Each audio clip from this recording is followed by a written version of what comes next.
Okay, we are going on the record. The time is 10:33 a.m. The date is January 29th, 2026. This is the video deposition of Adam Camacho being taken in the matter of Camacho versus Benjamin. This deposition is being held remotely via Zoom video conference. My name is Anna J. Ferguson from Reed Reporting Services. The court reporter today is Ivy Reed.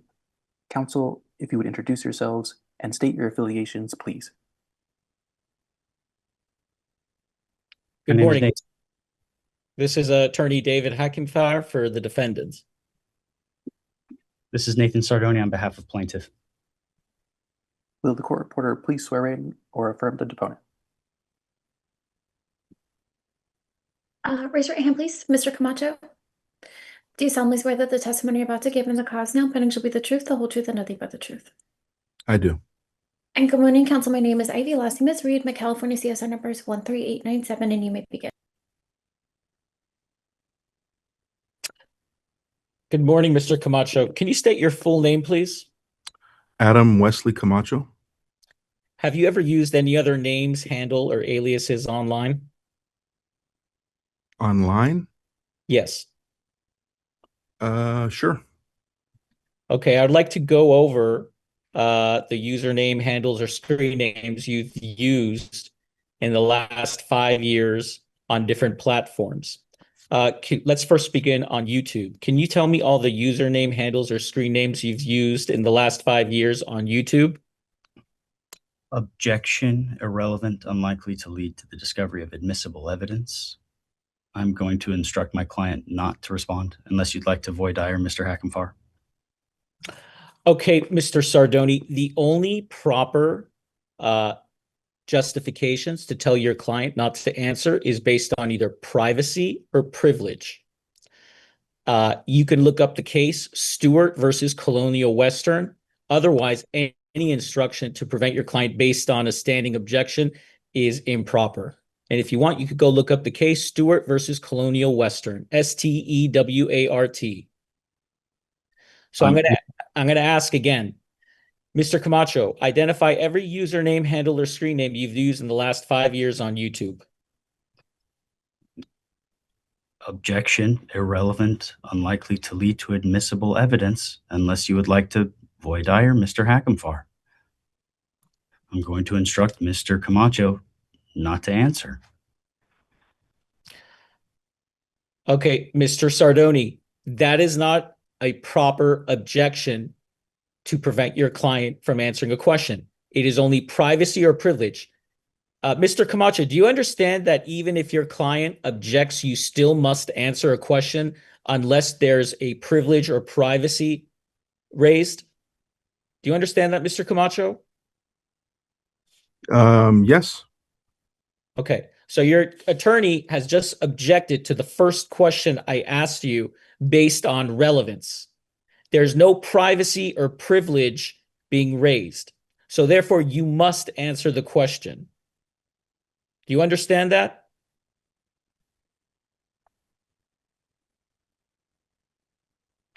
I believe that it has to do with privacy.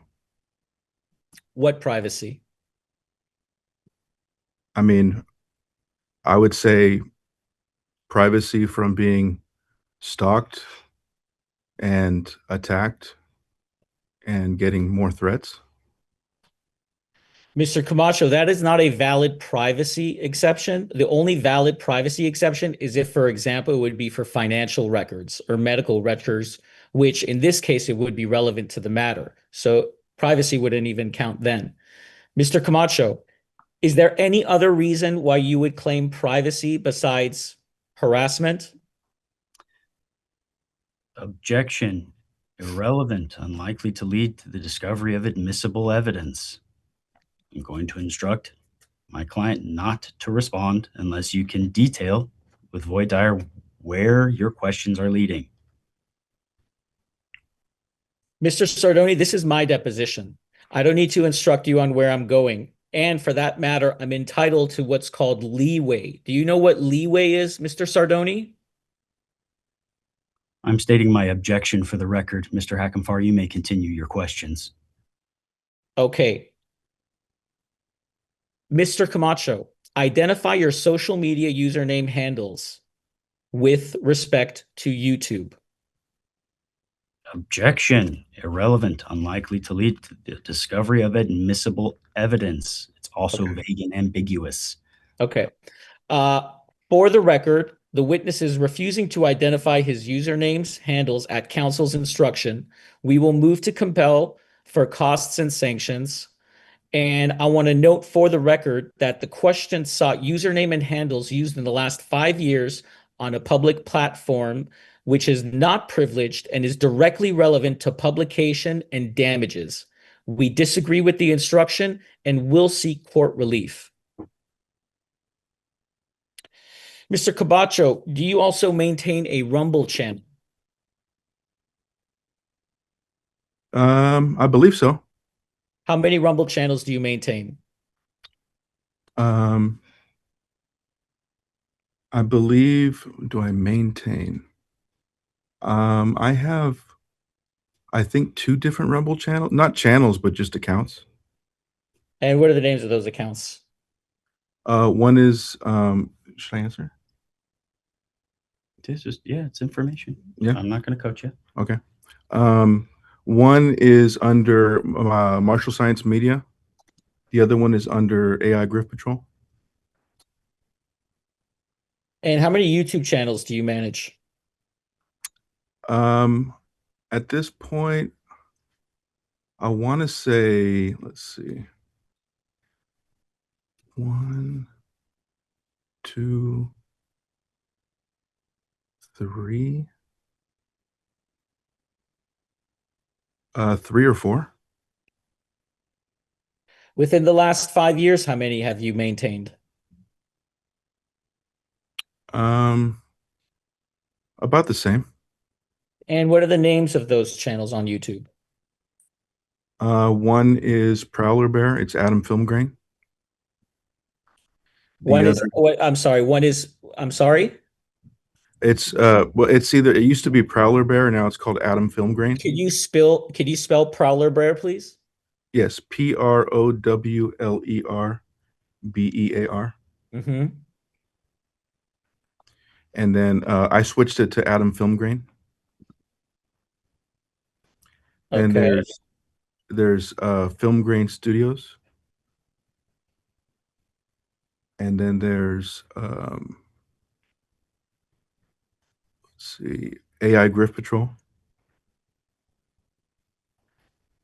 and Martial Science Media.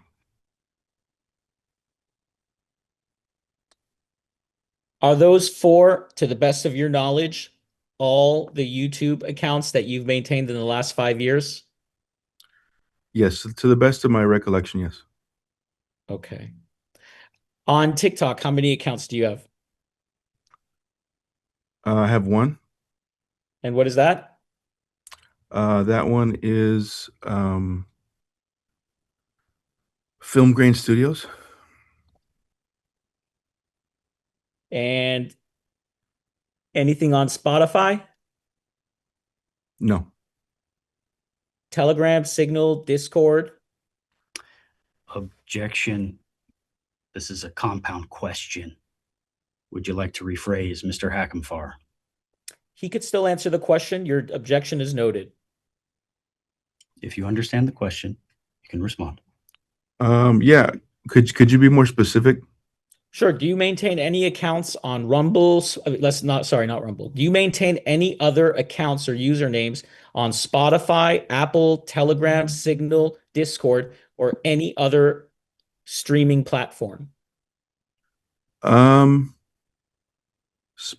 Okay. There was Spotify. I don't have a Spotify. Apple, no. What were the other ones? Telegram, Signal, Discord? No.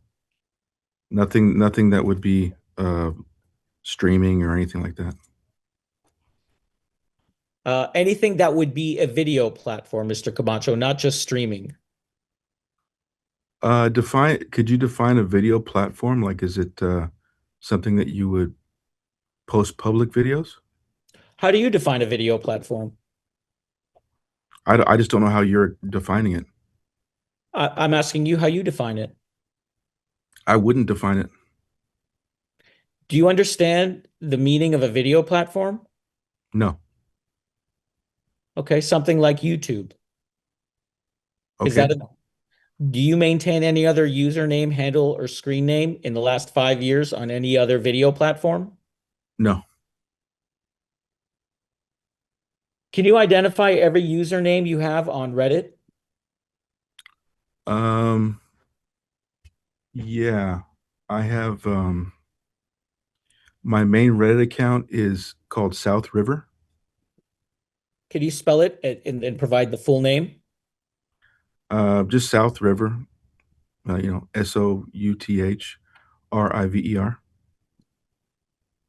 And how many more? I believe there's one more. And it's called Granny's Prickly Purse.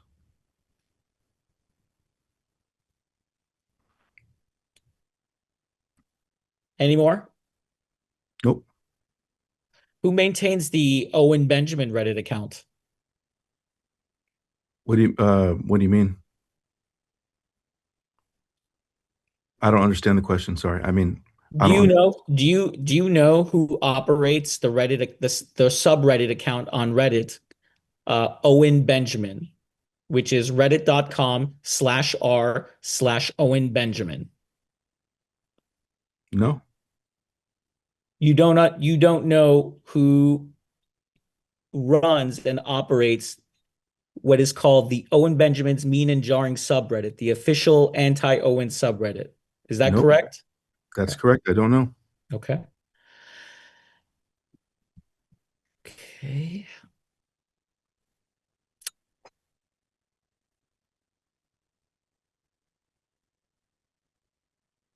Can you identify every email address you use for those accounts we just discussed? Yeah. The one for South River is my Gmail account. It's called manyafilm@gmail. How do you spell that? MANYAFILM@gmail. And Granny's Prickly Purse? Yeah, that's Marshall Science Media at Gmail.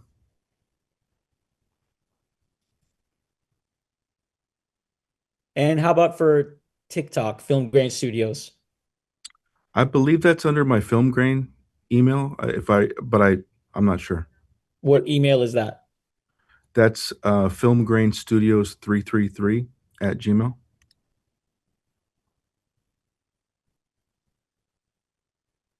Does the 333 have any significance?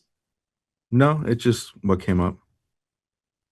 You say you maintain two different accounts on Rumble. One is Marshall Science Media, the other one is AI Grift Patrol. What are the email addresses for those? Uh, I I believe one is with my AI Grift Patrol email. Which is? Um, I believe it's the one that you were trying to subpoena. Answer Can the you tell me question. the name of it, please? Yeah, it's AI Grift Patrol @gmail. And what email is for AI Grift Patrol? No, that's the AI Grift Patrol. And what's for Marshall Science Media? Um, what is it? What are we talking about again? The email address for it, For what? for Rumble. Oh, for Rumble. Um, I believe that one. I'm not sure actually. I think it is. Um, it could be the Manya Film one. I don't remember.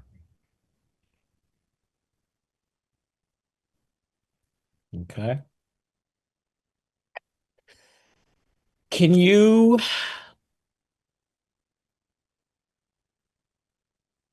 now do you understand that you have to answer truthfully and completely based on your personal knowledge? Is that correct? Um, y- my personal knowledge. Mm-hmm. Yeah, I'm just here to answer questions. Okay. And if you don't understand a question, you will say so, correct? Correct. Okay. You use the word we when discussing serving my client Owen Benjamin on a live stream, correct? I'm not. I don't recall. Can you tell Do me you where that? recall ever discussing the service of the complaint in this action uh, on Mr. Benjamin's home in Idaho on a stream? Do you recall discussing that with anyone? I have discussed it. Yeah, I don't remember when and where. You discussed it with Liz Moldovan before, correct? Oh, okay. Is that correct? I believe so. And you've also discussed it with a person known as Covert Radio. Is that correct? Yes. Okay.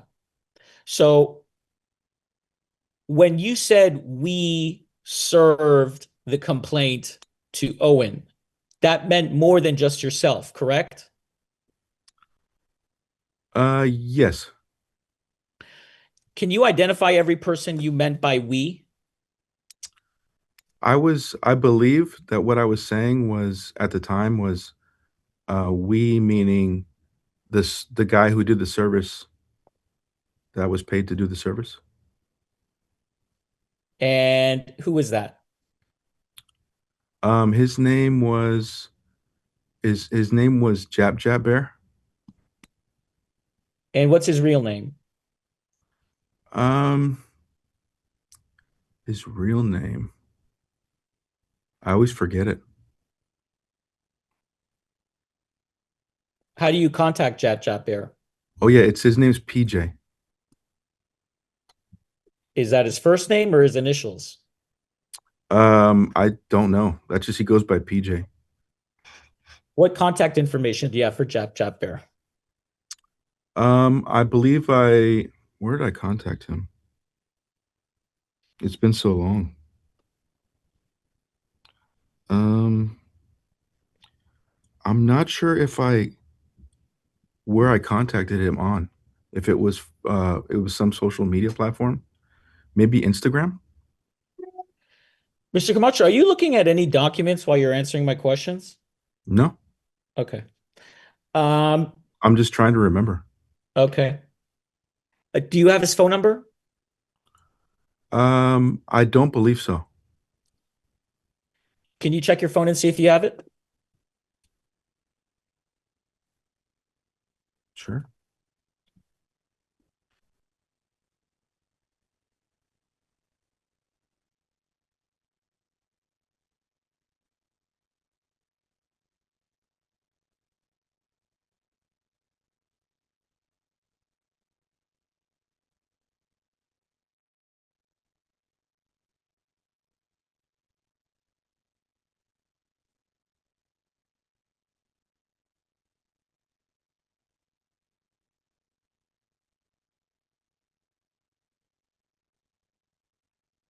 I'm not seeing a phone number. I'm looking to see where I spoke to him.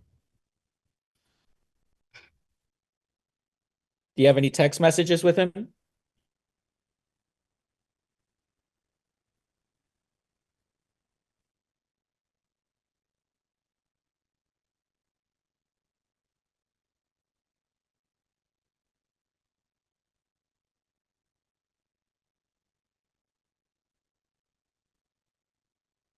I'm looking through my Instagram.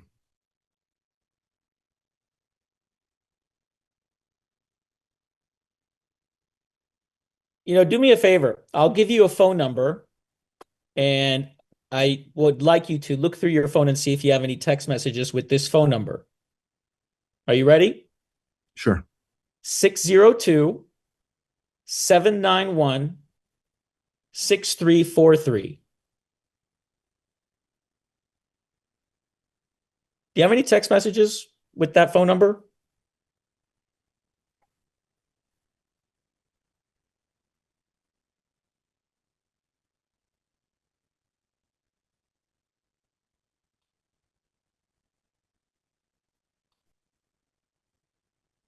It's not coming up on the phone. I'll see if I can look through the message app. What's the number again? The number is 602-791-6343.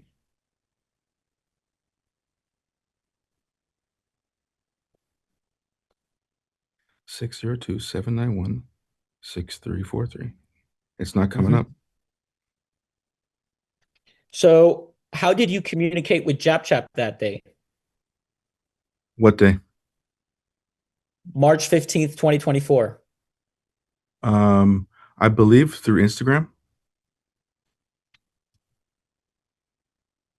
Through Instagram. From what I remember, it was either Instagram or it was possibly Reddit. I don't know. It was a long time ago. So is it your testimony you've never texted or talked on the phone with JapChap? Not that I can recall right now, but I mean, I can look. Okay. Mr. Camacho, I need to have a talk with you. I just want to stop for a minute and I want to talk to you about the deposition process because, when we're at a cocktail party and someone comes up to you and asks a question that you don't want to answer, you say, I don't know, you can change the subject and then you could get away with it. But a deposition is totally different than a social situation because it's under the penalty of perjury and it binds you and maybe your lawyer. And so the rules of a deposition are totally different than if you're asked a question that you don't want to answer out in the real world. So if you have to completely guess, like you have no idea, then you can tell me that. But if you have even some knowledge, I'm entitled to that information. If it's hearsay, I'm entitled to it. If you're not sure, you have to answer the question and tell me you're not sure. You don't get to say, I don't know. I don't remember. I'm not going to answer your question because this is under penalty of perjury in a legal proceeding. You don't get to say that. If there's something you know and you want to couch it in, well, I'm not 100% sure. If I think I'm entitled to that, I'm entitled to every shred of information that is in your brain, even if you have to guesstimate. We're entitled to that because it's under the penalty of perjury. And because it's under the penalty of perjury, I'm going to ask you some very uncomfortable, very difficult questions in this case. You may not want to answer me, but you got to understand that because it's under the penalty of perjury. And this is a legal process that you're going to have to give me those answers. Are you okay with that? Okay with what?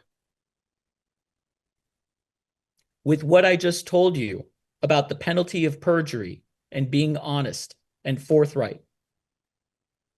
I'm just here to answer your questions. Did you not understand what I just said, Mr. Camacho? It's not about, I'm not sure if it's about understanding you. I'm here to answer your questions for this case. Mr. Camacho, do you not understand what the penalty of perjury is? Yes, I believe I do. I understand it. Yeah. What is it? What do you believe it to be? I mean, I'm not a lawyer. Okay, that's not a response. What do you believe the penalty of perjury means? If you lie, then it can be held against you in a court of law. I mean, and do you understand your obligation to be forthright and give me answers to, even if it means estimating? I mean, if I have to speculate, then I will speculate, but I would rather not. I don't want you to speculate, Mr. Camacho, but if you can estimate, I'm entitled to your best answer. I'm entitled to your best information. If there's an iota of information in your brain that's relevant, I'm entitled to it. Mr. Camacho, how long have you known JapChap? JapChap, I've never met JapChap, but I talked to him right before that service. just because he could do it for me. And how did you talk to him? On social media platforms. I'm not exactly sure which ones. Is it your testimony that you never called or texted Jap Jap? I mean, I'm telling you right now, I have messaged him, and have I spoken to him like on like voice? Yes, but I'm not sure which platform it was. Okay, Mr. Camacho, I'm talking about specifically with telephone, with mobile phone capabilities. Have you ever text messaged or called Mr. Jap Jap on his cell phone? Like I said, you can use different social media platforms to do that same thing, and I'm not sure which one it was. You're not answering my question, Mr. Camacho. Put the social media platforms aside. Have you ever called or texted Jap Jap? I have, but I'm not sure on the phone with his phone, but I'm not sure which platform it was. You can you amplify what you just said? You have called him on his phone? Yes, on your phone, you can call within different social media apps. Okay, Mr. Camacho, you're not answering my question. I'm asking you a very direct question. Have you ever called Jap Jap's cellular phone? Not through any other platform, not through a social media. Have you ever called his mobile phone? I don't recall. You don't recall. No. Can you recall if you've done it once, or can you estimate to me the number of times that you've spoken to him on the phone? Like voice? Yes. Okay, voice, but I'm not saying if it's like phone number, I don't know, but I have spoken to him that we had to speak in order to get the services done. It was, you know, Mr. Camacho, have you ever called Jap Jap on his mobile phone using his phone number?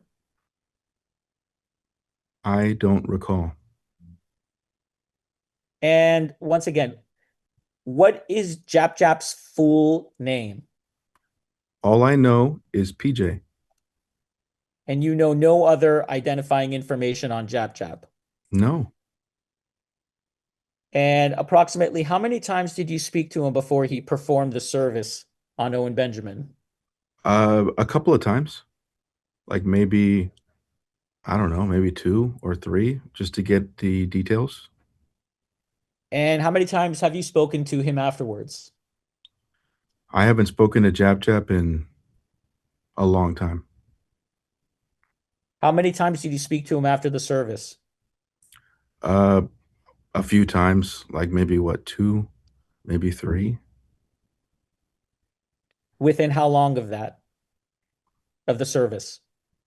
of the service. It was, I want to say it was a lot later than that. It was When was the probably last time you spoke to Jap Jap? last time I spoke to Jap Jap was probably about 8 months ago, maybe. What year and month was that? It was last year, 2025. I'm not sure of the month, but it was probably in the middle of the year, maybe. Um, I don't I don't know the actual time. Can you describe your communications with Jap Jap about my clients? My communication, well, my communications with Jap Jap about your clients. Um, I mean, we would just talk about what, what a no, about Owen Benjamin, And what would you say? not good things. What are those not good things? That he's a liar. What did he lie about? You name it, you know. Can you be specific? Basically everything, not everything, but the majority, my opinion, the majority of what he says are lies. Are there many lies you can think of?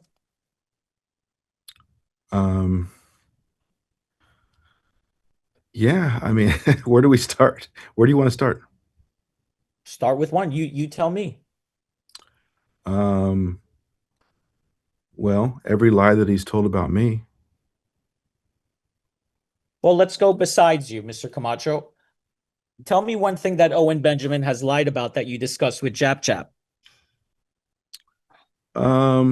With Jap Jap, it would with Jap Jap, I'd have to like really speculate about what it was because, like I said, there's so many lies that pertain to so many different people that specifically Jap Jap.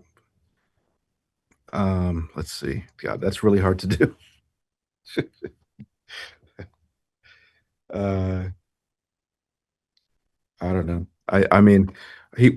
I can't even tell you. Like, I guess I would have to speculate that we spoke about how he's about the campground in Ursa Rio. What about the campground? Oh, just how it was. It was a complete. I mean, just a complete scam. Everything was a lie. How was it a complete scam and a lie? Well, I mean, he promised one thing, he got a lot of money from it, and then he, did another. What did Owen promise? Lots of things. Please tell me. Um, is this really relevant to our case? He's allowed to ask Yeah. discovery questions. Yeah. Okay. Yeah, if you want to get into it, let's see. He promised a place. First of all, he promised to buy a piece of property that already had a bunch of campground amenities on it. And he said that if he didn't reach the goal, that he would give people their money back. So and that didn't happen.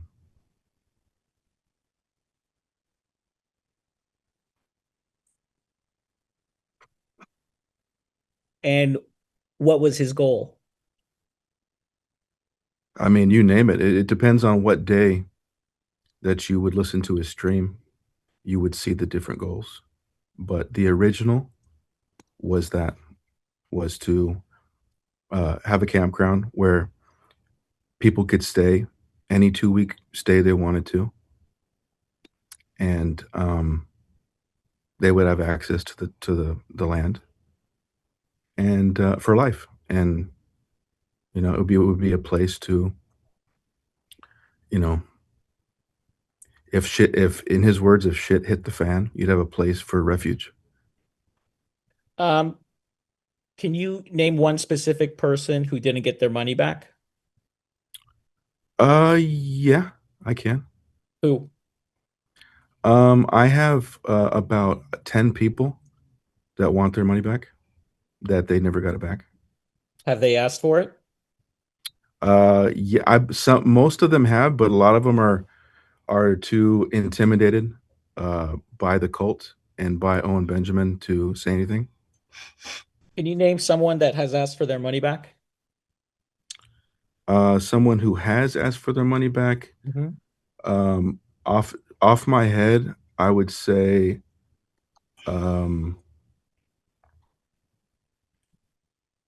there is. Let's see, who are the ones? It's hard to say which ones because I have a list of people who do want their money back, but they don't want to say it publicly for the way that people were treated for asking for it. So Who was treated? Who asked for it and was treated in that way? there's a woman named Elizabeth Moldovan who asked for her money back, and then he went after her, and There anybody else? publicly, um, there are people who are. Publicly or privately? Well, I can't speak on privately. Yes, you can. Is there anybody you know that has publicly or privately asked for their money back? Objection. This is identifying of an informer. It's a privilege. I'm going to instruct Mr. Camacho not to respond. Mr. Sardoni, could you tell me what privilege that is exactly so I can research that and see if that is a legal privilege? A privilege of a what? I've never heard of that. I stated my objection for the record. Mr. Hackamfar, you may continue your questions. Could the court reporter please repeat Mr. Sardoni's privilege?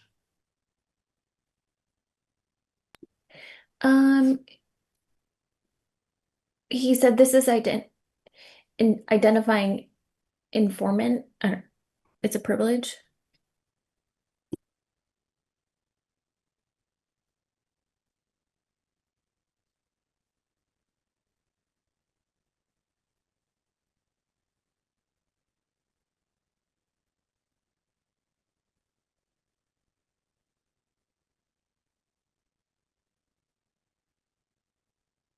You had mentioned, Mr. Camacho, that Liz Moldovan made a public request for her money back for the campground. Is that correct? Yes. Are you aware of any other public informant? I'm sorry, excuse me, strike that. Are you aware of any other person that has publicly asked for a refund? I believe Tossle Cat Bear did, like publicly. And How do you then spell that? TOSSLECAP. TOSS what? TOSSLE, Tossle Cap Bear. I believe she did publicly. What's her name? I don't know her name. How many other people are you aware of who have publicly asked for their money back? There have been, let's see, who else actually did it public? Because that's the thing, people came to me with their information, and I don't want to disclose it because they will be subject to harassment, ridicule, defamation, and threats.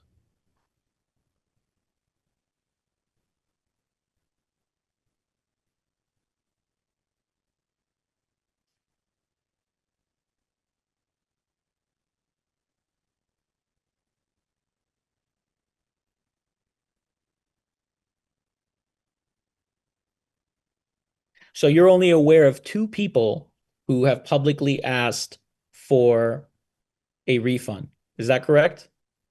No, I mean, there's been others that have been done it live on stream and have been ridiculed. I just don't remember their names. To your best guess, how many others are there? It would be hard to speculate on that. I mean, it's been so long. It could be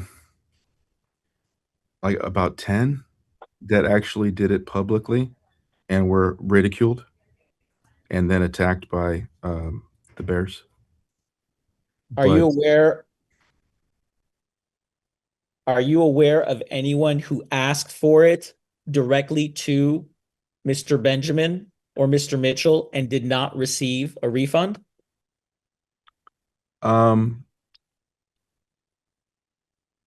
I can't speak on private communications between them.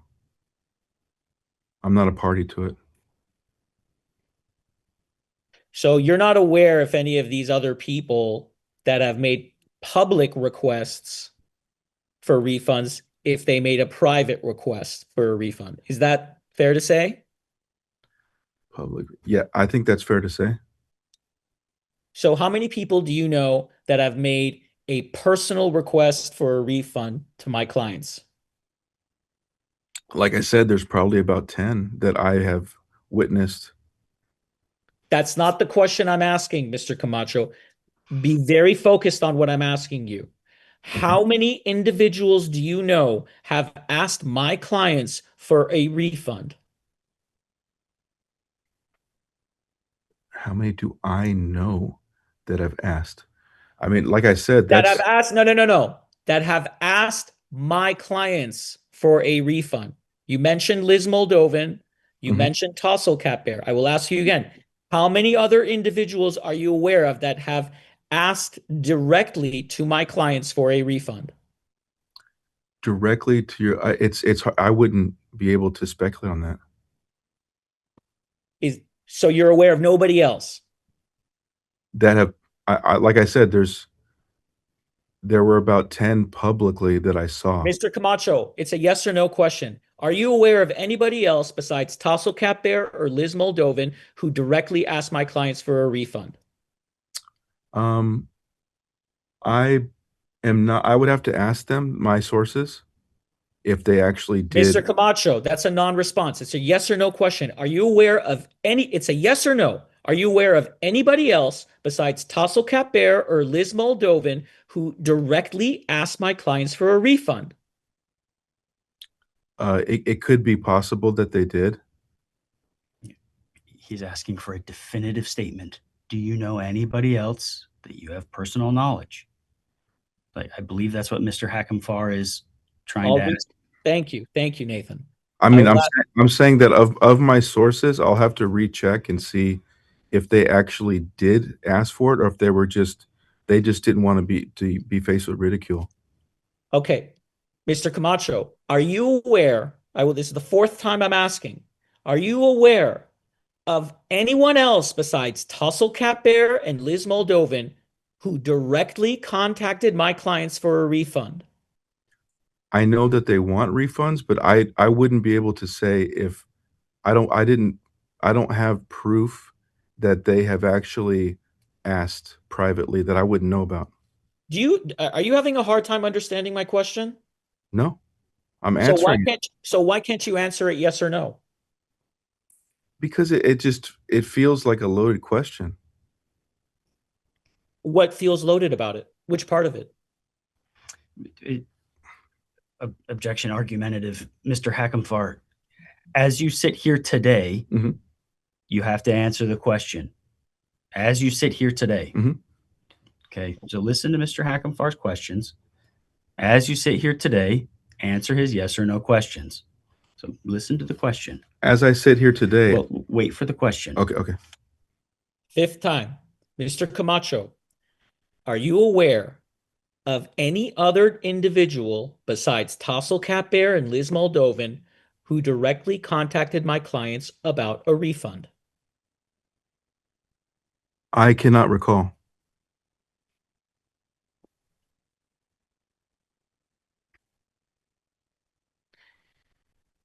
Do you have any general recollection? General, I think that some of the people that came to me did actually ask. Can you name those people? I won't name them because they're my sources. I don't want to subject them to ridicule and attacks.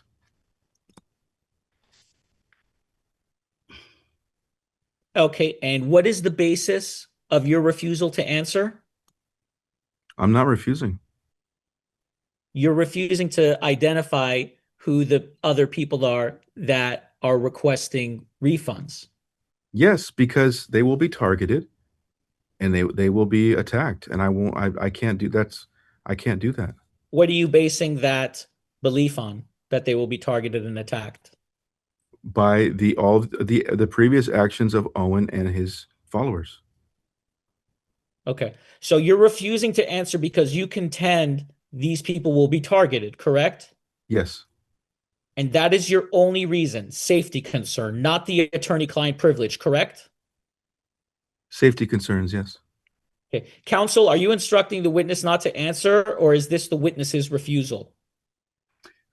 Mr. Hackenfar, I listed the identity of informer privilege. It's evidence code 1041 through 1042. You're asking the questions, and Mr. Camacho is answering them as he's answering them.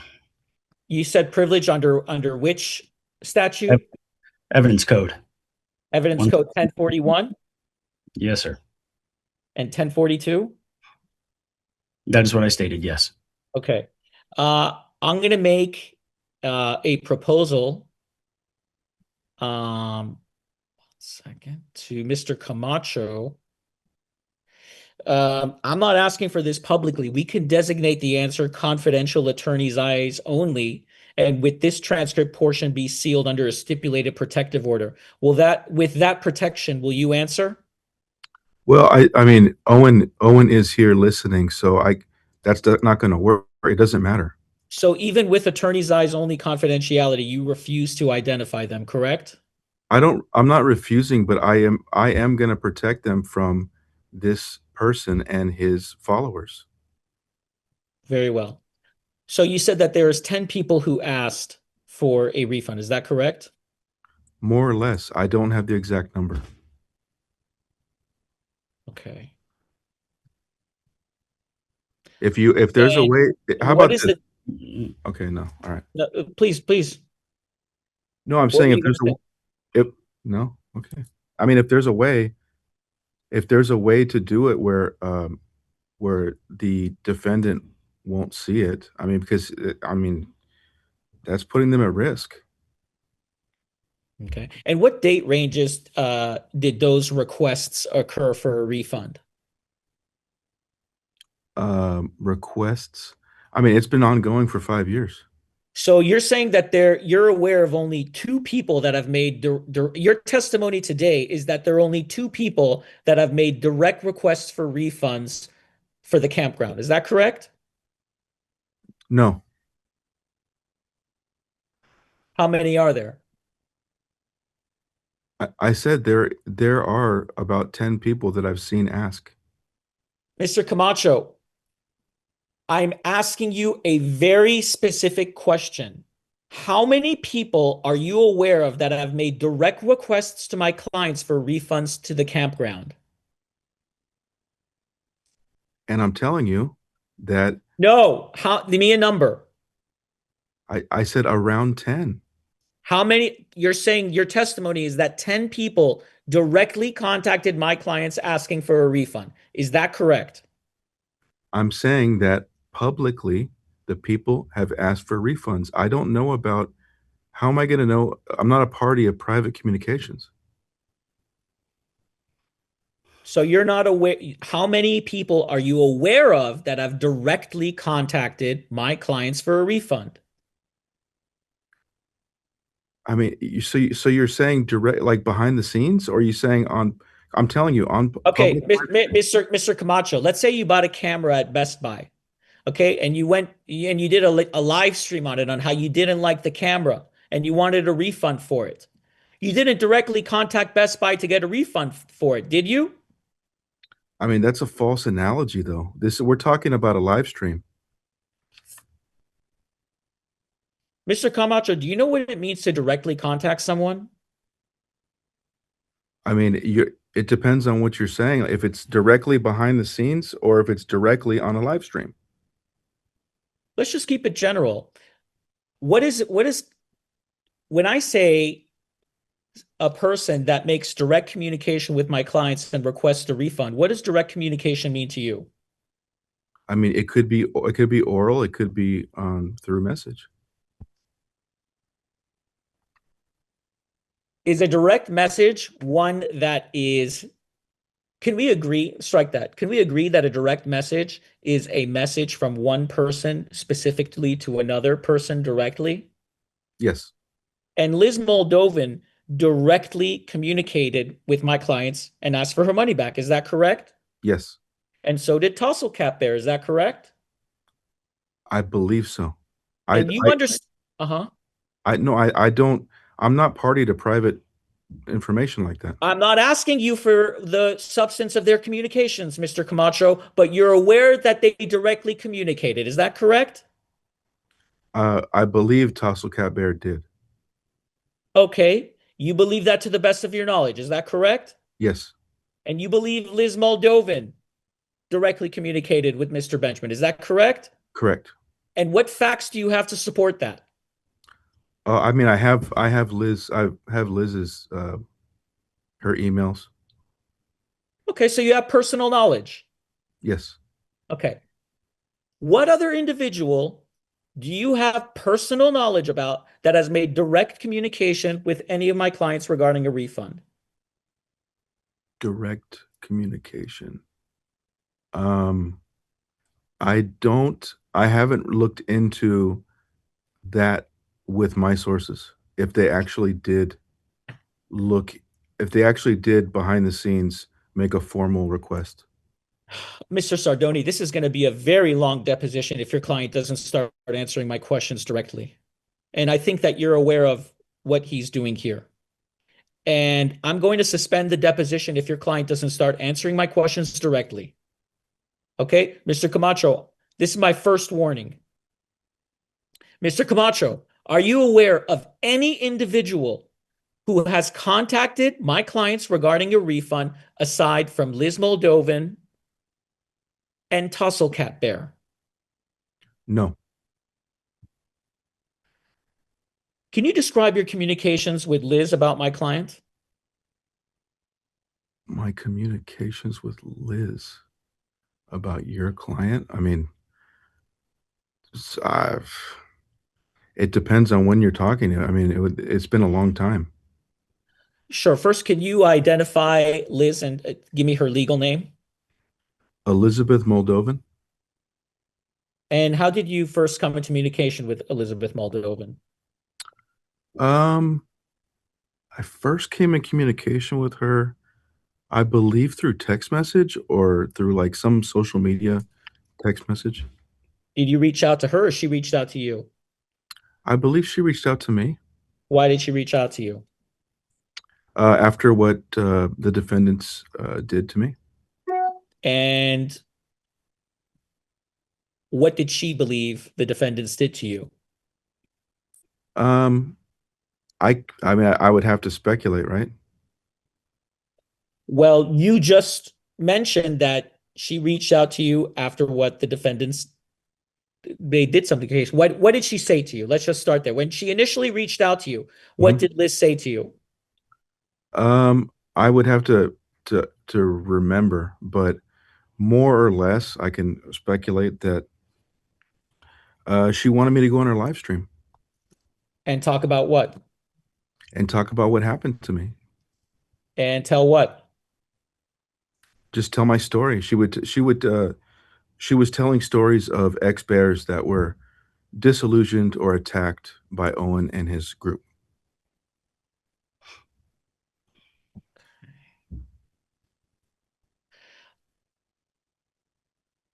You had heard of Liz Moldovan before she reached out to you, correct? Yes. And what was your belief on her donation for the campground? I believed what Owen was saying, that she was a liar and a scammer. And do you believe she's a liar and a scammer? Now I'm back to believing that, yes. So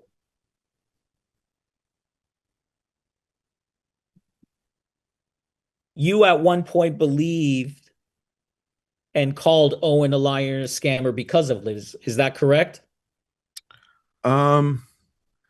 I called him a liar and a scammer because of Liz. It wasn't because of Liz, no. What was it because of? Because of what he did to me. Okay. You know Covert Radio, correct? I've never met him. I don't know him. What's his legal name? I don't know. You don't know if his legal name is Ronnie Yawansk? That I have never confirmed that with him. Okay, but you speak on the phone with him, is that correct? I used to. Okay, can I have his phone number, please? His phone number. I have the latest one. Yeah. Please provide it. Okay. Let's see here.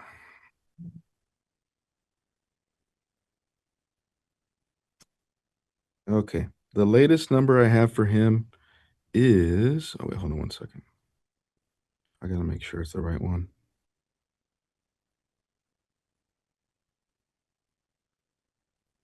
It is 7241.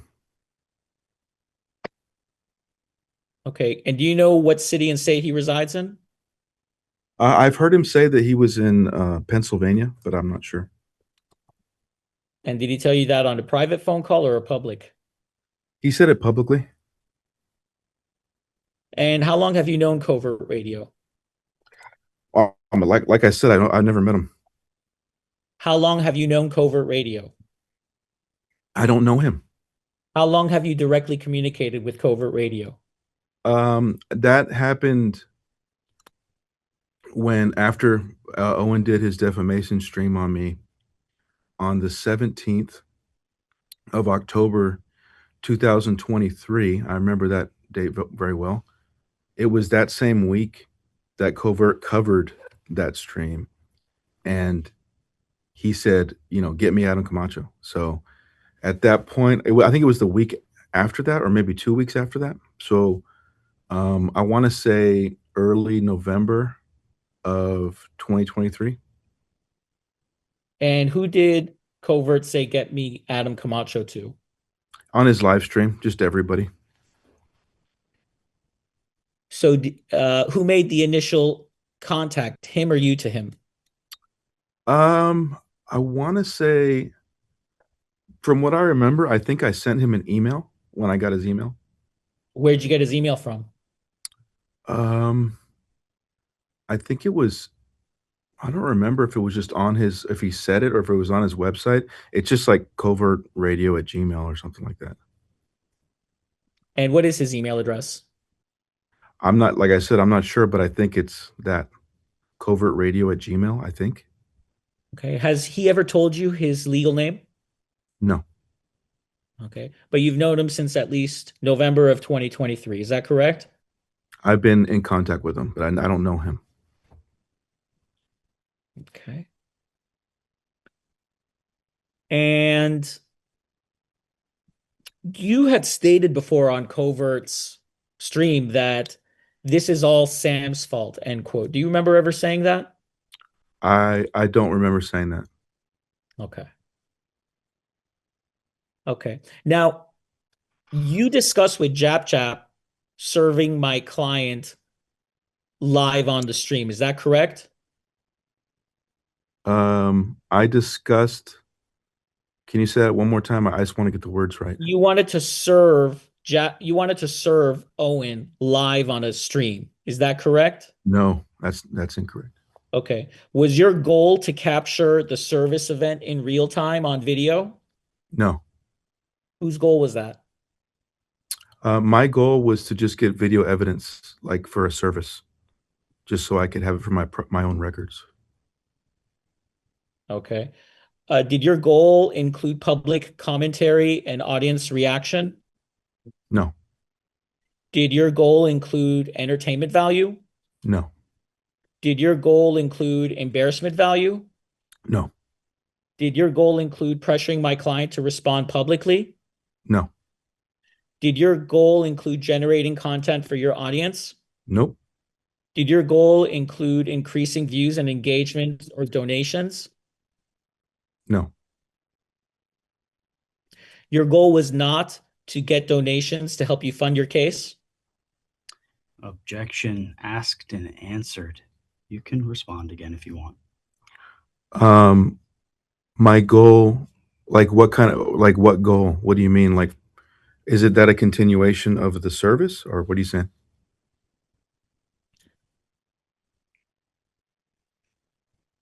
Was it your goal in videotaping the service to increase engagement or donations for your No. lawsuit? No. Was the goal simply completing formal service as quietly as possible? Yes.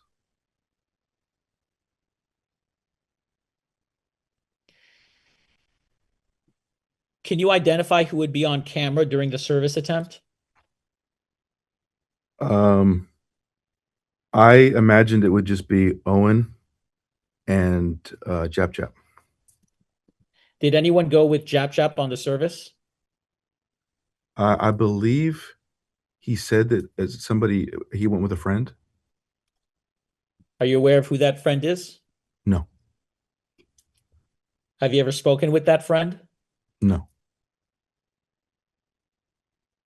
Would you be narrating during the attempt? No. Who was recording the service? Jap. What did his friend do? I don't know. Who would post the clips of the service after the stream? Sorry, after the service was completed and it was video, who would post clips of the video? I mean, I didn't want him to post anything. Did you post anything? No, he posted it. Jap Jap posted it. Yes. I was, yeah. So it's your testimony that you've never posted a clip of the service on any of your platforms. No, I have, but that was after the initial postings. How many did you post approximately? How many did I post? I mean, I posted it on my Instagram. And who would write the captions and titles? Who would write the captions and titles? Are you referring to? I don't. Would you handle the captions and titles, posting it? On my own page? Yes. Yes. And would you handle the moderation and chant on those videos? The what? The moderation and chat. Moderation in chat. I never. There was no moderation or chat. Okay. Now, you know my client Owen Benjamin had a residence in Idaho, correct? Yes. And you knew the property was secured by a gate, correct? Yes. Yes. And Sorry. you understood that the gate required a code to open, correct? Yes. A code gate exists to restrict entry to people with authorization, correct? Yeah, from what I understand. The gate being closed indicates the property is not open to the general public, correct? Yes. You did not own that property, correct? No. You had no written permission from Owen Benjamin to enter that property, correct? No. You had no verbal permission from my client to enter that property, correct? Are we talking about what, the time of the service? Yes. Oh, no. You had no permission from any occupant to enter that property, correct? No. You never asked Owen Benjamin for permission to use the gate code, correct? No.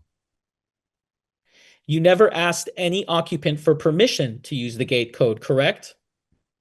Never asked any document. No. Tell me how you obtained the gate code.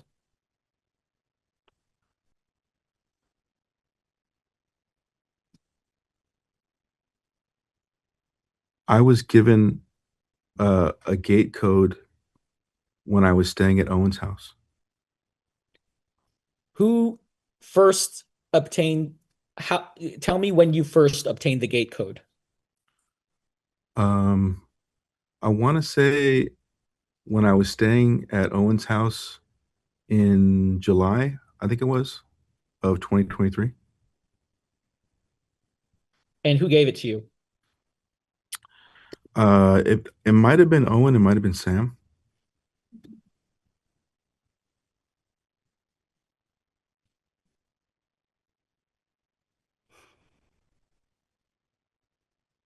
Who else possessed the code on the day of the service attempt? I don't know. How did you relay the gate code to Jap Jap? I don't remember. I don't recall. How was the code shared? Text, voice, or email? Um, I don't recall. I don't know how. You shared it with Jap Jap, correct? Did I share it with Chap Chap, or I think he already had it. Did you ever input the code yourself? I have. I had it when I was staying with Owen, sure. So it's your testimony you did not share the gate code with Jap Jap. Is that correct? I believe he had it, from what I can remember.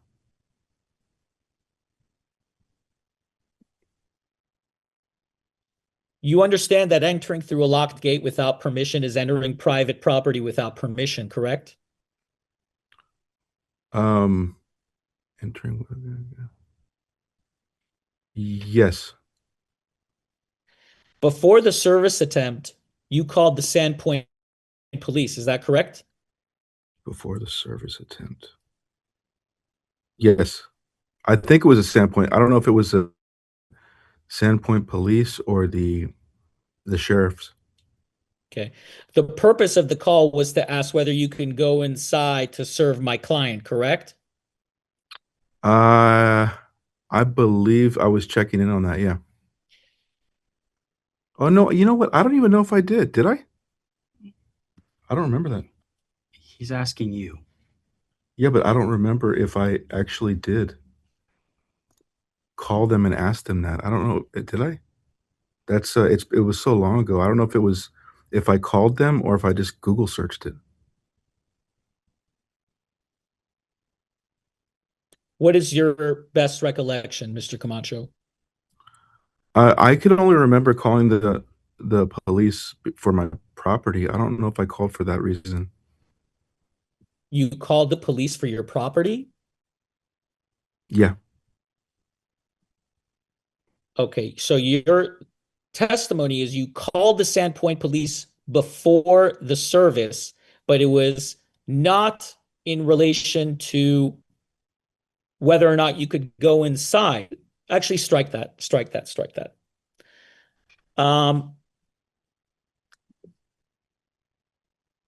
Do you recall calling the police and asking if you could enter my client's property? I don't recall. Okay. Can I take a bathroom break? Yeah, we could take a break here. Why don't we take a 5 or 7 minute break? Okay. The time is 11:39 a.m. and the time is 11:47 a.m. and we are back on the record. Mr. Camacho, do you recall doing a stream with Liz Moldovan in March of 2024? I did do one, yes. Okay. I'm going to read you a quote, and I want to ask you if it refreshes any of your recollection, okay? Okay. And okay, this is a quote from you. Now, the fact that you put the video of Jap Chap and now we're talking about it and he didn't address it, that's very interesting. Oh, sorry. Scratch that. Here's the quote. I'm going to read another quote from your interview in March 2024 with Liz Moldovan. Quote, "Hey, Liz, here is some more little inside information. So we were trying to serve him live on the stream. So we actually, Jap, called the Sandpoint police to see if, like, in order, since that's a place of business, and in order to serve him, like, if he was able to go inside and go in there. But they said no." Does that refresh your recollection, Mr. Camacho? That's what I remember. Yeah. Okay. So you recall the police telling you no, correct? No, not me, him. That's what I'm saying. It wasn't me. Okay. And you knew that before Jap made the service, correct? Yeah, that was it. So they said no means law enforcement told your group you were not allowed to go inside, correct? My group? I mean, yeah, they told Jap. Okay. So after learning no, Jap pursued the plan to serve him live, correct? It wasn't live. After learning no, Jap still pursued the plan to serve him inside his home with the gate code, correct? Jap did what he did. I don't know how he was going to do it. I wanted him to serve him at the post office. So it's your testimony that you did not want Jap to serve Owen at his home? No, I wanted him to. And he went to the post office before, and he waited a long time, and then he decided to do what he did. Didn't you previously testify that you provided Jap with the code, the gate code? Um, I I believe so, but I think he had it beforehand. Okay. So after learning no, your group still pursued a plan involving approaching a secured property, correct? It's not my group, it's his service. After learning no, you and Jap still pursued a plan involving approaching a secured property, correct? I was not there. That's Jap Jap. That's not me. You knew of the plan, correct? I asked him to go to the post office. You asked Jap only to go to the post office? Yes, I did. And then So, he decided to go to his house. so why did you testify that you gave Jap the gate code? Objection, that misquotes the witness. You can answer if you understand.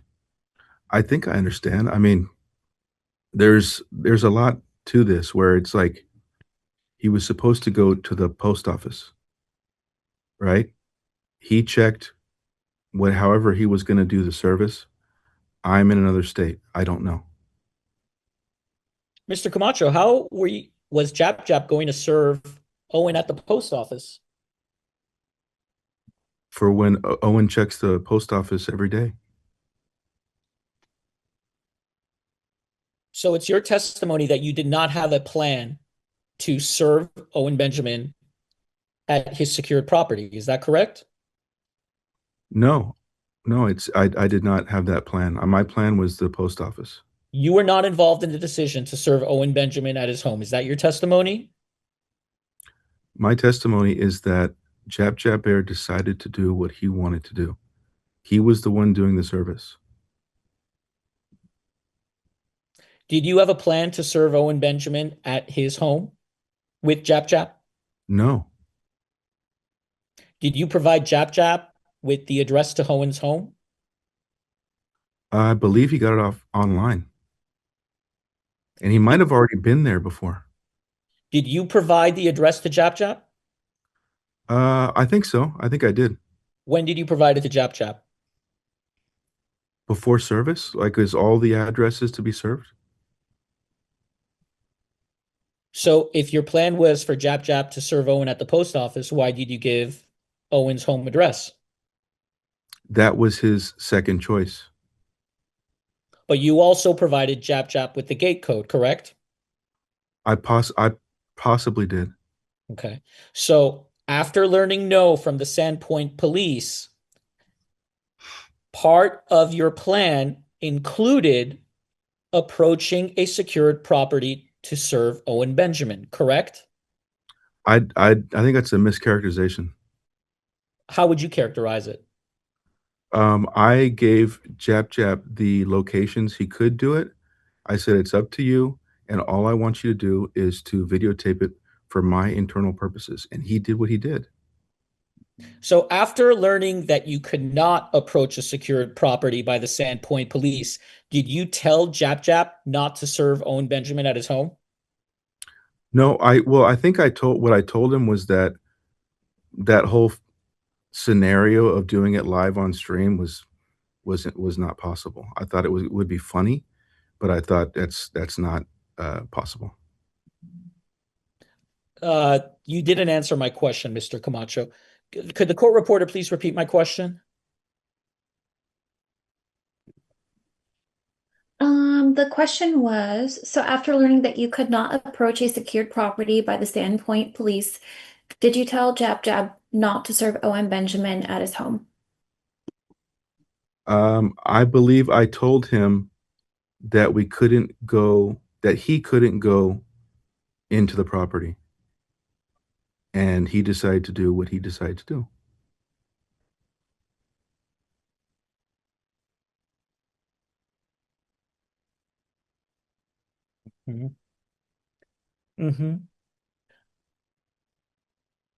Okay, just 1 second.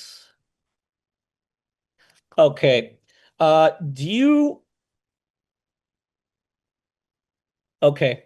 on the Liz Moldovan stream in March 2024, I'm going to read a quote, and I want to ask if this refreshes your recollection, okay? Mhm. Now, the fact that you put the video of Jap Jap and now we're talking about it and he didn't address it, that's very interesting because that shows all the bears that he's a liar. Again, but it really, and now it's also going to force him to talk about it. You know, and I guess right. I'm betting now him and Sam and Brandon are having a powwow around the fire in the backyard, and they probably just had a real steamy session in the sauna. You know what I mean? And they're probably talking about what we are going to do.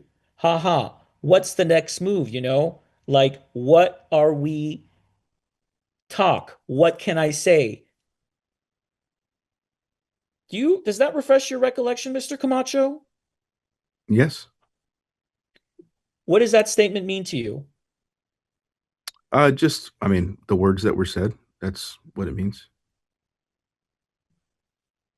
So, was it your intention to publicly serve Owen to force him to talk about it? No. So, the words you say here, again, but it really, and sorry, strike that. The words you say, it's also going to force him to talk about it. What does that mean?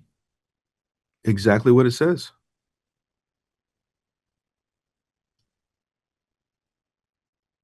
What is going to force Owen to talk about it? The fact that Jap Jap put it on TikTok. Okay. So was the intention to record it and serve it to publish it on TikTok to force Owen Benjamin to talk about it? No. I wanted it for my internal purposes. And I've said several times, Jap Jap did what he chose to do. But you still reposted it, correct? Well, yeah, afterwards. It's already out there. Okay. So after it had happened, was part of your intention, okay, after Jap Jap did it and you doing it, was your intention in posting it to force Owen to talk about it? No, it's just to show that he's a liar. Okay.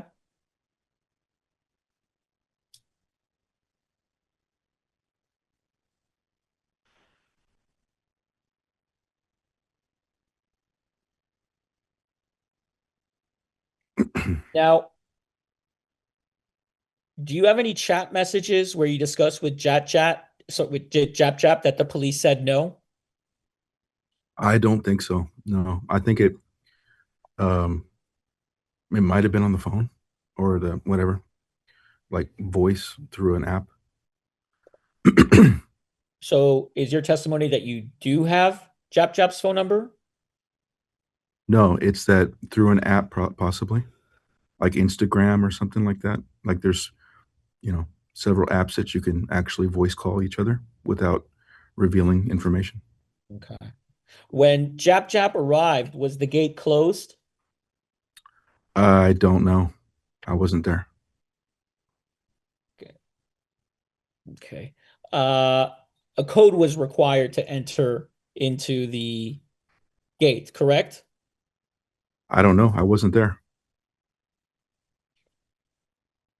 Were you aware that Jap Jap sent Owen Benjamin a quote to come out of his house? He mentioned that to me. What did he mention? That he mentioned that Owen wouldn't come out and that he sent him a message or something. Do you recall what the message said? No. Okay. Back to the quote with Liz Moldovan.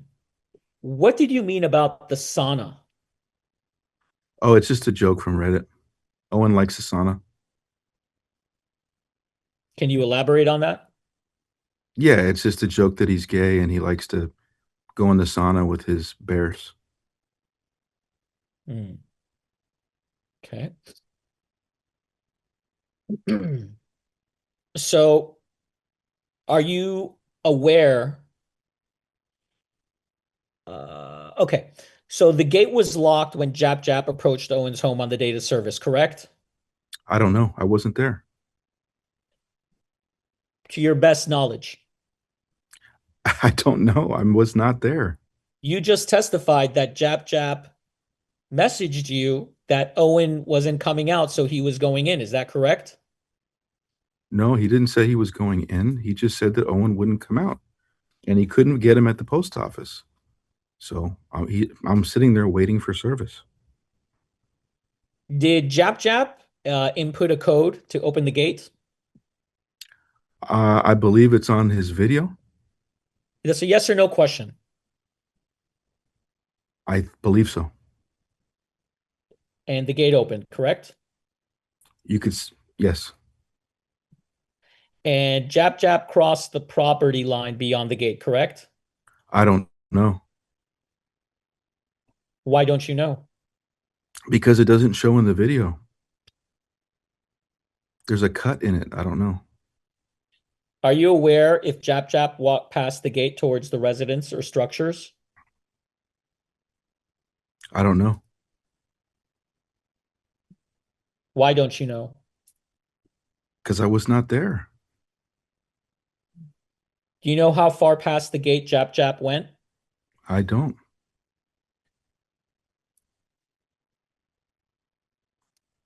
But you do acknowledge Jap crossed the property line into the property, correct? It's hard to tell on the video. Did anyone enter any structure? I don't know.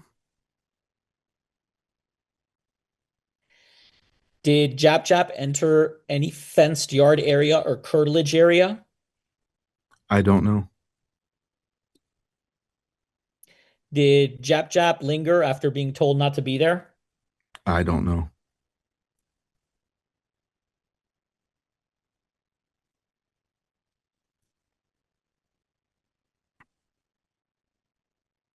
Can you identify every file created in the service, such as any video file? Any file? I don't understand the question. How many files, video files, were created of the service? I don't know. Your best guess, please. I couldn't speculate on that. That's an unknowable for me. Is it closer to 1 or is it closer to 10? I've only seen one.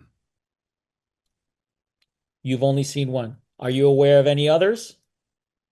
No. So is 1 your best guess? Yes. Where are those where is that file stored? I don't know. I mean, it's Jap put it on, I think, TikTok. So like, where would that be on? Where is that original file? I don't know.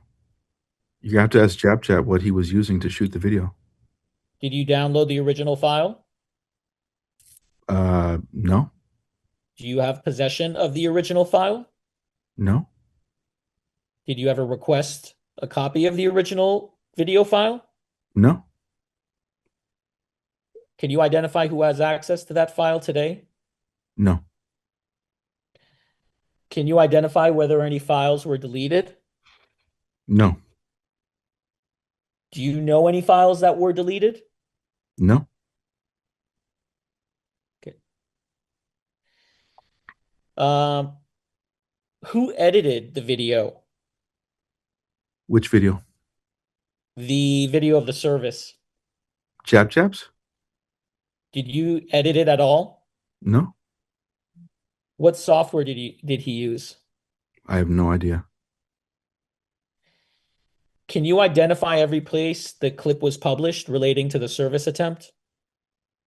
From my recollection, his TikTok, I used a clip of it in my video. Where, on which platform? On Instagram. Uh-huh. And I might have uploaded it on Twitter as well. How many Twitter profiles do you have? Let me see.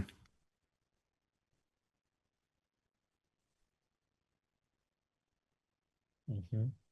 768 followers. No, profiles. How many profiles do you have? Oh, profiles?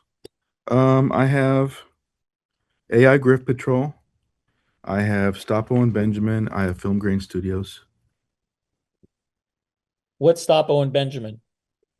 Stop Owen Benjamin is where I would that was my fundraising. Was the creation of the video part of the fundraising? Um, I wouldn't say it's part of fundraising. It was just a, like a video. Can you identify the title of each published clip?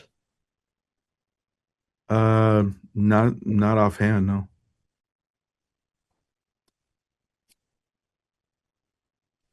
Did you tell Jap Jap to call Owen Benjamin a fucking coward? No, I don't. I'm not aware of that. I have a text message from Jap Jap to Owen Benjamin, where he says that he says, "Come to your gate, coward. I already opened it for you." Okay. Do you recall Jap Jap ever telling you about that text? No, Did you direct Jap Jap to send that text? no. Okay. So how many platforms did you post the video or any portion of the video of the service? Platforms. Like I Yeah, you said, I mentioned think Instagram and Twitter. I think I answered that already. You said Instagram and Twitter. Any else? That's all I can remember. Maybe I might have shared it on Reddit. And did Liz or Covert add any commentary to the video before, during, or after the service attempt? But yeah, Okay, and what did they say? Let's I start with Covert. I could I don't remember. Do you encourage your audience to contact, harass, or survey Owen Benjamin? No, Do you repeat or read Owen Benjamin's location or identifying details on air? no, Do you understand that publicizing a service attempt increases the chance of harassment or escalation? no, You don't understand that? no. Okay.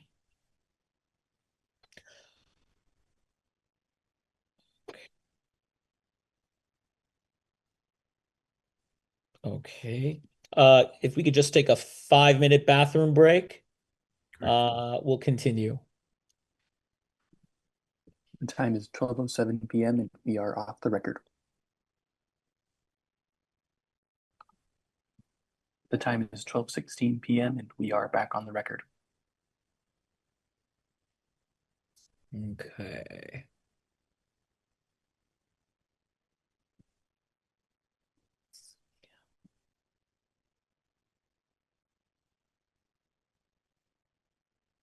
Mr. Camacho, how did you come to meet Owen Benjamin?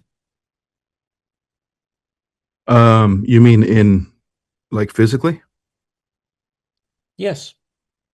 in person? I met Owen Benjamin in person after being contracted to do a documentary for him. When was that? That was in, I believe it was April 2021. And who had negotiated that contract with you? Sam Mitchell. And what were the terms of that contract?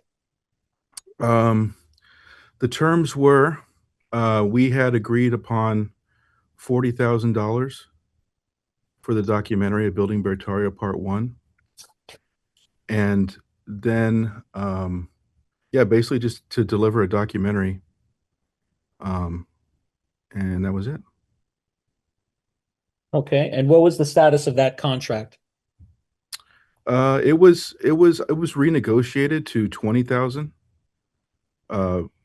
because of promised future work. So it ended up being 20, and it was completed. So that contract was fulfilled. Yes. Okay. So is that subject to any of the claims in this lawsuit, or is that just for information purposes? That's subject to claims. And what are you claiming for Building Beartaria 1? I'm claiming that I charged a lesser amount due to promised work, future work. Okay. And who was that contract with? The contract was with, I mean, it was negotiated through communications by Sam Mitchell, but it was paid by various LLCs and people. Okay. Now that project had a business brand or vehicle associated with it, correct? Could you, I don't understand. Can you, Was the vehicle associated with publishing and monetizing the content Unbearable's media? uh, not necessarily. Is it your testimony that Building Beartaria 1 was made for anyone other than Unbearable's media? Well, it was, the thing is it was a, it was placed on many platforms. How many platforms? I couldn't tell you, there's so many, because it wasn't being sold. It was being put out on Let me various. stop you right there. Tell me how many platforms you're currently aware of. Well, there was unauthorized.tv. There was buildingbeartaria.com. There was YouTube. On YouTube, there was, I believe there was, it was on a Building Beartaria page, possibly. I believe it was on unbearablesmedia.com. It was on my website, filmgrainstudios.com. Yeah, that's, and now it's in even more places. Did Filmgrain have permission to post Building Beartaria? Yes. Did Filmgrain receive any royalty or commission for posting that? No. They received only a fixed fee, correct? Yes. Okay. So are you aware of any other forward-facing entity besides Unbearable's media that Building Beartaria Part 1 was for? Yeah, I mean, it was all those platforms I just mentioned. What did Corporate Bloom have to do with it? Corporate Bloom was Sam Mitchell's, or is, I think, still his company, his LC, and it was all mixed together. So he would pay me from that. I believe he paid me from that company at that time as well. Did Building Beartaria 1, do you have any knowledge? Let's strike that. Do you have any knowledge that Building Beartaria 1 benefited Corporate Bloom? Benefited Corporate Bloom.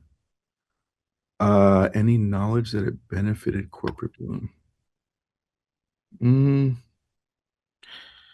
I guess it would have, like, monetarily.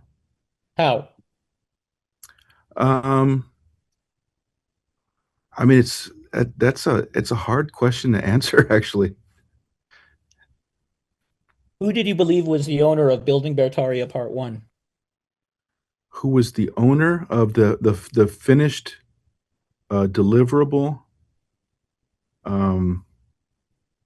It was a number of different companies and people. Please name them. I mean, they're listed in the lawsuit.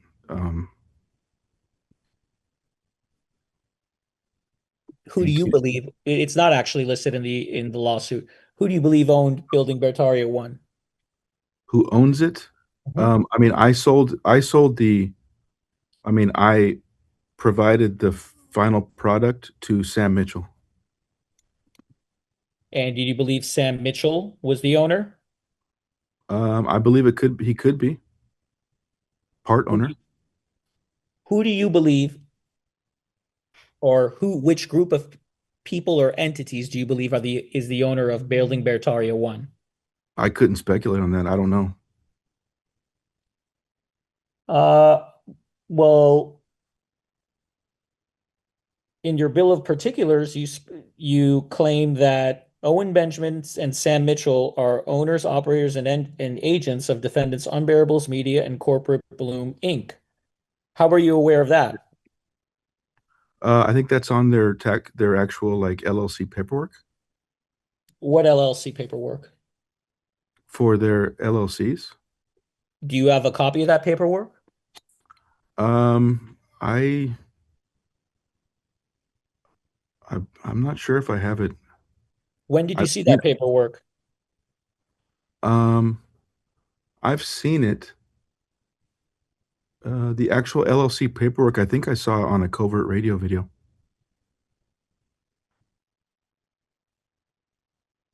I believe. I think he went over the different LLCs.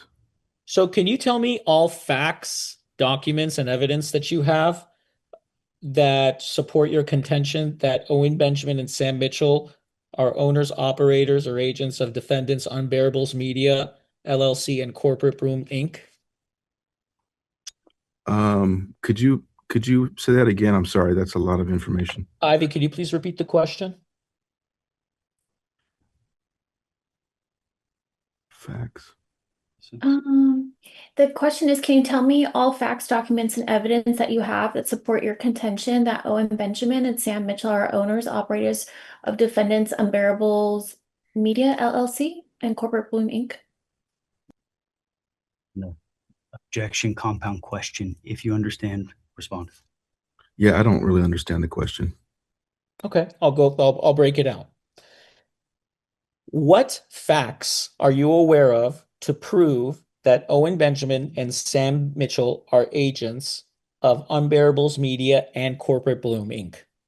Oh, I see what you're saying. Yeah, I mean, I was paid in the past by by those entities that they, through them, they were the ones paying me. And as far as like agents and things like that, they've been changing since the beginning of this lawsuit. So it's hard to say. So is it your contention that multiple entities and persons paid you, and there are multiple persons and entities that own Building Beartaria 1? Yes. And what are you basing that contention on? Just on communications and production and payment. Communications from who? From Sam Mitchell.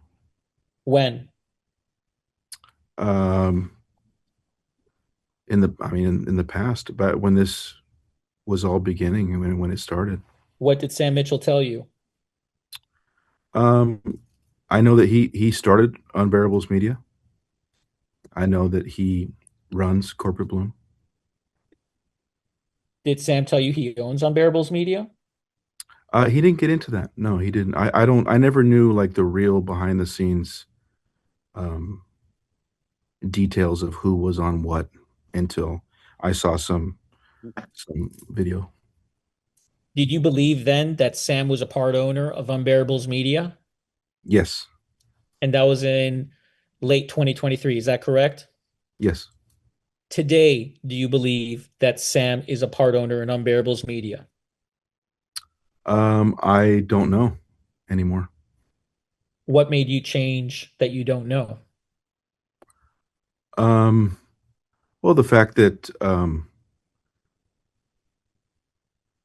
he is the state that he's in right now, I don't know.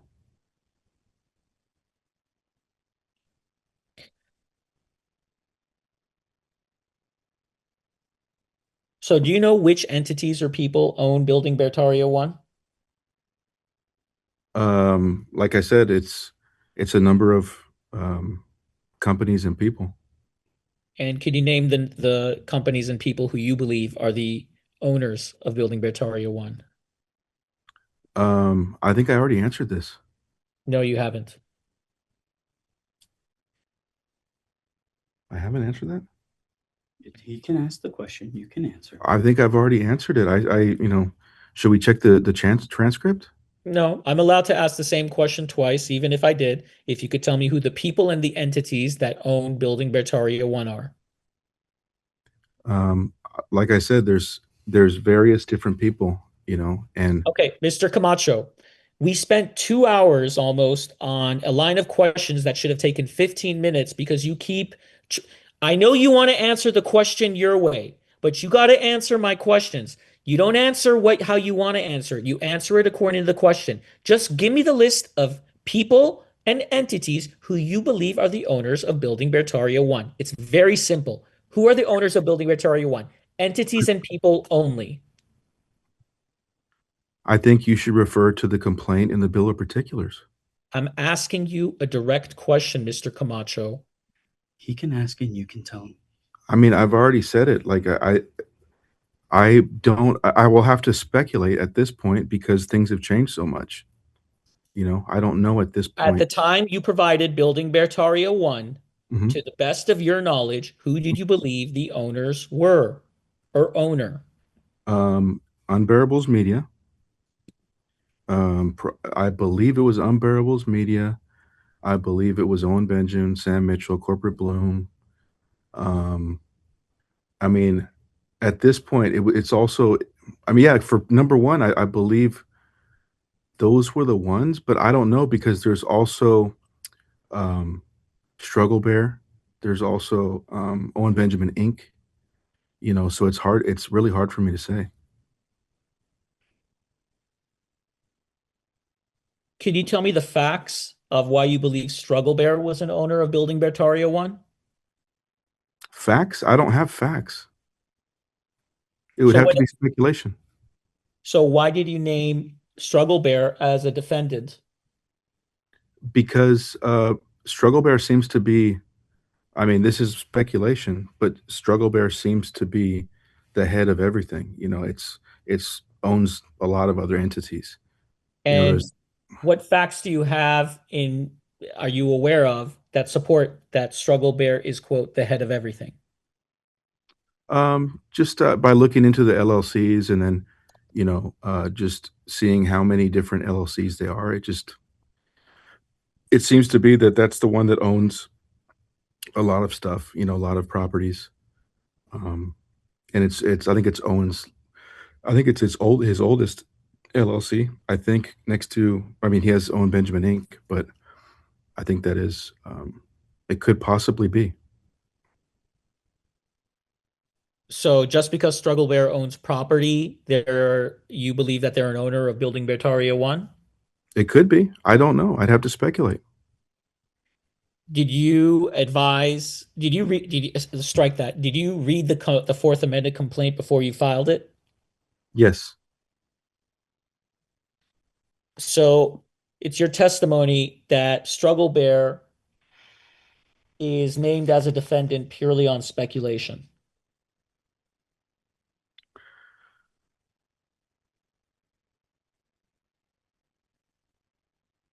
How would I know if I don't know private conversations?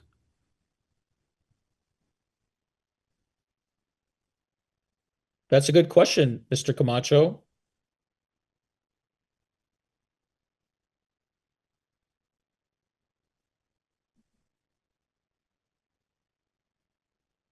Do you need time to think about it? No, I'm saying that there's no way to know unless there's discovery. So when you named them in the Mhm. lawsuit, it was based purely on speculation. Is that correct? It was based on what I knew at the time, And what did you know exactly regarding Struggle Bear?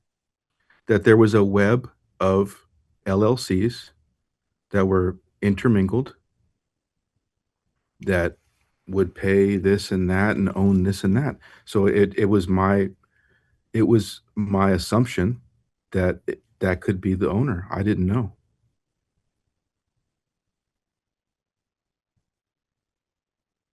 When you did Building Beartaria 1, did you understand that you were doing it for the benefit of Unbearables Media? No. You didn't understand that. No, I was doing it for who the whole production, like the whole group of whatever one was going to pay me. You know, if you look at the payments, it's from a lot of different places.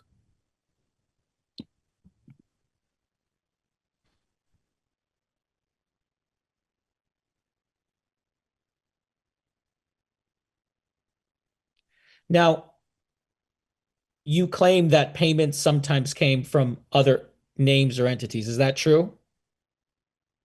Yes, But those payments were still for the Unbearables Media project, correct? they were for the Building Beartaria project. Okay. Did you ever negotiate separate terms with those other entities?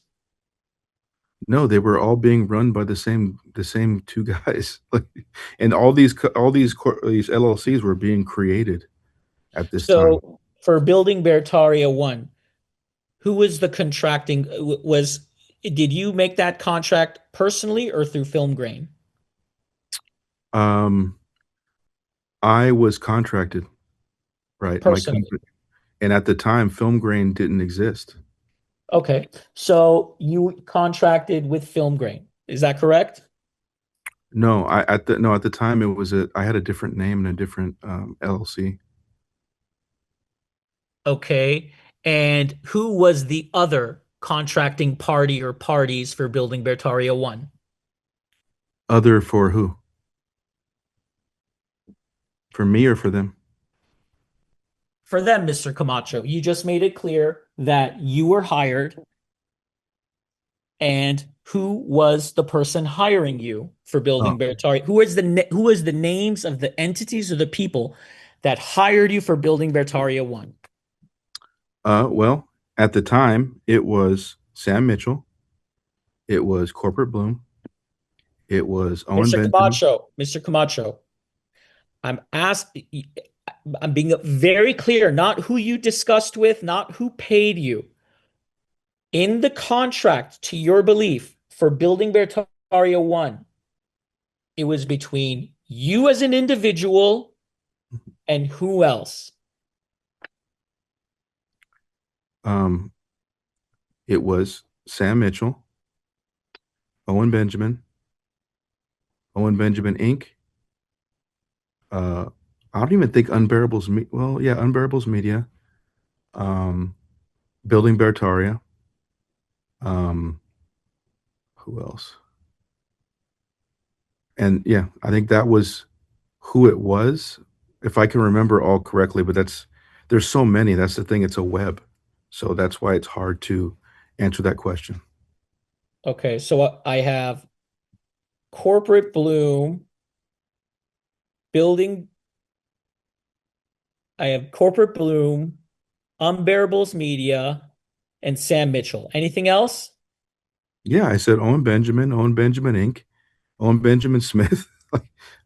What else? I mean, who else was there? And then Okay, there were, and I don't think I was actually paid by.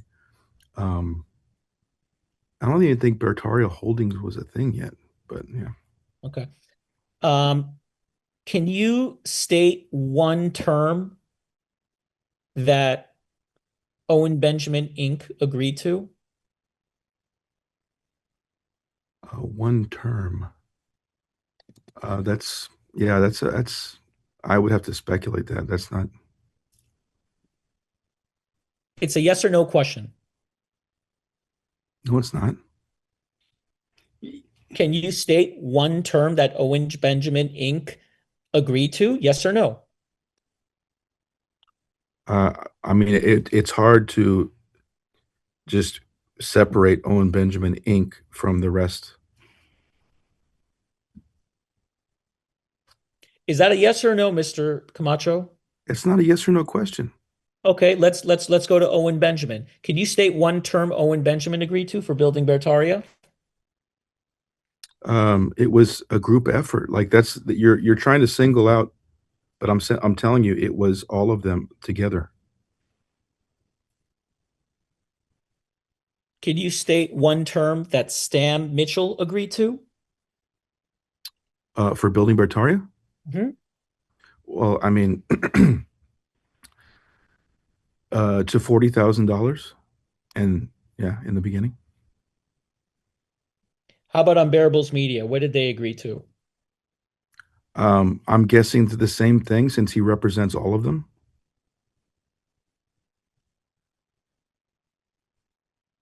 You're guessing? How would I know? Well, I'm just asking you if you are aware of a term that Unbearables Media agreed to. Yes or no? I mean, it's all based on communication. Mr. Camacho, it's a yes or no question. Are you aware of any term Unbearables Media agreed to?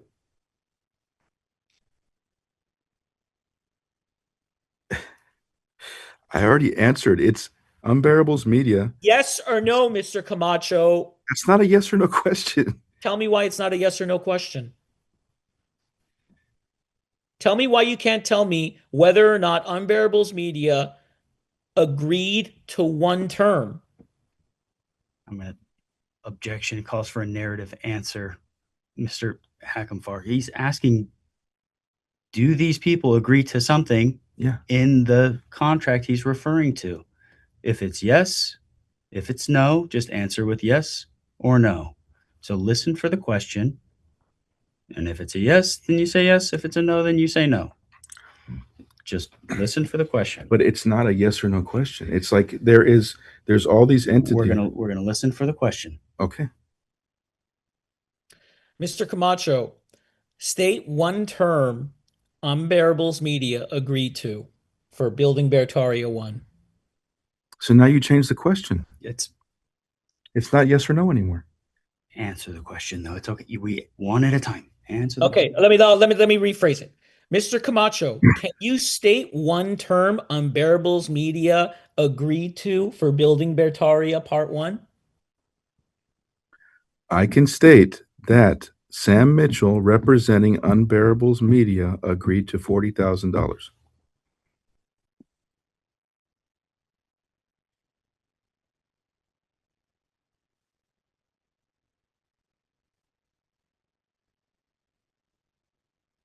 So it's your testimony that Sam Mitchell, on behalf of Corporate Bloom, Owen Benjamin Inc., and Sam Mitchell, agreed to the terms for building Beartaria Part 1.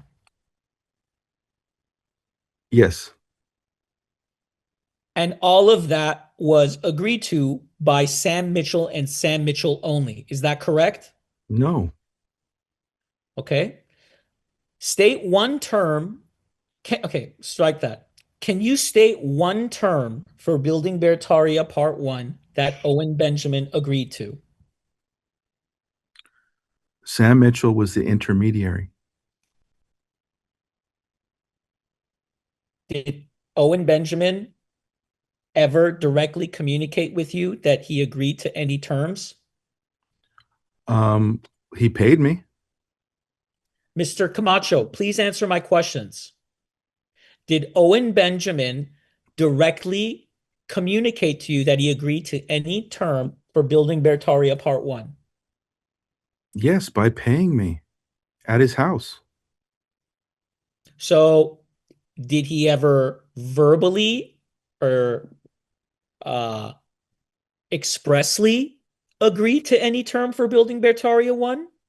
Sam Mitchell represented him in all of his businesses. Okay, Mr. Camacho, so your testimony is by virtue of paying you, Mr. Benjamin agreed to be personally liable of the contract for building Beartaria Part 1. Is that your testimony?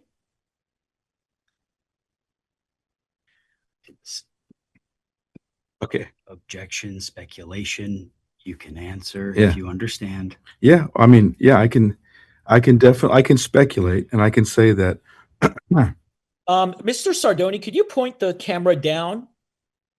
I want to see what your client is seeing. I believe there are notes being sent to Mr. Camacho. Okay. I don't want any notes being passed down. And okay, please keep that. No. Okay. Isn't it obvious? There's no. Oh, sorry. I'm sorry. One question at a time. Okay. Mr. Camacho, can you state one term Owen Benjamin expressly agreed to for building Beartaria Part 1? Owen Benjamin was represented by Sam Mitchell, and he accepted terms through payment and on his live stream.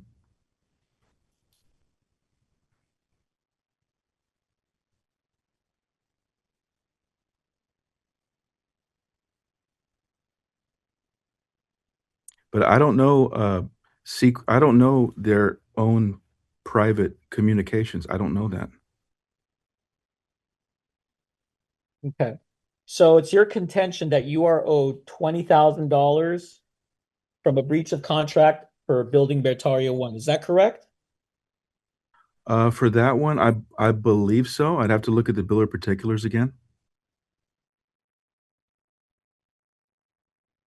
Bill of particulars, if that'll refresh your recollection. Thank you. Do you have a copy of the bill of particulars in front of you? No. Would you like me to send you a copy of the bill of particulars? He's asking you. Oh, I mean, if you want, if that's the easy, do you want to put it up on the screen or something? Yeah, I could do that. Sure. Okay, sure.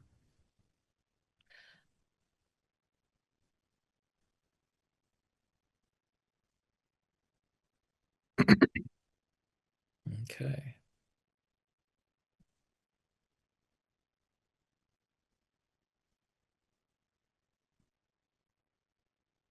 Mr. Camacho, do you see this document? I see it, yeah. Do you recognize what it is? Yeah, further bill of particulars. Okay. This is a 79-page document entitled Bill of Particulars. Let's see this one. And do you recognize this verification, Mr. Camacho? Yes. Okay. And is this your signature here? Yes, it is. And do you understand the significance of a verification? Yes. Okay. Let me know if there's any other page you'd like to see. There it is. The tables at the very end. Oh, tables, yeah.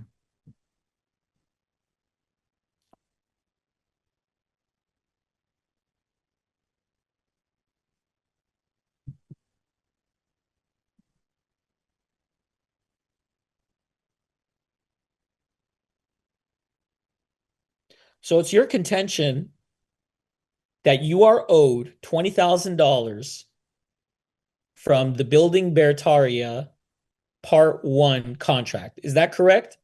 Yes. And once again, the parties you claim are contracted are Owen Benjamin, Sam Mitchell, Unbearables Media, and Corporate Bloom. Is that correct? Yes. Okay. Just a moment.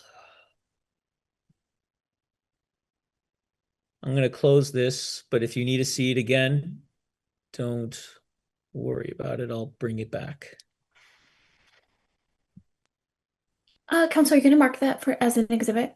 Yes, let's mark that as Exhibit 1, please. Okay.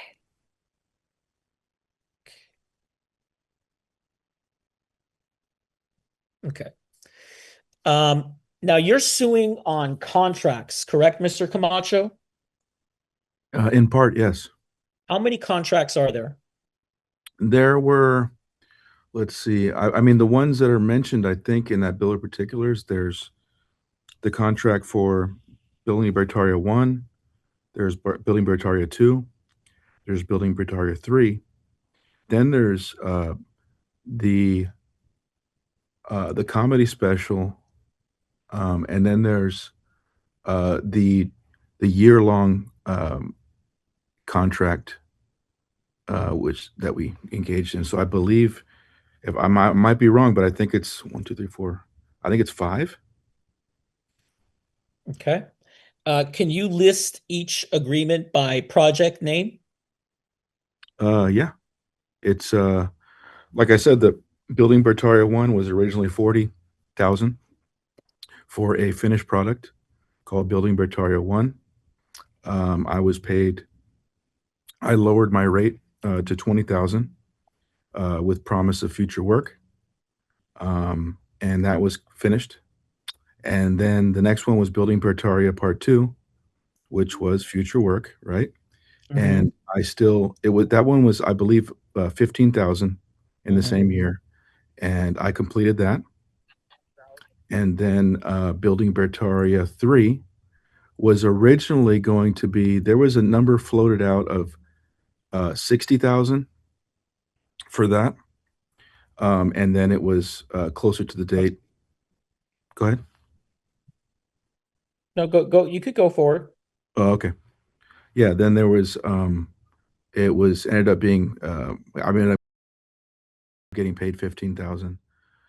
And then there was the 12-month contract, which was, 2,500 a month for, 2 documentaries a year and, uh, as a finished deliverable, and, um, also, like, shooting skits and, shorts, like, things like that, promos. And then there was, the comedy special, which was, originally, I think it was the first, number was 30,000, like, then it was 20,000, and then it was, it became royalties and, a partial payment. So I believe that's it. I might have missed something. How many contracts are you alleging, Mr. Camacho? You gave me at least 7 there. I counted. Originally, you told me 5. 7? What are or I have 5 contracts. You said building Beartaria 1, building Beartaria 2, building Beartaria 3, Mhm. the comedy special, and a year-long contract. That's it. That's it. And you claim you're owed $20,000 from building Beartaria 1. Is that correct? Yes. Okay. Where do you get the number $312,000? $312,800. 300? I thought it was 200 something. Mm, In the further bill of particulars? mm-hmm. Wasn't it 220 something?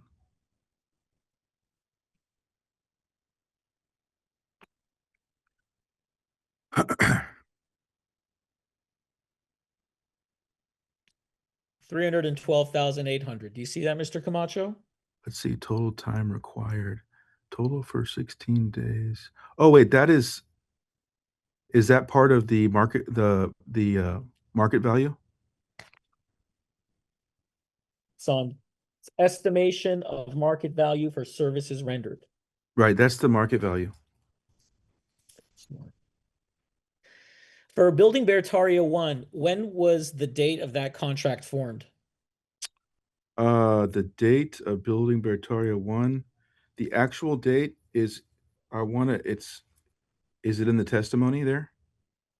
I don't remember. More or less, building Beartaria 1 was, geez, because we were talking about it beforehand. I don't remember the date, but of course it was before shooting, which was April of 2021. In the exhibits, you can see the exact date, of that. Okay. And Sam Mitchell was the only person who you discussed and formed the terms of that agreement to. Is that correct? Correct.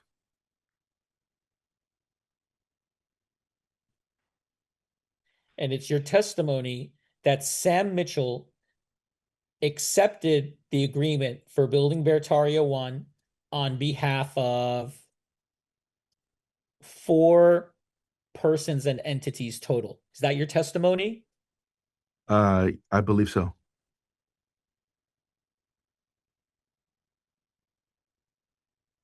And the sole reason why you believe it was accepted on behalf of the 4 entities is because you received payments from those entities. Is that correct?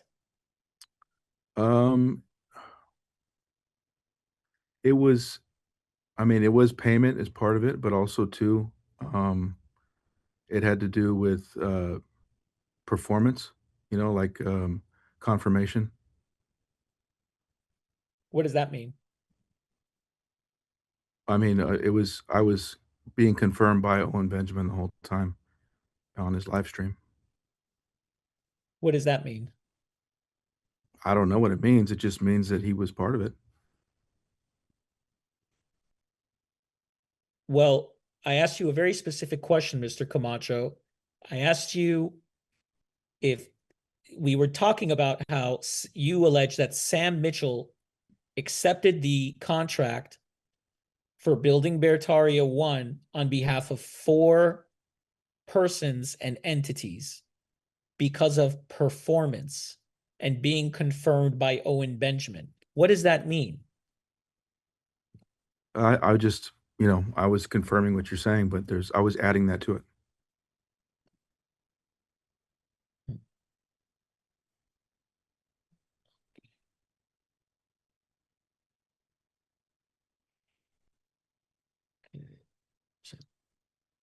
Okay. Yeah. Okay. Okay. All right. All right. So let's talk about building Beartaria 2.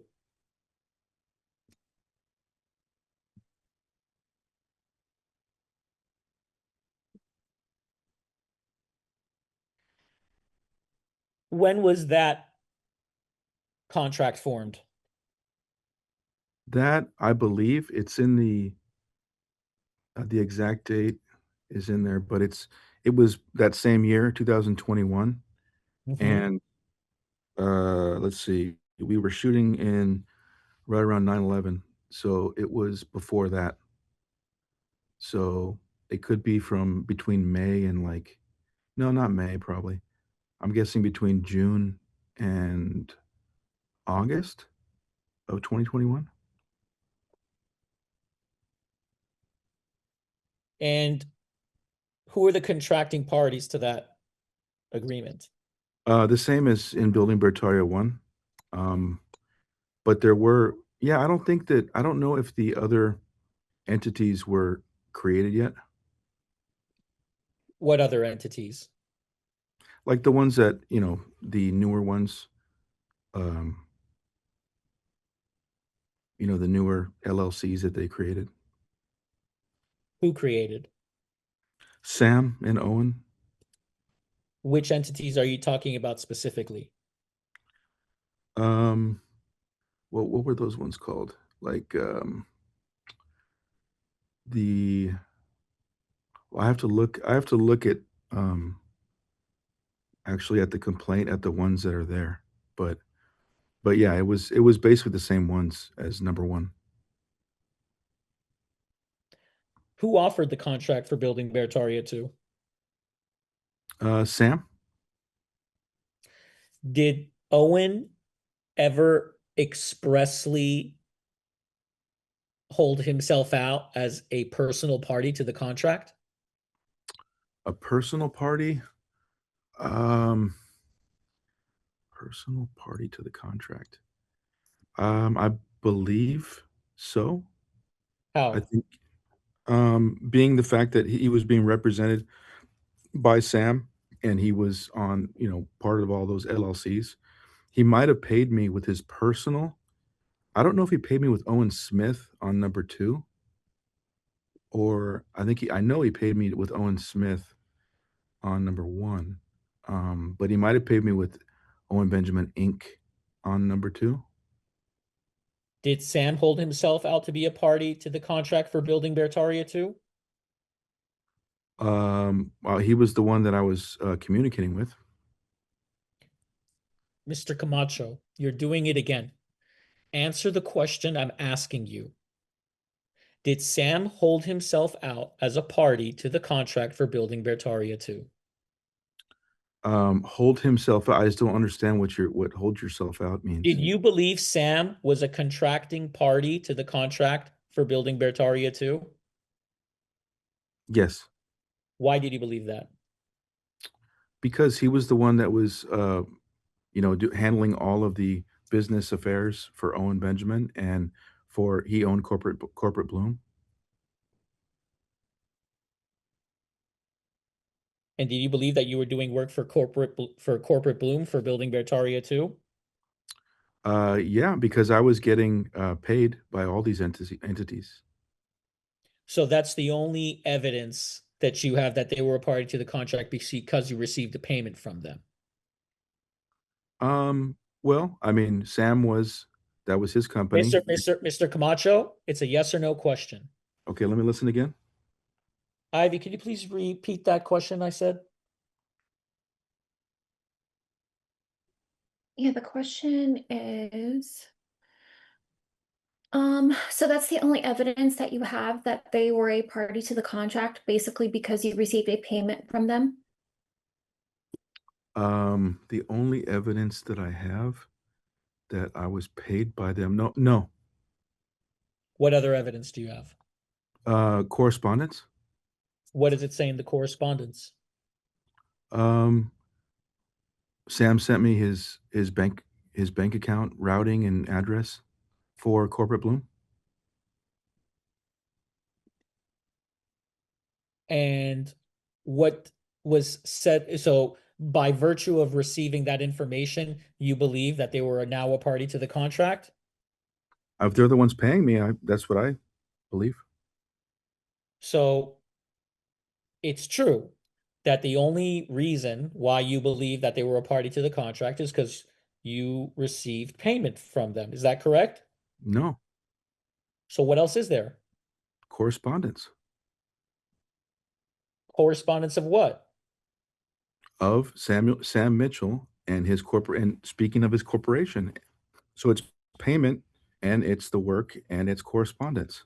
What was he speaking of his corporation?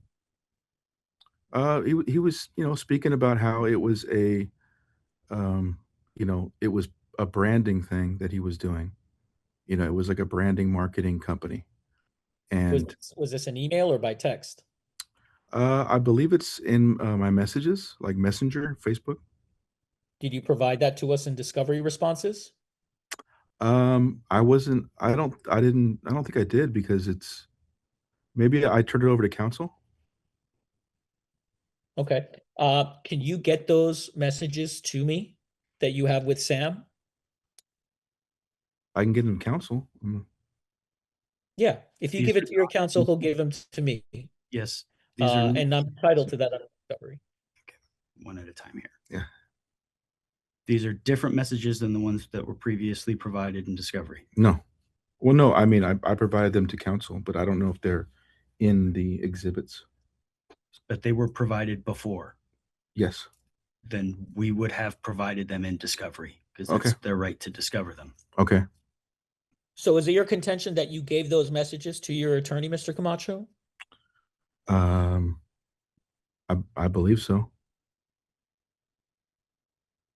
Okay.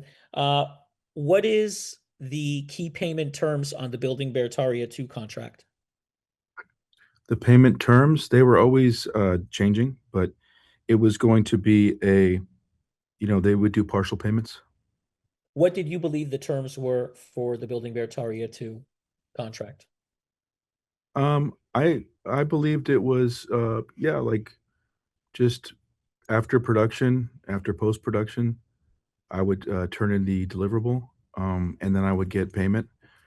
I would get some payment before and some after, depending on what we agreed upon. And what was the key payment terms? The key payment terms were, upon completion, I would be paid in full. And what is full payment? For that one, I agreed to 15,000 with promises of future work. What promises of future work? Just in the future, I was supposed to get $100,000 for 2022. Was that an oral or written promise? I believe that, I'm not sure if I have an actual text message of the $100,000, but it was an oral promise that I actually wrote in my journal. Was it also an oral promise that you would get future work for building Beartaria 1? No, it was that's been in correspondence as well. Okay, and what correspondence is that in? I believe it's in um, I believe it's in the text messages with Sam. With Owen, there was Owen had told me, I believe it's on a video where he said that we can do 10 of these documentaries. Like, let's just keep doing it. Did he is there a video where Owen says we could do 10 of these documentaries instead of paying you the full 40,000 for building Beartaria 1? No, that second part is not there. So, do you have any express uh do you have any express written agreement for building Beartaria 1? Express written agreement. I have correspondence and I have payment. And what do those correspondence show to be any term of the contract? It's in the complaint, I believe, or in one of those.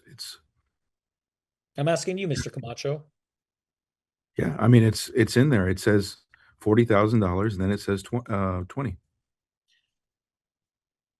Mr. Camacho, you have to answer my questions, not the question you want to answer. My question was, is that written anywhere? Is that expressed anywhere in writing? Yes, Where? in correspondence with Sam. What correspondence? It's part of the exhibits. It's in a message. Have you turned those messages over to us? I believe so. Yeah. And what did Yes. Sam say in those messages? Um, I can't say verbatim, but he was agreeing to that. Like, I think he was the one that said 40,000 at first. It was his office. What did Sam agree to in those messages regarding building Beartaria 1? I believe the message said 40,000 for 3 weeks shooting. Okay. So that was lowered to $20,000 Yes. per your testimony for a promise of future work, correct? Yes. Okay. And that was an oral promise of future work, correct? No, I mean, in his messages, he's constantly talking about future work. Did Sam say future work in lieu of the 20,000 that you lowered it from? Yes. Where does he say that? I believe it was oral, but I mean, he insinuates it on text. Can you show me the text messages where he agreed to a promise of future work because you lowered your rate to 20K for building Beartaria 1? I don't believe that it's verbatim like that. I think it's more implied on the messages, but he did say that on a phone call. So you do not have that expressly written to you, correct? Expressly. What does that mean, expressly? Expressly means anything in writing, whether it be message, email.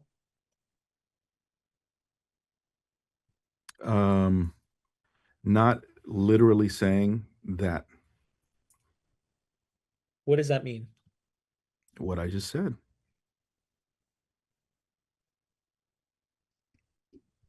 Did you ever receive an express written communication from my clients that they would promise you future work after building Beartaria 1 if the rate was lowered from 40,000 to 20,000? No. So it was all oral, correct? It was oral, and it was also through communication and payment. were those communications or payment written? The payment's written, yeah. Were those written expressions that indicated that future work would be promised if it was lowered from 40,000 to 20,000? No, it's not written, no. So there is no written expression of that change of the contract. Isn't that true? Yeah, I already answered that. Okay, thank you.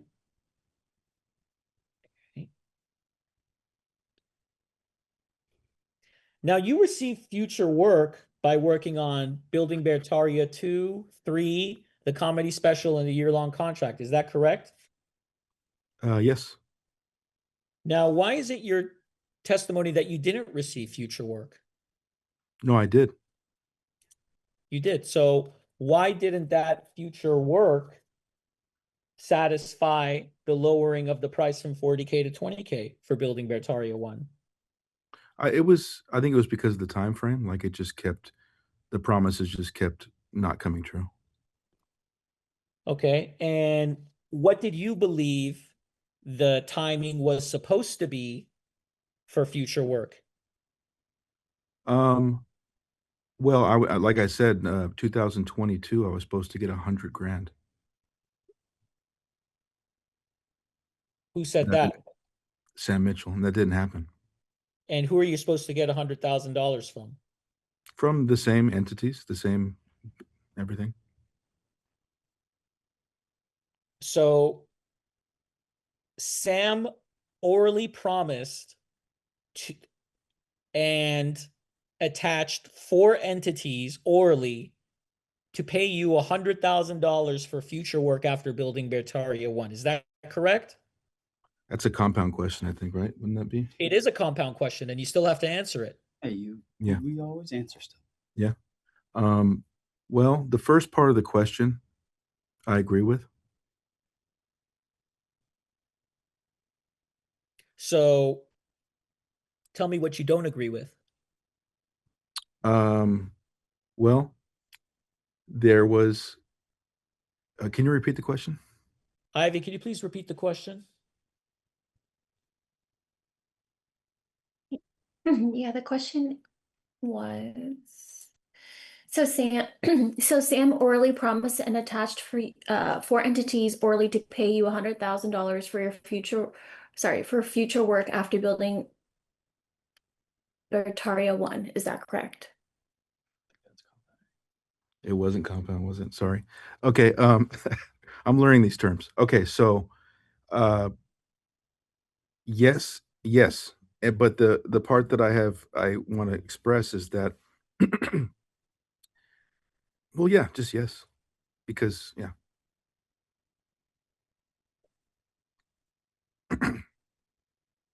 For Building Beartaria 3, can you tell me the date that that contract formed?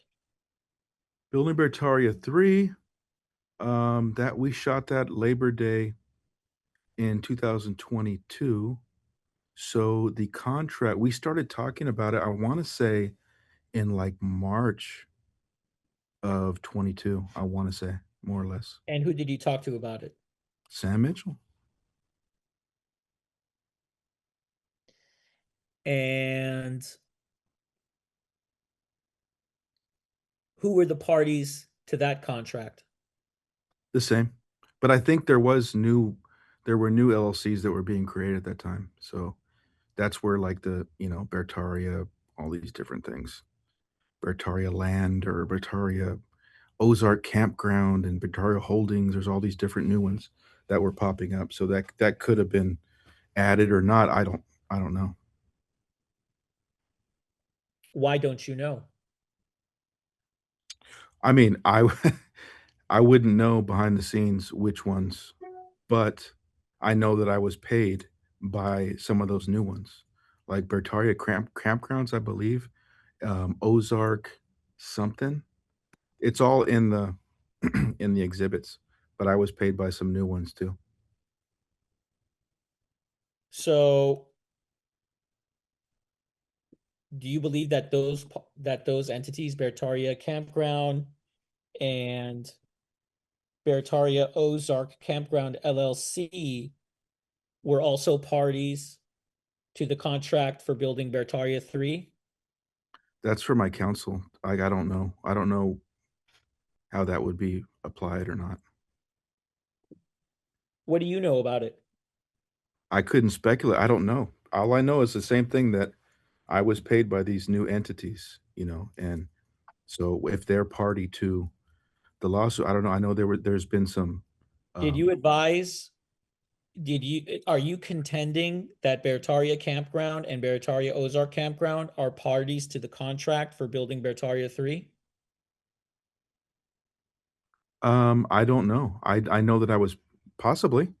I mean, I was paid by them, by different ones, and I'm not saying both of them, but there were some payments that were from some Beartaria and some Ozark stuff. So besides the receiving payment from those entities, did you believe at the time of the formation of the contract that they were parties to the contract for building Beartaria 3? At the time of the contract, um, uh, possibly towards the end of starting the Mr. contract. Camacho, answer my question. At the time of the formation of the contract, did you believe Beartaria Campground and Beartaria Ozark Campground were parties to the contract for building Beartaria 3? Yes or no? At the time of the contract, I believe. Formation of the contract. Okay, sorry. The formation of the contract. Um, Possibly. And I only say that like that because, like, there was this time with the payment, it really got broken up. So, Mr. like, Camacho, why did you, what facts helped you believe at the time of formation of the contract for building Beartaria 3 that Beartaria Campground and Beartaria Ozark Campground could possibly be parties to the contract at the uh, time of formation? I think you want to. No, you good? Okay. I think the reason I'm saying that is because before. Mr. Camacho, answer the question. I'm trying to. I'm thinking that the reason that I could have possibly thought that is because before we did that contract, I had produced a promo, and I had produced, like, for the event, and I had produced, a video about the new land fund, and I believe I was paid for those, by one of those entities. So that's why I'm saying I could have thought that. So it's your testimony that you don't have any evidence that Beartaria Campground and Beartaria Ozark Campground were parties to the contract for building Beartaria 3. Is that correct? No, that's not correct. So what is the evidence that you have, the totality of the evidence that you have that makes Beartaria Campground and Beartaria Ozark Campground parties to the contract? Payment Just payment. and correspondence. What correspondence? I mean, with Sam. What did Sam say in those correspondence? I mean, he was constantly talking about these new ideas that he had, right? So, like, there's the idea for the event, the idea for, the new documentary, what it's going to be about, um, and also too, like, the way that he was going to pay me. He was constantly, like, pulling money from one thing to give it to this one, to this one, to this one, constantly intermingling payments from different accounts. And Okay. I even told him that, like, and he, but yeah, that's why. Okay. So at the time of formation of the contract, you did not have, strike that. At the time of formation of the contract for building Beartaria 3, Mhm. you did not believe that you did not believe that unbearables, strike that. Let me strike that little question. At the time of the formation of the contract for building Beartaria 3, you did not believe that Beartaria Ozark Campground and Beartaria Campground were parties to the contract. It was after formation. Is that correct? No. So when did you believe, when was the point in time you believe Beartaria Campground and Beartaria Ozark Campground were parties to the contract for building Beartaria 3? Um, when I started getting paid by them. Was that after or before formation of that contract? Before, when I was doing the promos, I was doing promos and I was doing his land fund video, and I started getting paid by these different companies. Okay. And then I still got paid by them again. Were those promos related to building Beartaria 3? Yeah. So you started performing work for building Beartaria 3 before the formation of the contract. Is that your testimony? I started to shoot promos for the event that the Mr. documentary. Camacho, you need to answer my questions. Did you receive money from Beartaria Campground or Beartaria Ozark Campground before the formation of building Beartaria Part 3? Yes or no? Okay. Can you repeat that question? Ivy, please repeat the question.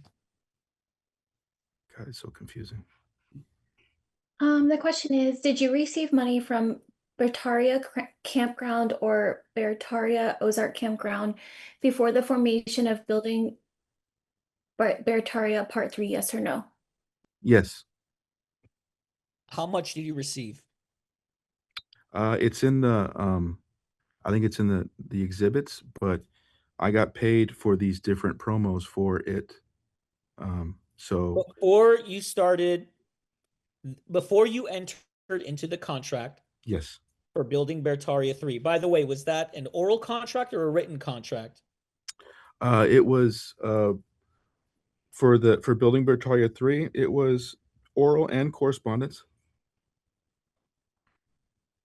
What correspondence? Messages. And yeah. So what terms were in the correspondence? They were in the correspondence. Let me see. Which ones of the correspondence do I actually have a screenshot of that?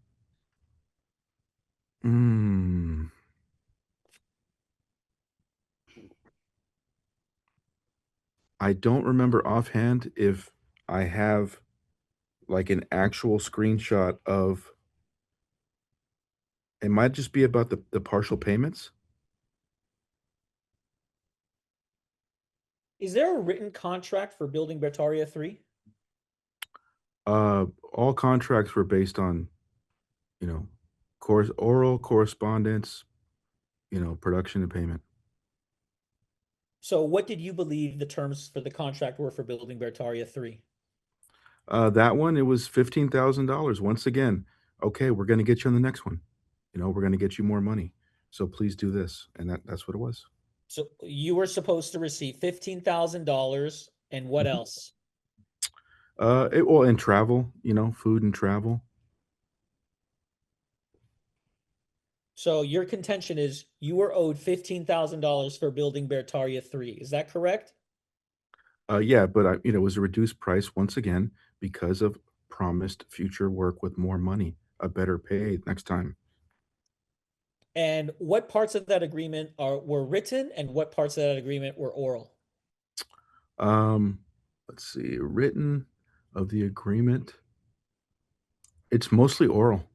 That one's mostly oral, but like I said, there's messages back and forth about payment. Okay, tell me which parts were oral. I mean,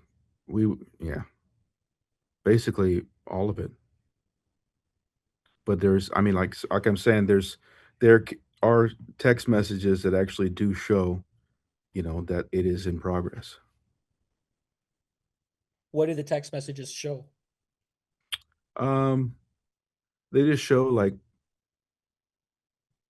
when I'm going to get paid or where it was or, just those types of things. It's not like a straight, I'm going to do this because this, and this. But So it it's is. your contention that the oral contract for building Beartaria 3 was between 6 parties Beartaria Campground, Beartaria Ozark Campground, Sam Mitchell, Owen Benjamin, Unbearables Media, and Corporate Bloom. Is that correct? Those are the contracting parties? It could. I mean, you could throw Owen Benjamin Inc. in there. I mean, you could. I don't. Like I said, I don't know until I get. It's like a whole web of LLCs, and like you're getting paid differently like every time. So it's hard. I don't. So you believe that just because you get a check from a separate entity, that that entity is liable under contract to you. Is that your testimony, Mr. Camacho? I'm not a lawyer. Objection, speculation, you can answer if you Yeah. understand. Yeah, I don't like. I'm not a lawyer. I can't speculate on that. I don't know. Sure, to your knowledge. I mean, to speculate, yeah. I mean, I have an agreement. I have a verbal agreement. I have payments, and I have a deliverable I send to them, and then I have confirmation that they love it. Okay.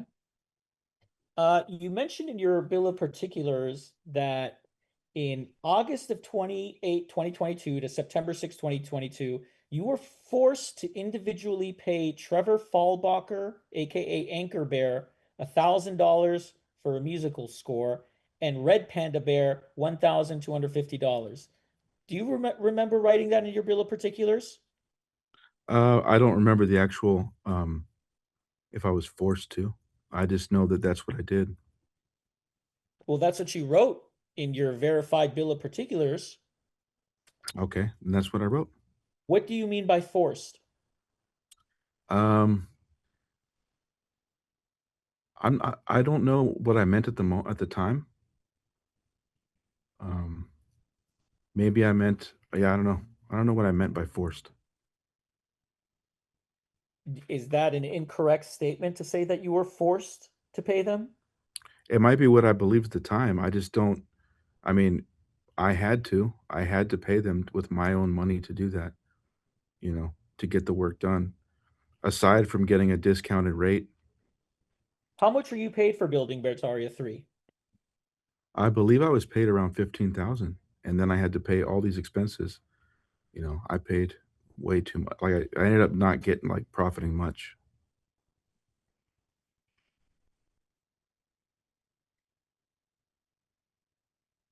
So, according to your testimony, you received $20,000 from building Beartaria 1 Yes. and $15,000 for building Beartaria 2 and building Beartaria 3. So $30,000 for those. Is that correct? More or less, yeah. And what do you believe is owed total under contract for those 3 contracts? Broke. Total for those 3, I'd have to look at the numbers to know, like, Give me your best estimate, please. I mean, I don't know. I don't know what I'm owed. What do you think you're owed? It's in the bill of particulars. It's like, whatever I said there. It's the, there's the remainder of the promises, you know. Now, Mr. Camacho, you verified your bill of particulars. Do you recall doing that? Yes. And you went through this entire document and made sure everything was perfect, correct? Yes. And you wrote under penalty of perjury that you were forced to pay Red Panda $1,250 for flights, food, and accommodations. Is that correct? If that's what I said, yes. Isn't it true that you owe Red Panda $1,000? No. Isn't it true that you never paid Red Panda the $1,250? No. It's not true. Nope. Do you have proof of payment for the $1,250 you paid Brian Mongavin, aka Red Panda Bear? For what? You wrote on page 5 of your bill of particulars lines 23 through 26 during August. Let me take it out for you.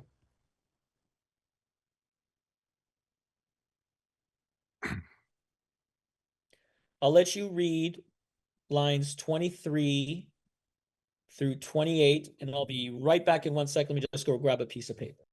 Okay.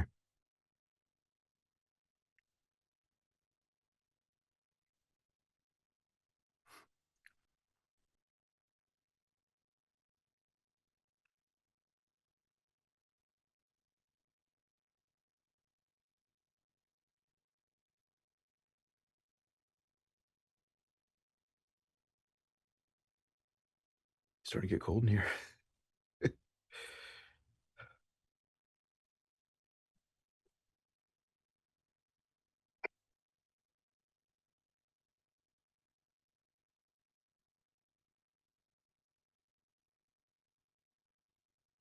Did you have a chance to read that, Mr. Camacho? No, is this the part? Is this the part here? Oh, I had it on the wrong page. Fake. Here we go.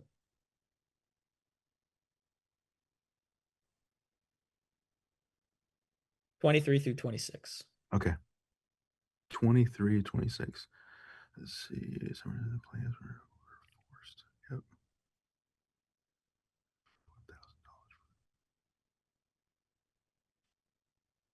$1,000. Oh yeah, sure. I have all that proof. Yeah. Okay.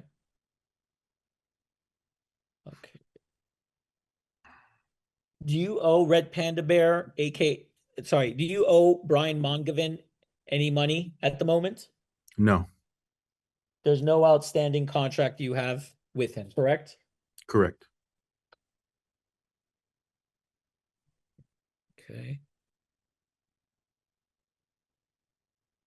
So in totality, how much are you alleging is owed to you from the contracts of Building Beartaria 1, 2, and 3? Can I see the bill of particulars? Sure. Because I know the big number. Yeah, can you scroll through it? I can't. I can email you a copy of it so you have it, but your counsel should have it. But I Yeah. could email you the one that I have. Nathan, do you want me to email it to you? I have a copy here. He's Okay. mostly asking if you could scroll down Just so I can see so I can do the math. somewhere on page 8 or 9.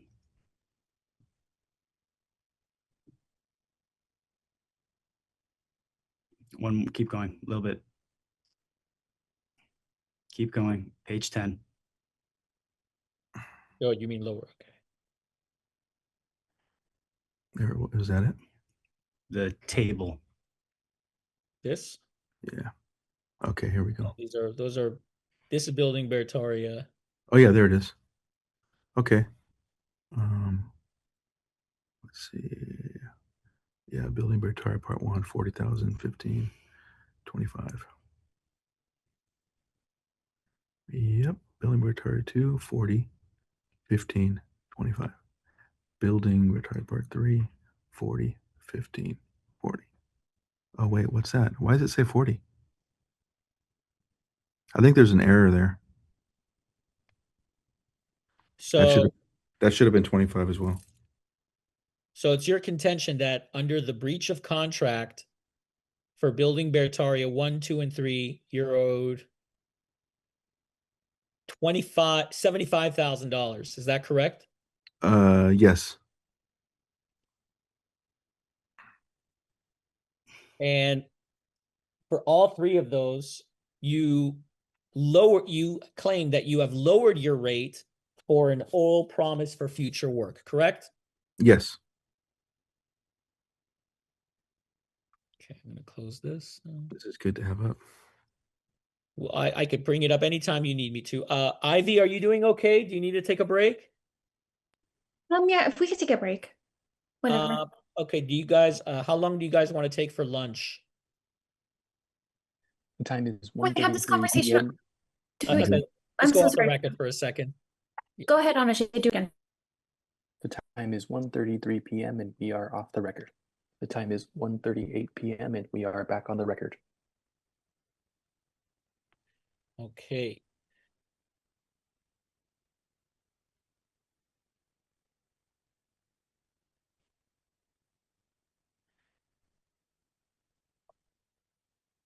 let's go now to the fourth contract in chronological order. Do you recall, Mr. Camacho, what the fourth contract you had with in this lawsuit? Yeah, it's it was a 12-month period for $2,500 a month, starting in, I think we started in July or June, and supposed to go for 12 months, and it was going to be 2 documentaries a year, and then like either 2 skits or 4 promos per month, and I would go up there and shoot with Owen every other month, and that was it.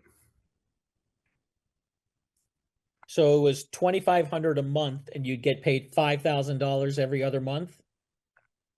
No, it was 2,500 a month. I get paid So you get paid $2,500 a month every month. every month for 12 months. Okay, but you go there every other month. Yeah, and if they wanted me to go up there an additional month, I would get another 2,500. Okay. And this was an oral agreement, just like the other ones, correct? This was an oral agreement, but it was also I also have a voice message on this, and then let me see, what's the other evidence I have about this? Mr. Camacho, I understand you may have text messages regarding these agreements, but Mhm. I want to talk about the terms of this yearly agreement. Was any of the terms of this yearly agreement expressed in any writing? In writing, like an actual written contract? No, So it was an oral agreement. it was oral, and then there was correspondence. Did any of the correspondence confirm any of the oral terms? Yeah, there's a message with Sam. And what did the message say? I am basically telling him the terms that that we came up with, like texting it, and I sent a voice message, and then he answered and he confirmed. He goes, "I got your back."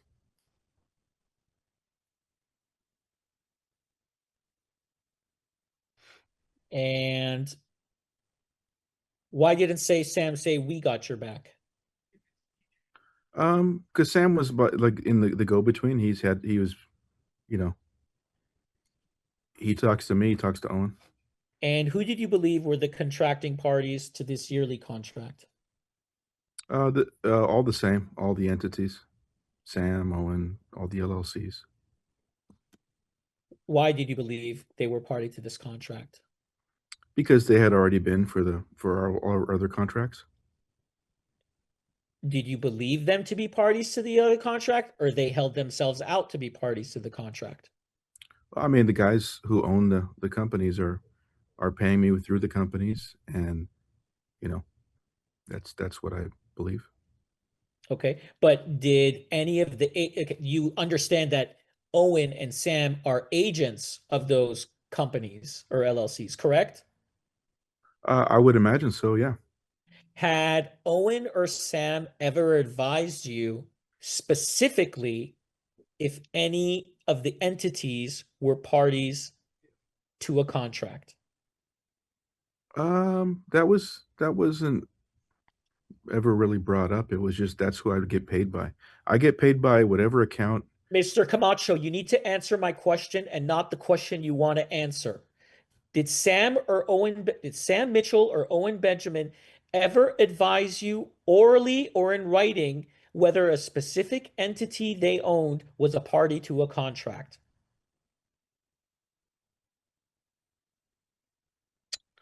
Um, did they ever? I'm trying to remember if there was an actual like quote like that says this is this. No, I don't think so. I don't think there ever was like a direct message that said this will be a blah blah blah. Corporate Bloom is telling you to do, no, none of that. So at the time of the formation of the yearly contract, who did you believe you were forming that contract with? The same as always. Owen Benjamin, Sam Mitchell, Corporate Bloom, Unbearables Media, you know, you name it. Okay, but why all of those parties? Because they were all entities of these two guys and they were all paying me. That was for previous work, though. Is that correct? And for this work too. I mean, I never knew who I was going to get paid by, like which company was actually going to send me the funds. It was always different. It was, either a wire or it's through Stripe or it's through Zelle it was just so unorganized. So, Mr. Camacho, I wanna come up with a hypothetical with you.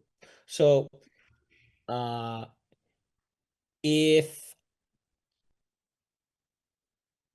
if I owe you $200 and I have a friend of mine Zelle you $100 and I don't pay you the rest of the $100, does that mean my friend is also liable to you for the $100?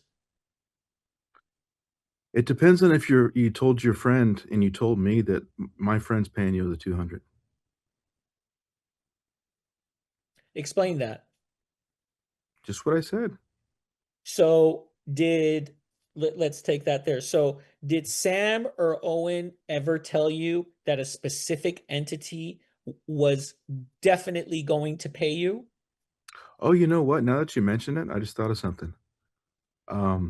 Yeah, for that 2,500, Sam repeatedly said that that money was coming from Beartaria Times app, and that was coming from, but not directly from the app, but it was coming from Sam and Owen's profits from the app. So basically, he was saying that him and Owen both got 1,250 a month, and they were putting it together to pay me that 2,500. And he wasn't really happy about it. You're taking my profits type stuff.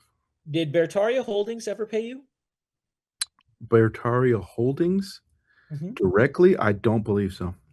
So why did you name him as a defendant? Just, I mean, in this whole web of, I just wanted to see. I don't know which one is doing what. It's all behind the scenes. It's all very sketchy. So you have no evidence to bring Beartaria Holdings into this lawsuit. Is that correct? I mean, that's why we have discovery, right? You're right. But could you answer my question, yes or no, that you had no evidence whether you have no evidence showing that Beartaria Holdings is a party to any contract in this lawsuit. Is that correct? No hard evidence that obtained. No. Do you have any soft evidence? I mean, it's the connections between Beartaria Holdings and everything else. Like Sam was actually talking about Beartaria Holdings to So me. hold on, let me stop you there. What is the connection between Beartaria Holdings and any of the parties in this action? I really don't know. I think Beartaria Holdings is the head of it all because Sam was telling me about Beartaria Holdings. He goes, we could possibly use Beartaria Holdings to pay this and this and this. And he was mentioning Beartaria Holdings to me in 2023. And I was like, okay, he goes, maybe we can get the money to come from there and then bring it over here. So he did mention that to me. That's the only reason I knew what it was. Okay. Uh, for these contracts, for building Beartaria 1, 2, 3, and this yearly one, could you give me all witnesses who heard any formation conversation? Um, Witnesses to all those things. I couldn't. I mean, I don't know who would Any even. of them. To any of them. I don't even know who I would say because it was basically me and them. You know. So that's okay. Is there no one else that has any formation information? No, it was just me and them. I'm pretty sure. I don't like. I don't know who else would know anything about this. Okay.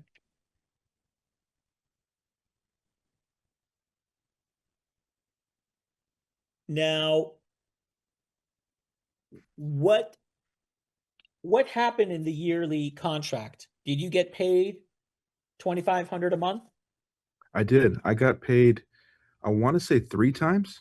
I think it was June, July, and August. And then like from August, I think I also got like another 1,000. And that's when the fallout happened in September, I believe. Yeah. Yeah, when the special came out, yeah. Oh, no. No, wait. No, I think I did get paid in September because the fallout was in October. It was that payment. So I So believe it how might have many been 4. payments did you get? It might have been 4, I think. I'd have to check the records, but I believe it was June, July, August, since September. So I think maybe 4.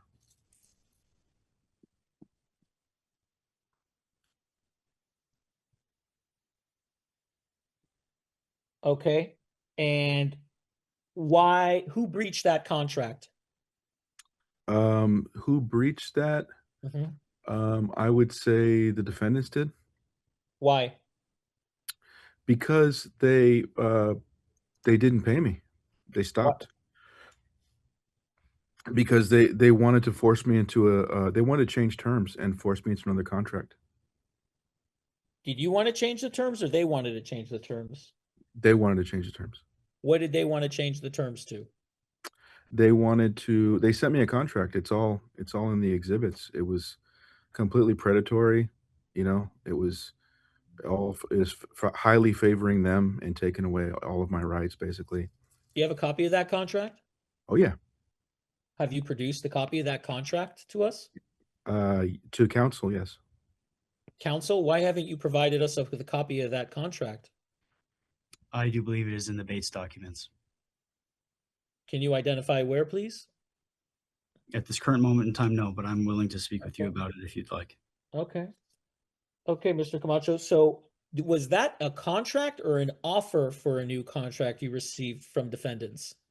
Oh no, it was changing the terms, and they were holding my paycheck until I signed. So what you're contending is they breached the $2,500 a month contract, correct? Yes. Okay. So a how are you claiming all the damages you're claiming if you were only owed $2,500 a month on that contract and it was a 1-year contract? I mean, that's part of it. Isn't it true that you wanted to change the $2,500 a month contract so you could receive royalties? No.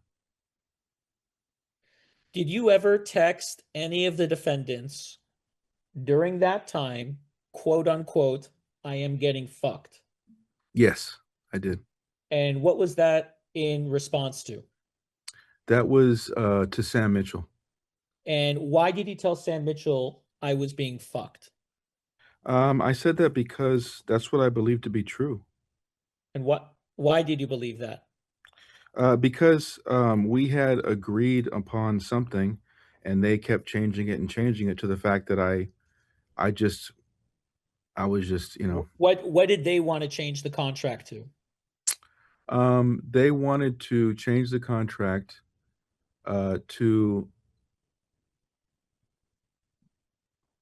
I mean, this is where it gets kind of, sticky because we're talking about the comedy special, and then we're also talking about this year-long contract. I'm being very targeted and focused here, Mr. Camacho. I'm talking about the year-long contract. Right. Yeah, the Tell me, year-long tell me what did defendants want to change about that agreement? Well, what happened was I texted Sam about being effed, about, the comedy special. It had nothing to do with the other contract. And what did they want to change with the comedy special? They wanted to change the terms again. So basically it No, was no, no, no, no, no. What did they want to change? I was trying to tell you. Sorry, okay, go for it. So they wanted to change terms again. So that it first started out with the comedy special. I was going to get paid up front. I was going to get paid. We had a Which budget. comedy special? Wait, hold on. You're jumping now. We've only covered so far building Beartaria 1, 2, 3, and the yearly contract. Is there Right, and another contract you're talking about now? that's the comedy special contract that you're asking about. Okay, that's a different contract, Adam. We're Well, talking about the year-long contract. right, but that's not what that I'm getting fucked up was about. So I'm getting fucked was in regards to the comedy special contract. Is that correct? Yes. That's the next one. So did so what was changed about the year-long contract if that was a separate contract? Nothing. I mean, the year-long contract they just stopped payment. Is it because you stopped working because you had a disagreement about the comedy special contract? Nope. I did not stop. So what was the contract for the comedy special? The comedy special, that's the thing, it kept changing. It went Okay. from being, okay, it's gonna be 30,000. Then it's gonna be, okay, Sam sends me a text that says, okay, I have 10,000. No, I have 15,000 for the comedy special, 15,000 for your documentary. And then he says, oh, maybe 20,000. So then it went down to that. So then it turns into, oh, we don't have the money now. Can we do royalties? And we'll pay you like a little bit now, and then we'll get the royalties going on the back end. So it was constantly changing. Then it went from the royalties being 20%, and then Owen changes it to 15%. Okay. That's when I said I'm getting effed. Okay. So, Adam, do you understand the difference? Well, let me strike that. Can you tell me what is the difference between a contract and an offer for a contract? A contract and an offer for a contract. Well, Do you know the difference between I an guess, offer for a contract and a contract? I mean, I'm not a lawyer, but what I see that to be is there's like a contract that there's an offer, and then once you accept the offer, that's what it is. It's a contract. Okay. So, is an offer for a contract not the same thing as a contract? Not until you accept, right? What do you think? I mean, I'm not a lawyer, but that's what I imagine. So, would you think it's more fair to interpret what Sam had sent you regarding the comedy special as an offer for a contract rather than a contract? An offer for which part? The the document, the contract that Sam Mitchell had sent you for the comedy special, Mhm. in reality, it's an offer for a contract, not an actual executed contract. Is that correct? Um, I think it's pretty vague, because it can be we had been doing oral contracts for 3 years. So, Okay. like, Yeah. Okay. Did any of the oral contracts have royalties? no, this was the first time. Okay, now we're talking about an express contract, though, for the comedy special. Do you understand that? What's expressed? Written. Okay, written. Now I haven't seen this offer for a contract that Sam had sent you, but is it fair to say that the offer for contract that Sam had sent you was not an executed contract? The offer? No, no, no. I didn't agree with the terms. Correct. Correct. And for there to be a contract, there has to be a meeting of the minds. Is that correct? A meeting of the minds. I think there has to be an agreement, right? That sounds about right, don't you think, Mr. Camacho? Yeah. So what was the agreement that you had for the comedy special between the parties? What was the agreed terms? At what point? Excuse me? At what point are you? Because you're going back to At the point of contract formation. contract formation. Um, Did the comedy special contract ever execute? Yeah, it sure did. When? When I got the confirmation from Owen himself that it was What was going that to be. date? I have it's in the evidence when he says it. When? It was in September. So it's like September. I can't remember, but we had just gotten back from the festival. So who sent you that? Owen? Okay. And did you agree to the terms of that contract? Yeah. Did you sign the contract? Oh no, it's not written. It's on text message. So you're alleging that you had an oral agreement for the comedy special. I had a oral contract with Owen Benjamin and Sam. So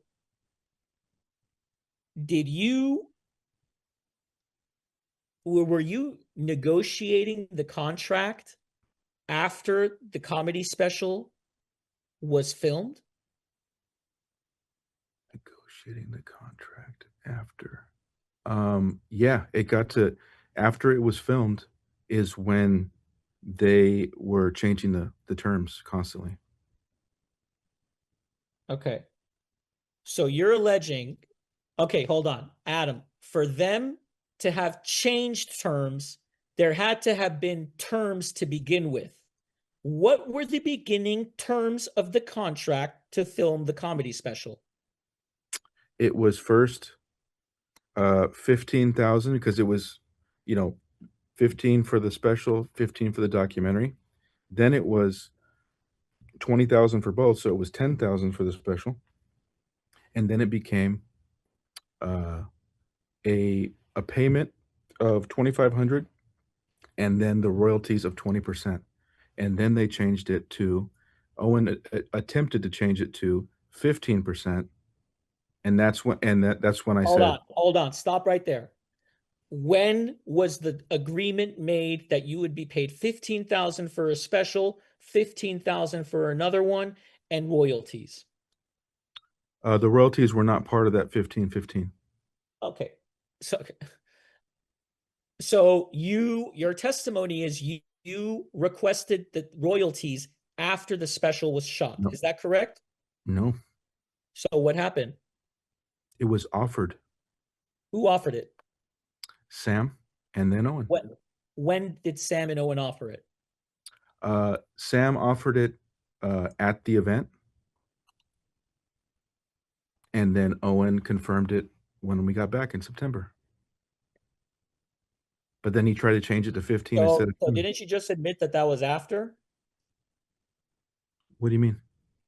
That you just said Owen confirmed it in September, so that would be after the special was firmed. Isn't that correct? But it wasn't me changing the terms. That's not the question, Mr. Camacho. That's not the question. I'm asking you about the timing. Owen told you after you had recorded it, you're alleging that the royalties had changed. Is that what you're saying? Yes. Okay. Let's take a break. Let's take a half-hour break for lunch now. We'll be back, let's say 2:35. The time is 2:03 p.m. and we are off the record. The time is 2:36 p.m. and we are back on the record.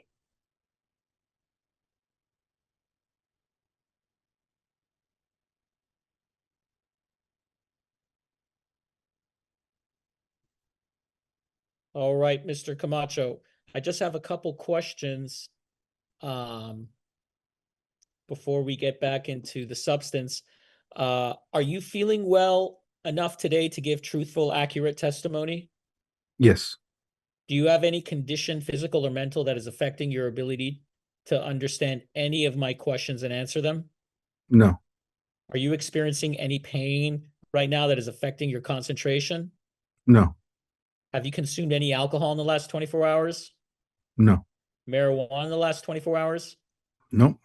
Recreational or illegal drugs in the last 72 hours? Nope. Have you taken any prescription medication today? Nope. Have you taken any over-the-counter medication today? No. Okay.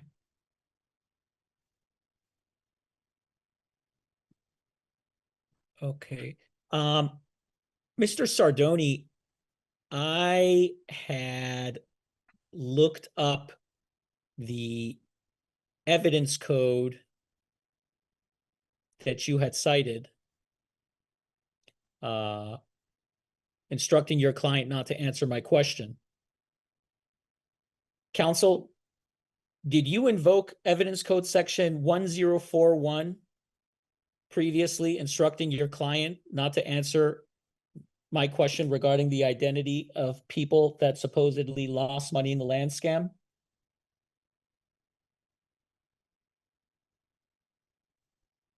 Yes, I'm seeing here identity of informer evidence code, sections 1041 through 1042. Your thoughts, counsel? Okay. For the record, counsel, section 1041 is a public entity privilege regarding informers to law enforcement. This is a civil dispute, and I'm asking about the plaintiff's own transactions and refund demands. You were asking about refund demands for defendants, not for plaintiffs' transactions. Yes. Either way. Either way.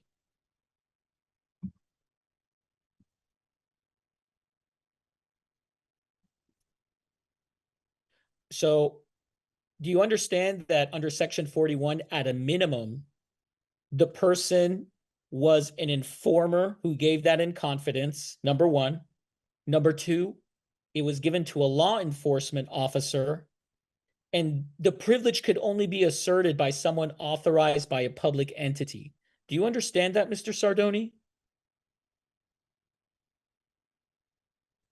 Is this something you would like to discuss here, or what would Yes, you it's important we discuss it on the record, because for the record, section 1041 is a public entity privilege regarding informers to law enforcement. This is a civil dispute. So I'm going to ask your client questions once again on that. Mr. Camacho, you testified earlier that there are about 10 individuals who have only requested to you refunds for Beartaria Campground. Is that correct? There was 10 people that requested refunds? To you. No, it wasn't about requesting refunds to me. What was it? No, it was about basically it was about trying to start a class action lawsuit against Owen. Who are those people? They're just people who donated to Owen that contacted me. What are their names? I don't know. Where are those names?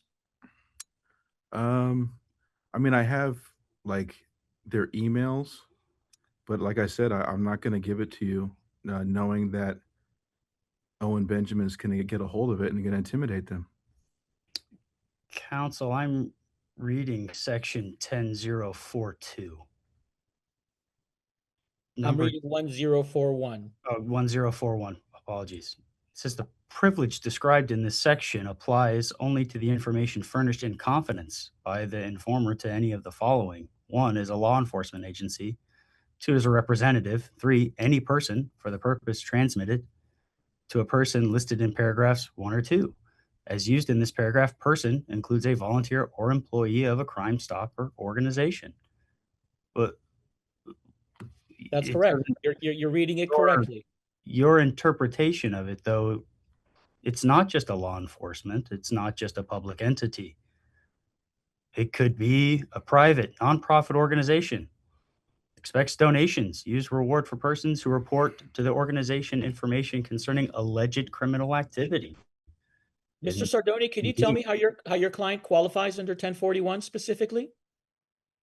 If individuals are committing fraud, that is a criminal activity. counsel. Where? Where does it say that? Where does it say that he gets a privilege? Where it says under subsection B. I'm gonna introduce this as evidence. Ivy, I'm gonna put up evidence code section 1041, and we'll look at it together. And we'll go over this with Mr. Camacho so he could tell me what he thinks it is. Mr. Camacho, do you see this document? Yes. Okay. It says here under subsection A public entity has a privilege to refuse to disclose the identity of a person purporting any violation of law. Okay. You're not a public entity, are you? I'm a private citizen. Okay. Are you a law enforcement officer? No. Are you a representative of an administrative agency charged with administration or enforcement of the law alleged to be violated? No. Are you a person for the purpose of a transmittal to a person listed in paragraph 1 or 2? No. Okay. How do you think that this privilege would apply to you, Mr. Camacho? What's that last part? Let me see the last Sure. one. Let's see. The privilege described shall not be construed to prevent the former from disclosing his or her. I don't know. I mean, I'm not a lawyer. All I know is that, Owen Benjamin is a cult leader, in my opinion. And I have seen him attack people and have his people dox them, harass them, contact their family members, and intimidate them. Who have you seen Owen Benjamin do that to? Please give me their names. What is this? He asked a question. Yeah. What are their names? Okay. Let's see. Alan Powell, Ty Richards. Let's see who else. I mean, Woodshot Bear, Board Game Bear, me. The list goes on and on. What did Owen Benjamin do or direct any of his quote unquote followers to do to Alan Powell? He lied on camera. He mischaracterized Alan's video on purpose.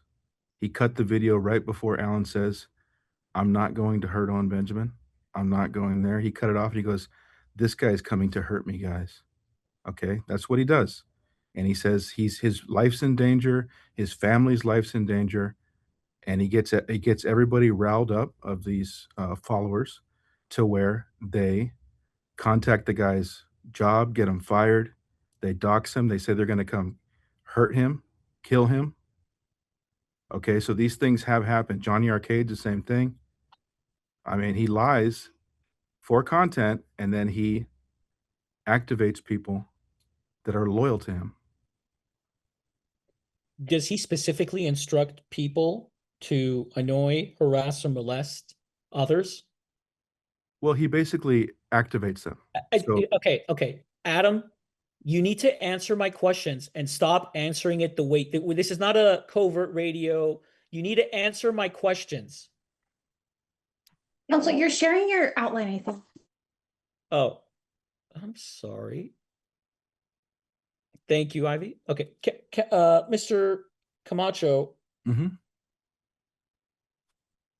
can you give me a specific example of when Owen Benjamin has specifically advised a person to annoy, harass, or molest any other person? Yeah. I mean, every time he says somebody's a pedophile or somebody's going to hurt him or is a violent murderer. Okay, Mr. Camacho, I didn't ask you what has Mr. Benjamin called other people. I asked you a very specific question. Yeah. I asked you, when has Mr. Benjamin ever directed another person to annoy, harass, or molest another person? How about when he got he got Toronto Jew Bear to contact Made by Jim Bob's ex-wife. How about when Oh, tell me what he, happened there. what's that? Tell me what happened there. He's contacting family members from people's past that he doesn't like. He's getting his people to do it. He calls them Big, the Beartaria Intelligence Group. Okay, let's go specifically with people that you mentioned. How, give me a specific, sorry, strike that. With regards to Alan Powell, can Mhm. you give me a specific fact that you are aware of where Owen Benjamin directed another person to annoy, harass, or molest Alan Powell? Yes, by calling him a murderer and a liar and Okay, saying that he's coming to Mr. hurt him. Camacho, you need to answer my question. I I'm am. asking, okay, I understand that you believe as a result of Owen Benjamin speaking about Alan Powell, Mhm. something may have happened. Are Yes. you aware of any information or a fact where Owen Benjamin directed another individual to annoy, harass, or molest Alan Powell? Yeah, it's called incitement. Okay, what did Alan Powell say about Owen Benjamin? All he said, he was going to go to his house to talk to him. He said, I'm not going to go hurt him, but he needs somebody to actually tell him the truth. Coddington Bear and all these people around Owen are lying to him. Okay, and what did he say what did Alan Powell say he was carrying with him to Owen Benjamin's house? Carrying with him? Nothing that I remember. You don't recall that Alan Powell said he was carrying fertilizer in his truck? Oh, that's 6 years later. 6 years. So you're talking about another. 2019. Yeah, the Oh, you're original. talking about 2019. So in 2019, you claim that you don't have a fact that Owen Benjamin told somebody else to go annoy, harass, or molest Alan Powell. That's correct, right? He Answer the question, Adam. I know gotta you be. don't. I know you're very tempted to say, "Well, he spoke about Alan Powell, and that may have caused something." But that's not what I'm asking. And you're too smart to. Okay, you understand what I'm saying, and you're trying to turn the question into what you want to hear. Now you're going to answer the question I ask. You're going to. I don't have proof. So you don't know anything. No, that's called incitement. Okay. Besides incitement, do you know Do you know anyone that Owen Benjamin has said to go annoy, harass, or molest Alan Powell? That he has actually told them to go do it. He didn't give direct orders. No. Thank you. Did he give an indirect order? He has several times. Yeah. Give me the exact words he used making that indirect order. When I give the nod, kill everybody. When did Owen Benjamin say that? That was in December of 2018 regarding Johnny Arcade. Okay. Did he ever give the signal? No, he didn't. So is that a threat? So what is the context of that? It's an insinuation of a threat. I mean, then he got people to everybody pledge their allegiance to him right after. We'll get him for you, BB. We'll get him. Has he ever asked anyone to carry out a threat? Not that I'm aware of. I don't think he's actually formally asked it. When has Owen Benjamin ever directed another person to annoy, harass, or molest Ty Richards? Let me think about Ty Richards. That was a little before. I had to go back and look that up.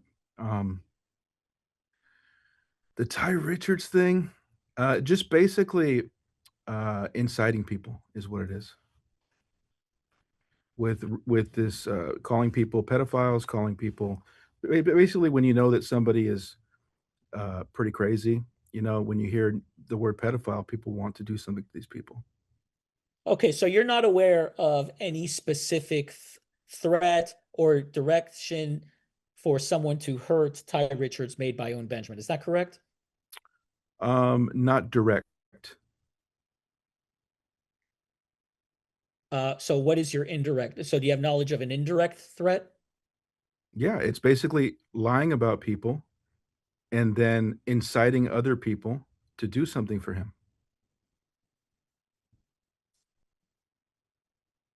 And what did Owen Benjamin lie about Ty Richards?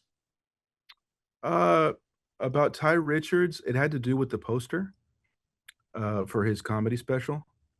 And now that I see like what he did to me, I'm sure it's the same thing, which is basically, lying out of his ass about, excuse me, lying about, what the background was on the agreement. Okay. And you really thought that he was going to get someone killed for that? You never know. There's crazy people out there. There's been people threatening to come to my house. There's people telling me that they will kill for Owen Benjamin and his family for me to drop the suit. But isn't it true that you actually sent someone to his house, Alan Powell? I didn't send Alan Powell to his house. Didn't you send Jab Jab to his house? I didn't send him to his house. He was doing a legal service. But you gave him the gate code to the house, correct? I might have, yeah. I mean, I think he already had it. Oh, so you changed your testimony. Previously, you said that you did give it to him. So now is your testimony you might have? Objection, misstating the witness. You may answer if you understand. Yeah, I mean, yeah. I like I said before, I may have. Okay. So now that we've established you're not a public entity and you're not a law enforcement officer, give me the identifying information of the supposed 10 people you know that want to form the basis of a class action lawsuit. Well, I don't want to subject them to the same thing that Owen's done to so many other people. Well, those are witnesses now, Adam, so you have to provide it to me. Witnesses to what? Hold on.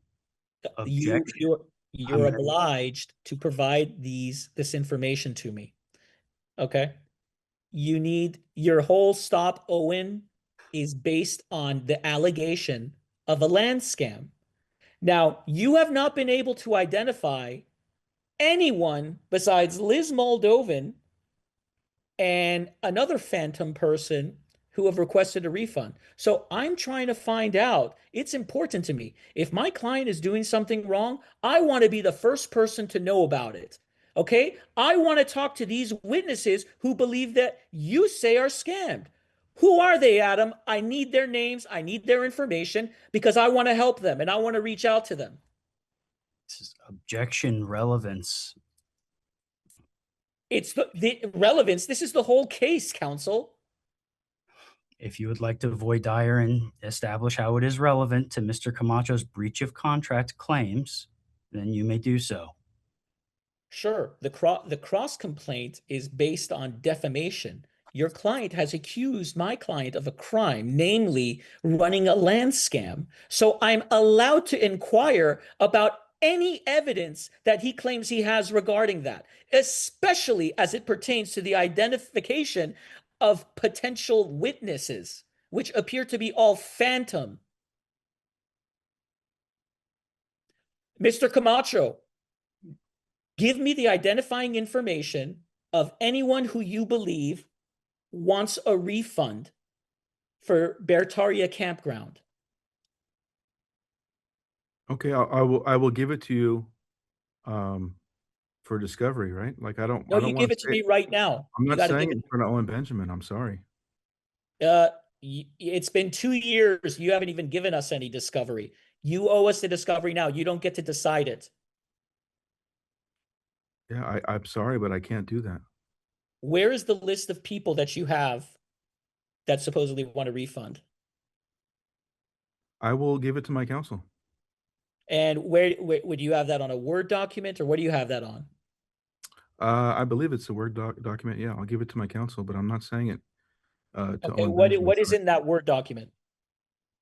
It's just got names and emails, It's got names and emails. but they're not real names. They're like bear names. So Okay, so how do they have contact information? Do they have phone numbers? it's just emails. Just so you have 10 emails of people who supposedly want a refund, correct? Yes. So you didn't even verify if these people had actually made donations. Is that correct? No, not yet. Not yet. Because the thing is, people are they're just so intimidated by this that, it's like speaking out against a cult. It's not easy. Okay.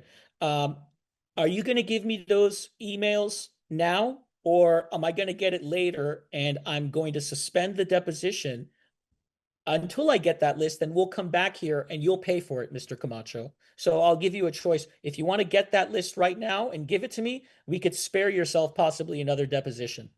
Well, I don't have it on hand. Where is it? Uh, in my office, I came here for my deposition about my case. I didn't know it was going to be Yes. about And you got the your deposition position. notice from your attorney. Isn't that correct? Right. I could go through that deposition notice with you if you like. And Whatever you want. you were asked to bring documents to that. Isn't that correct? My counsel said no new information. No new information. So let me take this out. Okay. This will Ivy, this is going to be exhibit 3. Did you get this document from your attorney? Yes. And did you review it? Yes. Okay. Did you look at these paragraphs of what you were supposed to bring with you to the deposition? Yes, but I was instructed to no new evidence. So did you see this part? All documents supporting your defamation claims against defendants? I've already submitted all that. Okay, so why wouldn't you submit this evidence as part of the support to your defamation claims? Because it's got nothing to do with my case. Okay.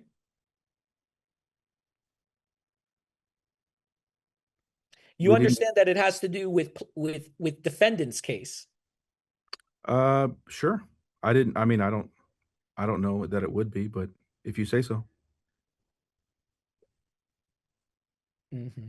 So you've been to saying for years now that Owen Benjamin is committing a crime. Isn't that correct?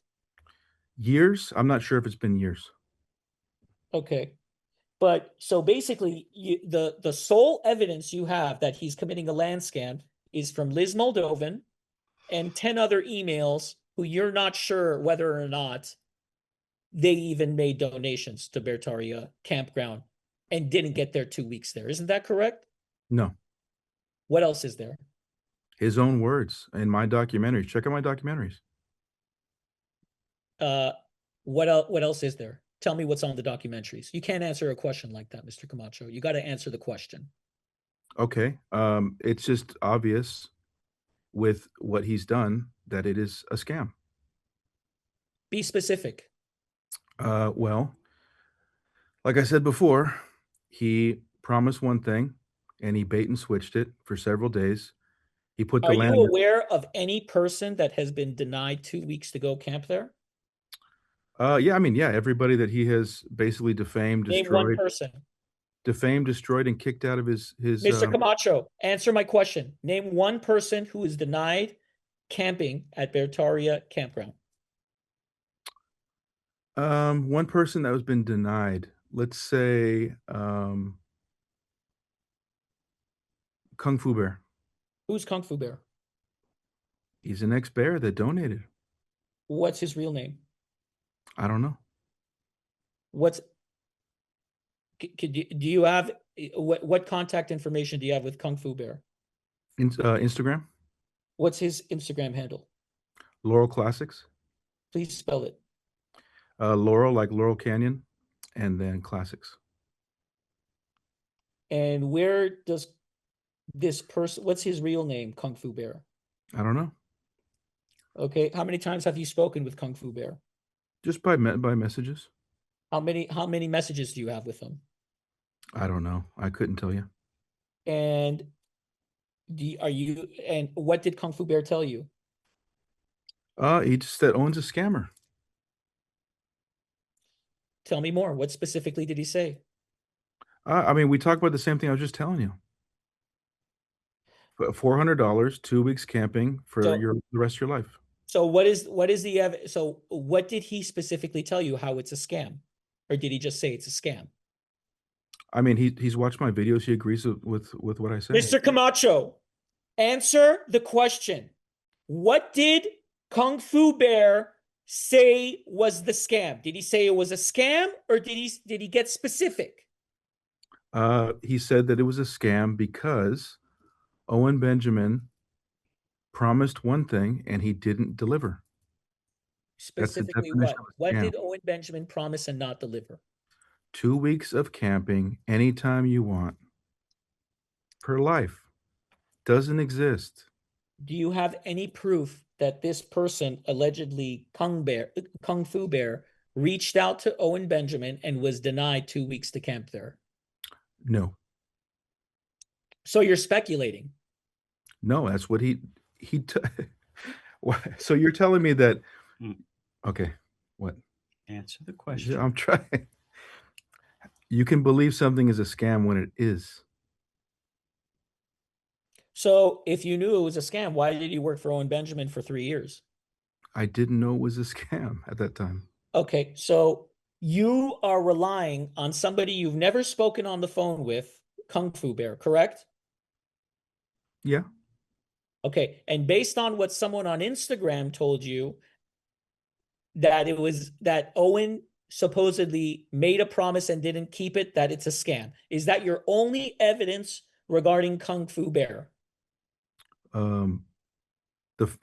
My only evidence, that part I would say no to, but the whole first part of your sentence, no. That's not correct at all. So what is correct? Tell me what is correct. What's correct is that I have done my due diligence. I've done my research. I've watched the streams of him. Mr. Camacho, I'm asking you regarding Kung Fu Bear. Stop answering questions the way you want it. This is going to be a very long deposition if you keep on doing this. With regards to Kung Fu Bear, what is the specific allegation you are making regarding the land scam?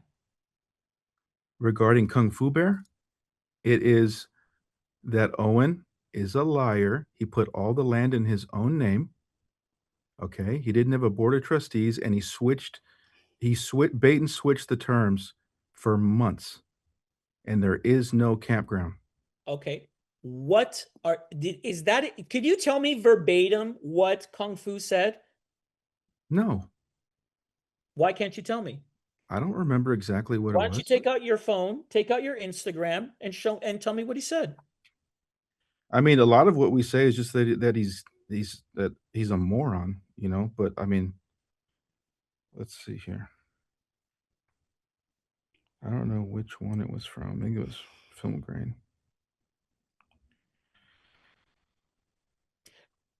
Mr. Camacho, while you're looking that up, if I could ask you a question. Did Sure. Mr. Benjamin ever tell anyone that the campground would not be in his name? Did he ever tell him it wouldn't be in his name? He didn't specify in the beginning. So what promise did he break? Because it was in his name. What promise did he break? I just told you. No, you didn't. You just said that you just generalized and said he broke a promise. And then you said he said it was not going to be in you said that it was in his name. So did he ever say that it was not going to be in his name, the campground? Yes, I think so. When did he ever say the that? very first day. When did he say that? And to whom? I think Who was the very there? first day, June 30th, 2020. One at a June time. 30th, 2020? Mhm. And where did he say that? His live stream. His live stream. Okay. It's your contention that on the June 30th, 2020 live stream, Owen Benjamin said that the Beartaria campground would not be in his name. Is that correct? Yes. And whose name did he say it would be in? It was for us. How does that work legally? That's a good question. Do you think that there's a reasonable possibility you misinterpreted regarding ownership and use, that maybe Mr. Benjamin meant that it would have been used for us, not owned by us? No. So your testimony is that on June 30th, 2020, Owen Benjamin specifically said that the Beartaria campground would be owned by all the donors. Is that correct? I believe so. Okay, could you tell me what the I'm gonna stop exact looking at my phone. You're gonna keep asking me questions. No. This is my last question. Could you tell me what you remember as best as you can to be verbatim what Mr. Benjamin said regarding the ownership of Beartaria Campground on June 30th, 2020. What he said about ownership. He just kept saying, we can buy this, we can do this, we can do that. Basically saying we, and he hasn't stopped saying we to confuse people. Okay, Mr. Camacho, can you take out the messages with Kung Fu Bear, please? Sure. Let me find them.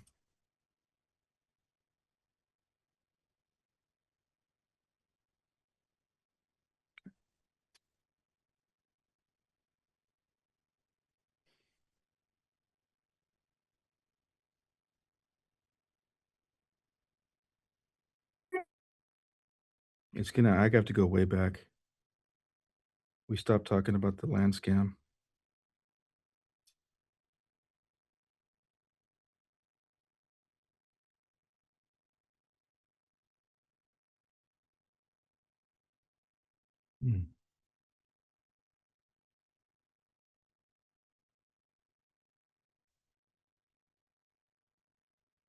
What is it that I'm looking for?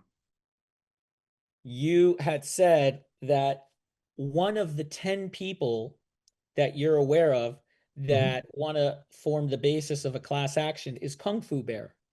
So I wanted to ask you what we were talking about, what you alleged Kung Fu Bear said the land scam was. Yeah. Well, I mean, the scam is that, No, it's not. we're talking about Kung Fu Bear.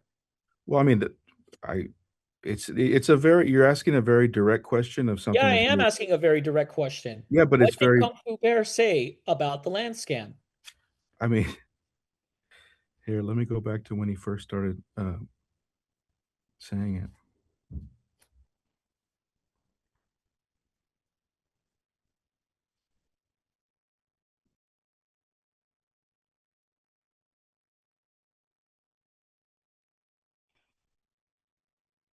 One thing is, I'm probably wrong, but I'm definitely lying about Owen because that's the opposite of his slogan. Let's see here.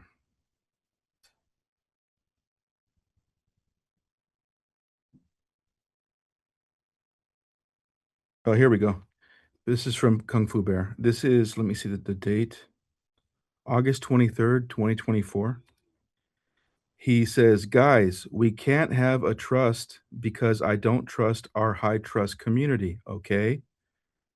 Guys, thanks for the 500,000. I have a 147 IQ, but I just couldn't figure out a 10-acre parcel with some picnic tables and a fire pit for everyone to enjoy. These darn zoning laws are super sneaky and tricky and not totally obvious. But have you seen my new custom tongue and groove walnut walls? Oh well, at least we did a cool thing that worked. Send more money and follow me for more free leadership, and you can tell I'm the most banned because I only have 57 different social media accounts. Definitely listen to bald, gay, rainbow tutu wearing, vaccine fundraising, fancy overseas library nerd, comic book man lecture you on the difference between alphas like us who use children as human shields on the internet and gammas who is anyone who asks questions. And send more money. I need fruit trees. I'm banned. That's one of the comments. Can you direct me to the comment where he asked for a refund and didn't get one, or was denied entry to the campground? I didn't say that. What did you say? I don't know. Go back and look. I don't know. Mr. Camacho, you need to answer my questions. Okay? To. This is not covert radio. Or InfoWars, right? Answer the question. Okay. Yeah, I mean, I don't know. What did I say? I said that he was one of the people that donated, and he regretted it. That he donated and he regretted it. Yes, and he said, So "Owens now a scammer." you've changed your testimony. Previously, you had said that he had made a request Not No, I directly didn't. to Owen Ben. No, you said that he had requested to you that he had wanted a refund. Did Kung Fu Bear ever request a refund that he wanted from Owen Benjamin to you? Not to me, no. To who did he? I don't know. I don't know if he requested one from Owen. So you have no idea whether or not Kung Fu Bear even requested a refund. I don't know. I told you that. I don't know if he did. Okay. So can you tell me someone in your list that did? I already did. No, give me somebody else. I told you I don't know. You But don't know anybody else? I'm telling you, you can say if something's a scam and you can confirm it without having to ask for a refund. Mr. Camacho, I'm entitled to know all facts, all witnesses, all documents, anything that you believe you have in support of your contention that this is a land scam. You could repeat it's a land scam all you want and bury yourself in defamation. I don't care. But you're going to answer my questions. Okay? All facts, all witnesses, all documents. We're on witnesses. I need the names or identifying information of any other witness who you are aware of that says this is a land scam. I mean, it's lots of people, a lot of Name people. one. I told you I'm going to get it to my counsel. I'm not going to give it to you in front of Owen Benjamin. If you give it to me, you're giving it to Owen Benjamin. It doesn't make a difference whether you do it on paper or whether you do it now. You're going to do it anyway. I don't have it. I already told you it's in my office. Nathan, I'm going to need to have your client come back for deposition after I've had an opportunity to review that list. That list should have been produced. Counsel, Yes. this was not in the deposition requested It documents. was not in the deposition request. It was in the request for production of documents and form interrogatories. Counsel, for your cross complaint, this was not in those discovery responses. Those discovery responses predate your cross complaint. Also, what do you want? He said that he'll give it to you in discovery. You ask him in discovery, he'll give it to you. Let's go back to the yearly contracts. First of all, I just want to get some things clear. With regards to the building Beartaria contract, I just want to clarify that the formation, would you say it's correct, Adam, that the formation of that contract was in January 2021? Of number one? Yes. The formation of the contract was in 2021 January. I believe so. Okay.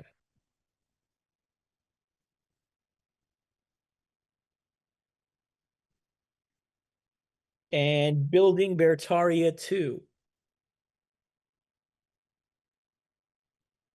When was the formation of that contract? I think we went over that before lunch.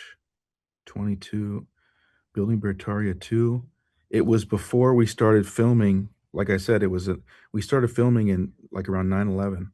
So it was like before that, I think maybe July or August of 2021.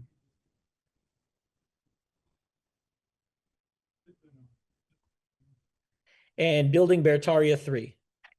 3, I believe it was that's the thing. We said this before. I don't want to say the wrong thing. I think it was in 22, and I think it was around probably March, April of 22, I think. Okay. Going back to the yearly contract that you had, that began around June of 2023. Would you say that's correct? I think so. And that was for $2,500 a month. Yes. And that was an oral agreement. Oral agreement or oral contract, and also we also have the correspondence. And what did the correspondence say? It has the terms of what's going to be provided on my end, and I have an audio message too that says to Sam what I expect, and he says, "I got your back." Are all the terms of the yearly contract spelled out in that in those messages? More or less. What terms are in that? I had to check the evidence, but from recollection, it says 2 documentaries a year, uh, and either four promos or 2 skits per month. And then the comedy special is not included. Was it said in there that you would get $2,500 a month? I believe so. I think it's in my audio message to him where he says, "I got your back." I believe so.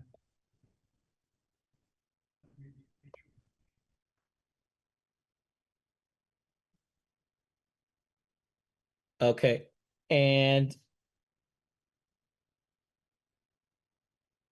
then your contention is after that, you were supposed to do a comedy special, which was not part of the $2,500 a month agreement, correct? Yes. So that's a separate agreement. Yes. Okay. So now we're on contract 5. Is that correct? Yes. Okay. So when did the contract for the comedy special, when did that form? Like I said, the first time that I have actual record of it is when Sam sent me the budget for the event and the comedy special. And I believe that was in I believe it was maybe May or June of 2023. So you're saying the contract was formed in 2023. Yes, definitely. And was that an oral contract? It was oral and with correspondence. What were the terms of the agreement? They were that at first, like I said, at first it was going to be No. Let me stop you. Mr. Camacho, I want one set of terms that you believe was the basis and the formation of the contract that you had. Not what it changed. okay. What was it? In the formation of the contract, what were the terms of the contract originally? And I'm not talking about negotiations. I'm talking about executed. What were the terms of the first executed agreement for the comedy special formed in June of 2023? It was $15,000 for just the comedy special. And had you agreed to that? Yeah. And that was the whole contract. Yeah. I started working immediately.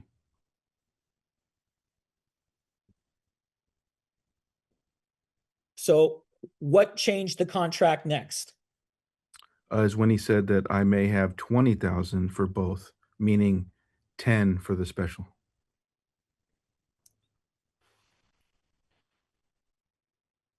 Did you get paid the 15,000? What's that? Did you get paid the 15,000? No. No. Nope. How much did you get? You mean at the like in total ever for the Mhm. comedy special? Mhm. I want to say, see, that's the thing. Okay, it's very complicated. So the money that I finally got that was above the $2,500, um, that was per month. He paid me like $1,000. Owen Benjamin. That was supposedly like something towards the comedy special. So your testimony is that in June of 2023, you had formed an agreement with Sam or Owen? With it was directly with Sam. Okay. And once again, your contention is that Sam was agreeing to this contract with all the other entities. Is that correct? Yes. And what that was based on a history of prior payments. Is that correct? Yeah. What's it called? Just the way that we worked, our workflow. You know, our course of whatever it's called, course of work. Because you received money from those accounts. Yeah. Okay. Now, your contention is that the contract formed in June of 23. Is that correct? I believe so. I believe it was June. And the terms of the first agreement for that comedy special was $15,000 for just the comedy special, correct? Yes. Okay. Who breached that contract? Sam. And what happened? He said that he probably only had 10,000. And did you renegotiate the contract? I mean, at that point, I just kept working. So I guess I did. So did you accept the modification to the contract and to do the work for $10,000? Um, legally, is that what happens if you continue to work? I'm sorry. You're accepting it, right? I'm asking you, there's a difference between just keeping on working and Right. accepting a term. Now, Yeah. Sorry. so did you accept $10,000 instead of 15 in modification of that agreement? I accepted the 10,000, and that's when the thought of possible royalties came up. Okay. I And you had believe got, okay. And when you had got, and you, that $10,000, you had received that after the shooting of the comedy special, correct? well, typically we would do half up front, half after, typically. What about in that contract? I expected the same. What happened in that contract? That didn't happen. So what happened? I didn't get paid at all up front. Okay, you see, Mr. Camacho, you could have just answered that when I asked it that way, but you had to make me go around and do it. And this is why this deposition is taking longer than it should. So please answer the question when I ask it to you. So you received the $10,000 after the filming and handing over the comedy special, correct? No. So you had handed it over after you received the 10,000, correct? No. So what happened? I didn't get paid. So you never handed the first comedy special over to Sam or Owen? I did. When? On October, it was released on October 13th, and I think I uploaded it the night before, October 12th, to the website. I'm sorry, what's your question? Me? Yes. Oh, no, I just answered. I said that the special came out October 13th. I think I uploaded it October 12th to the website. And when did you get the $10,000? I never did. You just said you accepted $10,000 2 minutes ago. No, I accepted the terms. I never got any money. So you never cashed any check for $10,000 related to the comedy special. Never. So you never got paid the $10,000 you said you were owed for the comedy special, correct? Correct. And you had agreed to that $10,000 contract modification. Is that correct? Agreed. 10,000. Plus royalties. Plus royalties. And that was in October 23, right? Yes. So in October 2023, you had accepted the $10,000 contract modification. Oh, plus, no. plus royalties, but never got paid. No, it was in October when all that went down with the royalties. That was in September. But I was answering you that I turned over the project October 12th. So let's get this timeline correct, Mr. Camacho. You first said the contract for the comedy special was formed in June of 2023. You advised that the terms of the agreement was $15,000 flat for the comedy special, and all parties had agreed to it. And then in September, you say that Sam modified the contract, or requested to modify the contract to $10,000, which you accepted. Is that correct? No. Well, what is correct? Make a correction. That the modification of the terms to 10,000 was earlier than that. When was it? It was in the same time frame, like the same month as the 15. So in June of 2023, Yeah. right after it was agreed for very in the same month, Sam renegotiated it to 10,000. Yes. So was a contract formed in June of 2023? Yeah. I started working immediately.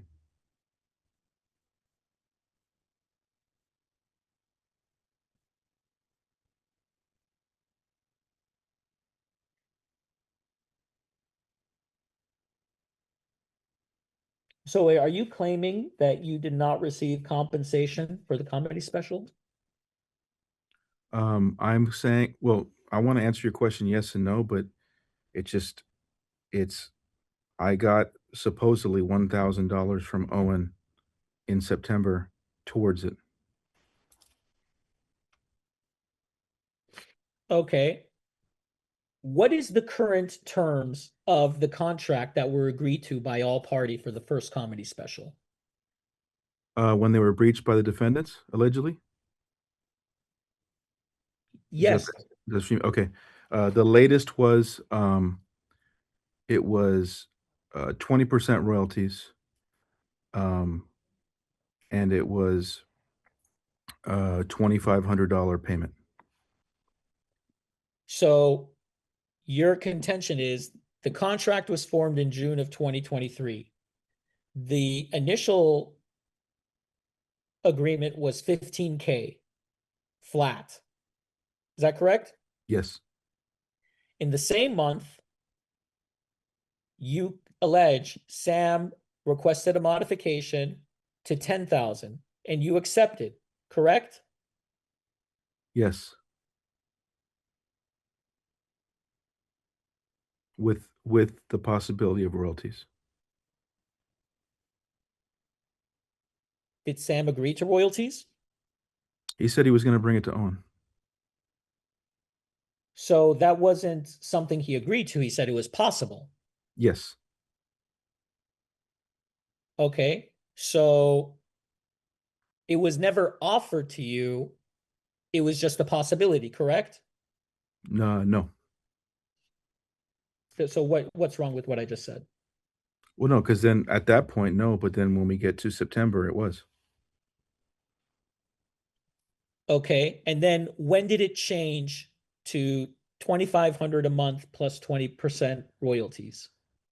No, it's not a month. It was aside from the 2,500 a month, this is the comedy special. It was a $2,500 payment to be added, and then it was the 20% royalties of the earnings. So 2,500 to be added to what? To whatever payment they're gonna make me, like, and I was getting the 2,500 a month, so they were gonna just give me another separate payment of 2,500 or however they were gonna do it. So what you're saying is that you agree you went from 15,000 to 10,000 to 2,500 plus 20% royalties. Is that fair to say? Yes. And when did the agreement between the parties come for 2,500 a month plus 20% royalties? That was in September when we got back from shooting it. And was that between you and Sam?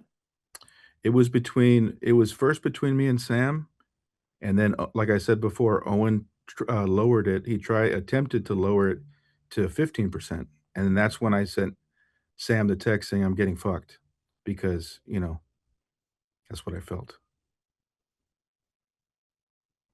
And you were happy with that agreement, correct? $2,500 a month plus 20% royalties. Is that correct? I was happy with the 2,500 a month plus the 2,500 plus the 20% royalties. Yes. Okay. Did Owen Benjamin ever advise you that he would agree to 20% royalties? Yes, he did. When? Right then and there, right then and there after I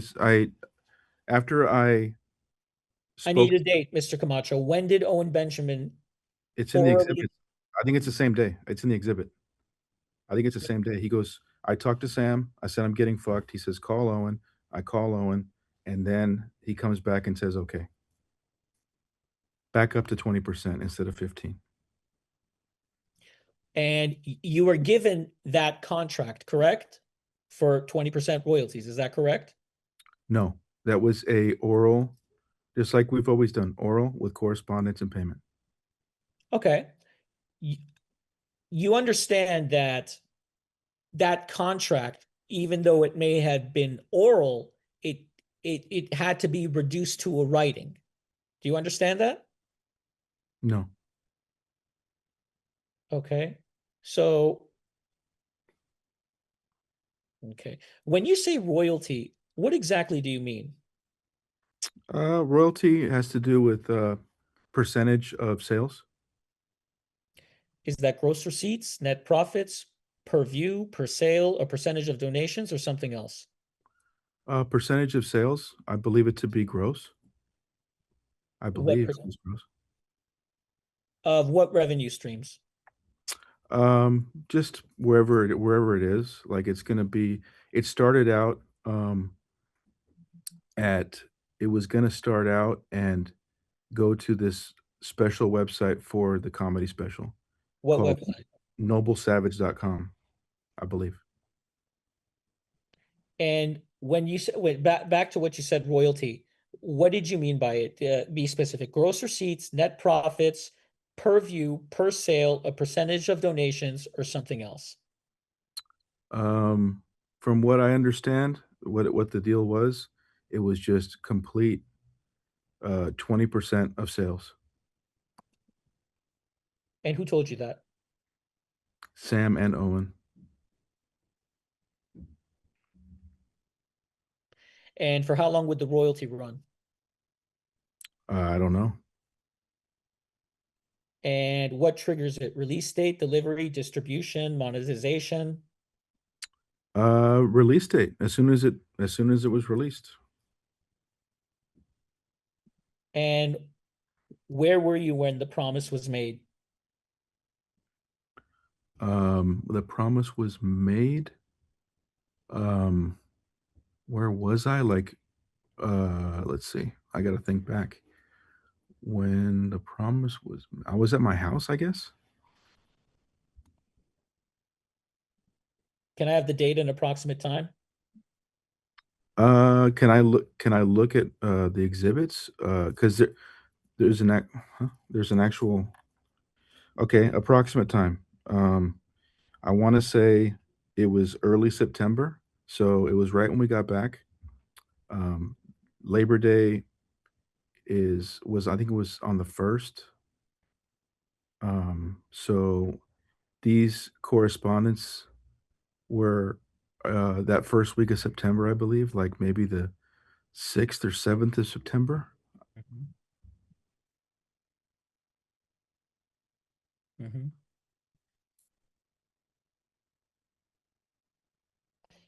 Mr. Camacho, is it your testimony that there was a binding agreement on those royalty terms? Yes or no? What is, please define binding? What does binding mean to you? I don't know. Is it, let's say, an enforceable agreement? Is it your testimony that there was an enforceable agreement on those royalty terms? Yes or no? Enforceable agreement. Yes. And do you have any writing that reflects that royalty promise? Um, I have the correspondence and where they're admitting to that. And also, I don't know if you can use this, but in the contract that they proposed to me afterward, it states 20%. Did But I you never agree to that agreed. contract? No, I didn't agree to the terms Why didn't you agree to it? because there was a bunch of other things in there that didn't benefit me at all. They actually hurt me. So there was no meeting of the minds regarding the specifics of what the agreement would be. Is that fair to say? Meeting of the minds. I mean, yes, there was. There was a meeting of the minds with the phone calls and with the texts. So what was the disagreement of the proposed contract you received? Well, it had an NDA. It had signing over intellectual property rights. It had a limited term of royalties, limiting to just a small amount of time and to one website. So it was very predatory, in my opinion.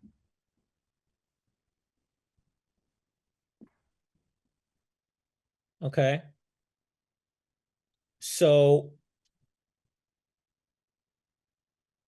what exactly did all the parties agree to if you rejected that contract? What the ending, the last thing we had agreed upon was royalties 20% and the $2,500 payment. Okay, Mr. Camacho, I understand that you had agreed to 20% of royalties, but you didn't agree to all the other terms that my clients wanted. Is that fair to say? No, we all were in agreement in September, and then October was when they proposed these changes. Isn't September after you shot the special? Yes. Okay. Now, when you had supposedly received the offer, why did you receive an offer for a contract if you already had a contract? I'd have to speculate on that. I don't know why they did it. I don't know why. I hate to speculate, but it was way out of character for the way that we had worked together. So it's your contention that regarding the first comedy special, the contract is that you were to receive 20% of royalties plus $2,500. Is that correct? Yes. Okay. Now, what did you believe would be the effect if the comedy special was given away for free? What would you be entitled to? Objection, speculation. If you understand the question, go ahead. Uh, what would I be entitled to if it was given away for free? Mhm. I would be entitled to my earnings. And if it was given away for free, your earnings would be zero royalties and just 2,500, correct? Well, if it was going to be given away for free, I wouldn't have done it. Well, under the contract, which you agreed to, you're saying you agreed to a contract, correct? Yes. So under the terms of that contract, you're only entitled to $2,500 plus 20% of royalties, you believe. Is that correct? Yes. Okay. Now, nowhere in the contract did it say you got to decide what the price of that comedy special would be, correct? No, but we came up with it together. You need to answer my question, Mr. Camacho. Nowhere in your agreement did it allow you to establish a price for the comedy special. Is that correct? No. Where did it say you could establish a price for it? I mean, it's all oral and through correspondence. We would always work on these numbers together, and it was a joint effort. Did Sam or Owen say that you would have a word on establishing what the price of the comedy special would be? Sam did, sure. What did Sam say? I mean, we would talk about prices of everything, you Did know. Sam say Owen would agree to his prices? Me and Sam would discuss, and then he would bring it to Owen. So was there a meeting of the minds between what the price of the comedy special would be? Yeah, there was And what was it? $20. And give me all facts that establish that contention. I mean, it's basically me speaking to Sam, and then Sam speaking to Owen. And there was nothing in the contract, the alleged contract, which would prevent Sam or Owen from changing the price of the comedy special. Isn't that correct? It would be, in my opinion, be a breach of the contract. Adam, you need to answer my questions, not the way you want it. Okay, we're not stupid here. You need to answer the question. In the contract that you had alleged with Sam and Owen regarding the comedy special, did it allow them to allow Sam and Owen only to establish what the price of the comedy special would be? Did it allow Sam and Owen to own? No. No. And did you believe that only you could set the price of the comedy special? No. So what was your belief on who could set the on what the price of the comedy special would be? What was your belief surrounding who sets that price? It was a joint effort. And what are the facts that help you establish that? Just the way that we worked together. We always were, the way that we worked with me and Sam, we'd always figure out prices of things. We've done several things like that, like the posters we But created. wasn't this the first time you were doing a royalty agreement? Yes. So wasn't it important to get these specific details right? I mean, that's on all of us, right? Would you agree that there was no meeting of the minds regarding what the price of the comedy special would be?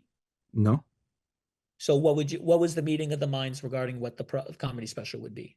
It would be the meeting of me and Sam's mind, and then Sam and Owen's mind. Okay. Can you identify every witness who knows about the royalty promise? Witness? Mm-hmm. A royalty promise. Yeah, I don't know any witnesses. Do you know anyone else besides you, Sam, and Owen? No. Okay. Have you ever sent an invoice referencing royalties to Sam or Owen? An invoice? No. Have you Not ever correct. demanded royalties in writing from Sam or Owen? No, I never. No. Have you ever received a royalty payment? No. Have you ever received a royalty payment for anything? In my life, yeah. Okay. So there's no written royalty term with respect to the first comedy special, correct? Um, it's through correspondence. I'm going to say it again. Regarding the alleged contract that you have for the first comedy special, is there a written royalty term? Yes, it's written in text and in audio. Okay. After you believed you were owed a royalty, did you withhold any deliverables until you got paid? Nope. Did you withhold any footage, drives, project files, masters, or raw footage? No. Did you ever condition delivery on getting a royalty deal? No. Did you condition release or distribution on getting a royalty deal? No. Did you ever threaten to use the footage to make Owen Benjamin look bad? No. Okay. You agree that conditioning delivery of someone else's footage on payment or percentage is withholding footage for money, correct? Can you repeat that? Sorry, that's a. Sure. You agree that conditioning delivery of someone else's footage on payment or percentage is withholding footage for money, correct? I believe so, yeah. Okay. Can you identify the contract term that makes it your footage? I can't speak on contract law. I don't know. Is there a contract term that makes it your footage? No, footage, which footage? For the first comedy special. The first comedy. I turned over that footage. How about for the documentary? Which one? The most recent one, which I believe is called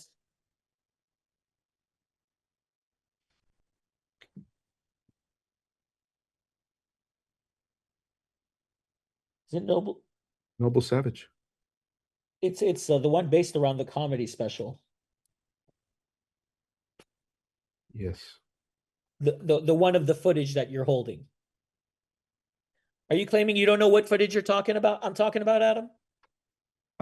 Well, it's just not clear because there's the footage. You mean the footage that I turned over for production? Well, you know what, before we get there, we need to still there's one more contract left that we haven't talked about, correct? I think so. Okay, and what is that contract for? No, I don't know. You tell me. I'm asking you the questions. I'm not answering the questions. What is the last contract that you had? We're here to figure out what the contracts are, Adam, because I your think that's it. complaint. Okay, so there's just 4 contracts. There's no more. No, it was 5. Okay, what's the 5th contract? It was we went over it. It was building Beartaria 1, 2, 3, the year-long contract, the comedy special. And you still have the footage from the comedy special, correct? No, I turned in the comedy special. No. Do you have the footage from the festival around the comedy special? Oh, yes, I do. And I turned it over for production. Did you put watermarks on the footage that you turned over for discovery? Objection. Attorney-client work product privilege.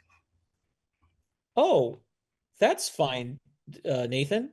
You've already breached that attorney-client privilege because your father advised me in an email, which I'll be happy to take up and put as Exhibit 5, that this is how he received the footage from his client. If you want, I'll take that out. Or if you want to save time, you can answer me whether or not you put that watermark there. That is how we received it. Thank you very much. Mr. Camacho, did you put the watermark on the footage that you turned over for discovery? Yes. Weren't you told to provide the footage in its raw form? No. Oh, who advised you to not turn over the footage in its raw form? Objection. Attorney-client privilege. I'm going to instruct my Okay. client not to respond. Mr. Camacho, besides your lawyer, did anybody else tell you to put a watermark on the footage you handed over in discovery? No. Was that a decision that you had made on your own? Yes. Okay. Do you realize that you violated a court discovery request by not turning it over in its raw form? No. Okay.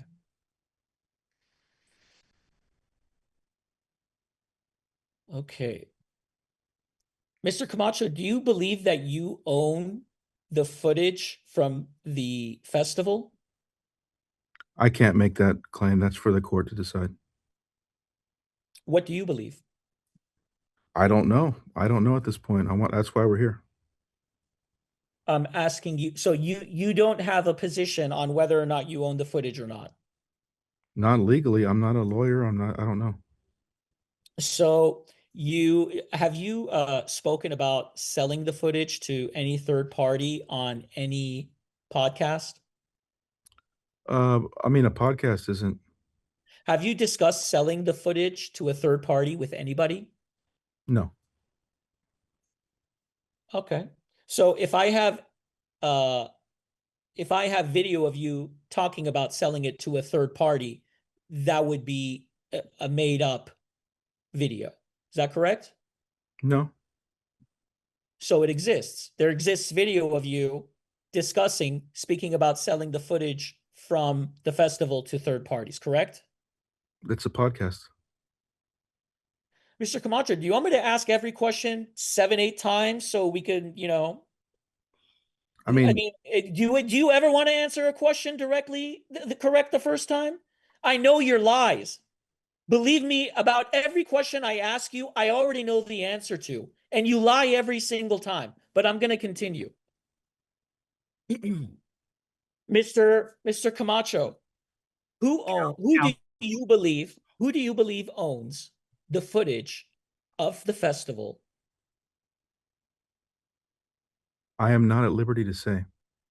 You have to answer my questions. You're suing for breach of contract and claiming that you own the footage. Who owns the footage? That's for the court to decide. Do you believe you own it? Possibly. Under what theory of law? I'm not going to speak on. I don't speculate on law. I don't know. Under what theory do you believe that you would own the footage? Okay. I mean, it's like an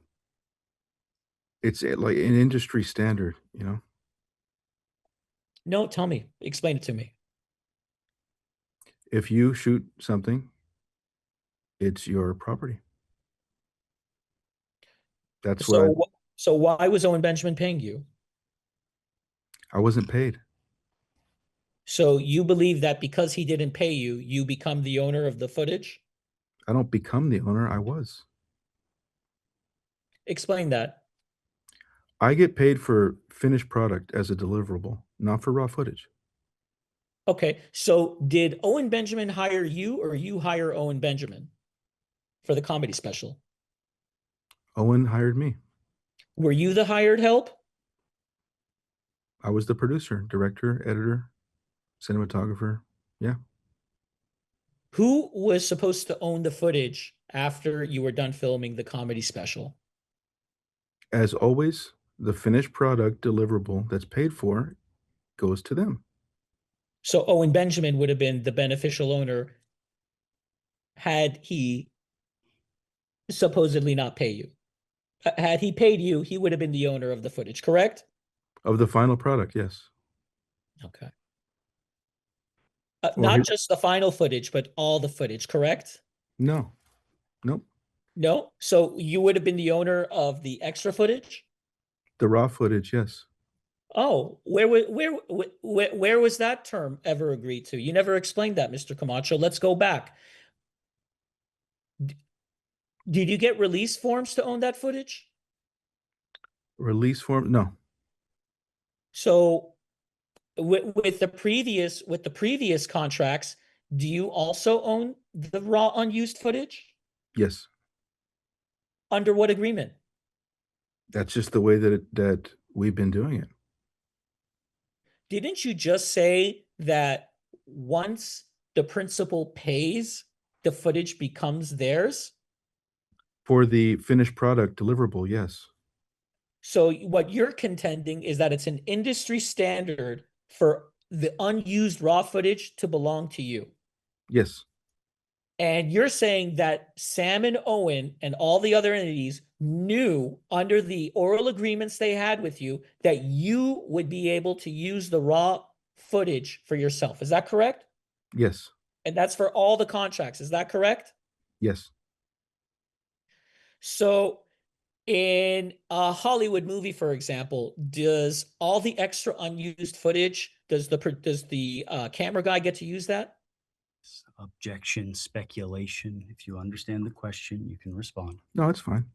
No, it's the producer. I'm not just a cameraman.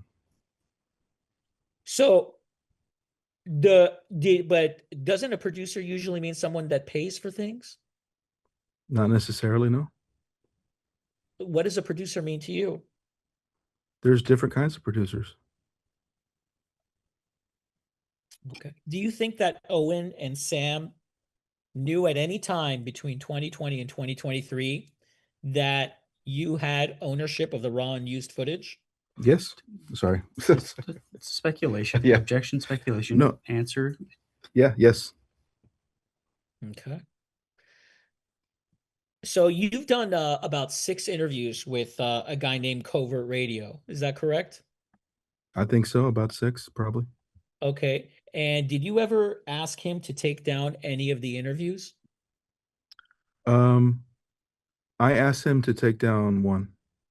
Which one? The one where I used some of the footage from the festival for a trailer. Do you know the date of that one? I don't remember. Let me think. Forget. When did we do that one? That might have been, geez, that was a long time ago. That could have been, in 2024, like maybe late 2024. Okay. Do you recall a conversation with Covert Radio where he says the following? You hired basically a talent, you know? You could look at it like, I mean, I know he did a lot of his own jokes and stuff. He wrote whatever.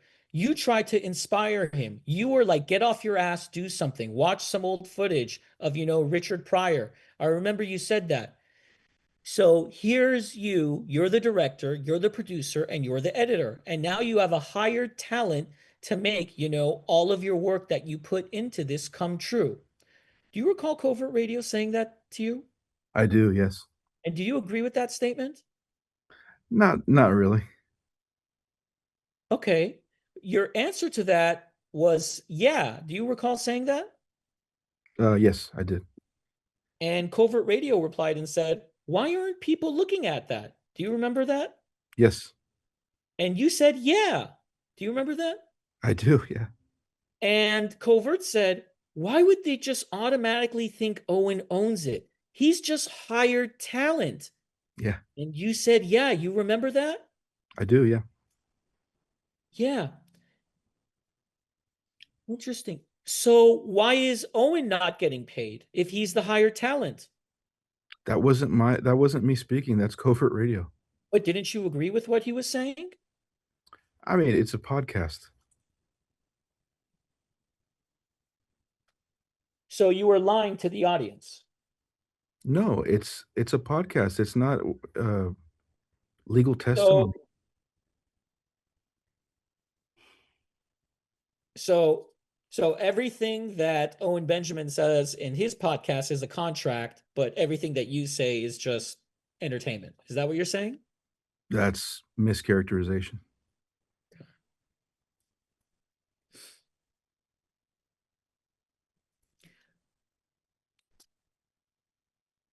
Now you've called Owen Benjamin a racist. Is that correct? I'm sure I have. Yeah. Can you tell me one racist act he's ever done? Yeah, sure. Tell me one. I mean, when he defamed me, definitely. Okay. Can you tell me a racist act Owen Benjamin has ever done? Yes. Saying racist, foul language about me. Do you think saying racist words makes someone racist? I think that there's times that, he would joke, and then there's times when he was being serious, like when he's actually making these criminal claims against me. Yeah. Okay, I'm being very focused right now, Adam. I want to know, you called my client a racist. Now, that's a very big accusation. Do you know what it is to be a racist? Sure. What is a racist? Well, I mean, in my opinion, a racist is somebody who thinks they're superior to other races. Okay. Has Owen, now let's be between you and I, it's are you aware of any racist act that Owen Benjamin has ever done? Yeah, just inflammatory attacks, verbal attacks on people, with hate in his eyes, hate in his face. Just Do you not when he understand was. what a comedian is, Mr. Camacho? Yes, I do. Do you know that comedians sometimes use race as a way to entertain people? Yes. Like when you did a documentary with Kanye West. He's not a comedian. Okay. Now, when you call Owen Benjamin a racist, can you tell me one racist act he's ever done? Can you tell me one victim of his racism? Myself. How was he racist to you? Just saying derogatory, racist remarks about me and my family. Yeah. Have you ever made fun of Mexicans? Objection. irrelevant, won't lead to the discovery of admissible evidence. You can answer. Have I ever made what was the question? Racist what? Have you ever made fun of or made racist comments about Mexicans? Fun of or racist comments about Mexicans? I don't think so. Have you ever made a derogatory remark about Mexican people? A derogatory remark? Derogatory remark. I've joked around a little bit. Have you ever made fun of Mexicans to Owen Benjamin? Yeah. And racist remarks about Mexicans to Owen Benjamin? No. You just contradicted yourself. Okay. All right. So have you ever made a derogatory comment about Mexicans to Owen Benjamin? Derogatory comments about Mexicans. Yeah, I've joked around And what did you say? about my own race. I don't remember. I don't Okay. remember. So, but would you consider yourself racist against Mexicans? No, Why? because number one, I am part Mexican, and I don't think that I'm any better than them or myself. Have you ever made negative remarks about Jews? I've joked around a little bit. Have you ever made derogatory comments about Jews? Derogatory, I think it's up for opinion. Have you ever discussed or promoted Mein Kampf on Owen Benjamin's podcast? I've discussed it. I haven't promoted it. Okay. So do you think that discussing it promotes it? Not necessarily, no. And how were you, in your opinion, how were you talking about Mein Kampf on Owen Benjamin? I believe what you're referring to, was it okay, when the time I talked about Mein Kampf it was the beginning of a stream when I was at his house, and all I said was that the new Ford translation of Mein Kampf, they had a correction to one of the words, where in the previous versions, they were translating it from German to English as meaning the word racist. Did you And then say Hitler was a great man? so you're not gonna help me finish? You're not gonna let me finish? I'll let you finish. Okay. I'm just saying, like, I was saying that they realized it meant racialist and not racist, which has a different meaning, and that was a funny word that he used in one of his skits where it's like, "You're being racialist," so that was it. I wasn't saying it was good or bad. Did you read it on the plane? On the plane?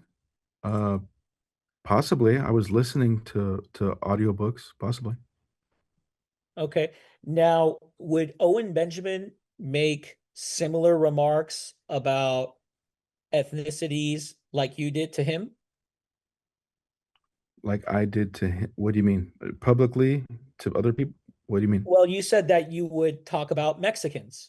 You Yes. said that you would talk about Adolf Hitler, which are touchy topics. Wouldn't you agree?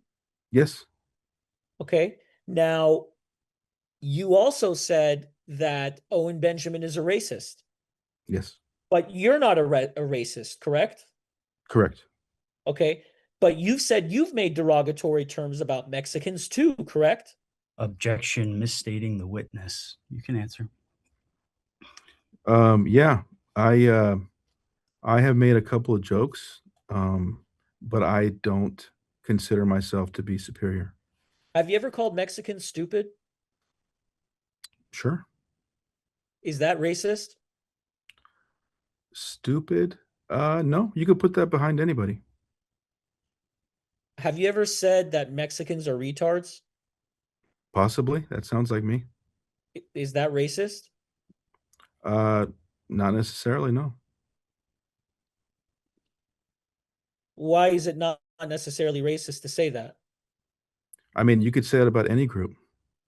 Okay, so would you say that you say racist things, but you don't commit racist acts? I say racist things, but I don't commit racist acts. Can I answer it like what I feel? You can answer it however you like. Okay. I think that when somebody is joking around and it's not actually coming from a bad place, that to me determines what it is. If it's, you know what I mean? You could tell when somebody has hate in their heart and when they don't. Can you tell what's in people's hearts? I mean, when they're on camera and they're yelling about one of their friends being a criminal, then and their face is turning red and their expression is pretty intense and scary. Yeah. Did you ever tell Owen Benjamin that you killed your neighbor's dog? No, So that was a lie? that was Owen Benjamin's lie. Yeah. Okay, so is it your testimony that you never killed the dog and hid it with your dad? Yes. Okay, so if I have an interview with your dad or your neighbors about a dog, that would be that you killed it would be a lie. Uh, yeah. I mean, I have had to kill a dog, but it wasn't my neighbor's. Tell me about that. Whose dog did you kill? I don't know. It's a stray dog. I have animals. I have goats and I have little girls. When did you kill a stray dog? A while back, I don't know. It's a dog that comes on your property. How You're long in your ago? right. Um, what was it like? A couple years ago? And what is the background facts of why you killed a stray dog? Because they're on your property and they're a threat and they're attacking your livestock. Wasn't it your neighbor's dog? No, it was not. And how did you kill the dog? I shot it. And did you shoot the dog on your property? Yes. And what did you do with the body? I buried it. Where did you bury it? What? Do I have to answer this? He asked the Is- question. He asked the question. Uh, I don't know. On my property, I guess. So how would Owen Benjamin know this story? Because I probably told him that story. Okay. So didn't you just say earlier that Owen Benjamin lied about that story? Yeah. But then you just confirmed the story. No, but he spins it to make it sound like I'm some kind of a monster, like I killed my neighbor's dog, like it's not true. Was your neighbor looking for the dog after? No, not that I know of. Does your neighbor know that you killed his dog? I did not kill my neighbor's dog. Does your neighbor know if so you, strike that. So it is your belief that you just killed a random dog. Yes. Did you call any authorities or animal control after you killed the dog? No. But you buried the dog. I believe so. I think I buried it. Uh, Or I threw it in the trash. I don't remember. do you know if you had a lawful right to shoot your firearm on your property? Yes, I do. And where do you live? I live in Riverside in a rural area. Can you give me your address, please? Objection, irrelevant, doesn't lead to the discovery of admissible evidence. You can answer if you understand. Yeah, you already have my address. I don't have your address. Question. I gave it to you in the admission or the interrogatories. Did you then? Okay. I'll take your word for it, Mr. Camacho. Okay. Mr. Camacho, I want to go over some discovery requests that we had sent to your office. Let me take these out. Counsel, how much longer are you planning on going today? We're gonna take the full day. We have a long way to go, counsel. Your client doesn't answer questions. My first line of questions should have taken 15 minutes. It took almost 2 hours. So I have until about 6:30 then. Yeah, we're go. we haven't even scratched, and there's definitely going to be another deposition. I could guarantee you that. Mr. Camacho, I'm going to show you. Counsel, I'm so sorry. Since you're switching topics, can we just take a break then? We've been on for like Sure. I'm sorry, Ivy. Let's take a 10-minute break to 4:22 or 4:25. Let's just take it to 4:25. Okay, thank you. Okay. The time is 4:12 p.m. and we are off the record. The time is 4:26 p.m. and we are back on the record. Mr. Hackenfar, before we begin again, at 5:30, I have to leave and pick up children from daycare. So the next hour is yours. Mr. Camacho, do you recall receiving this document? Yes. Do you know what it is? Interrogatories?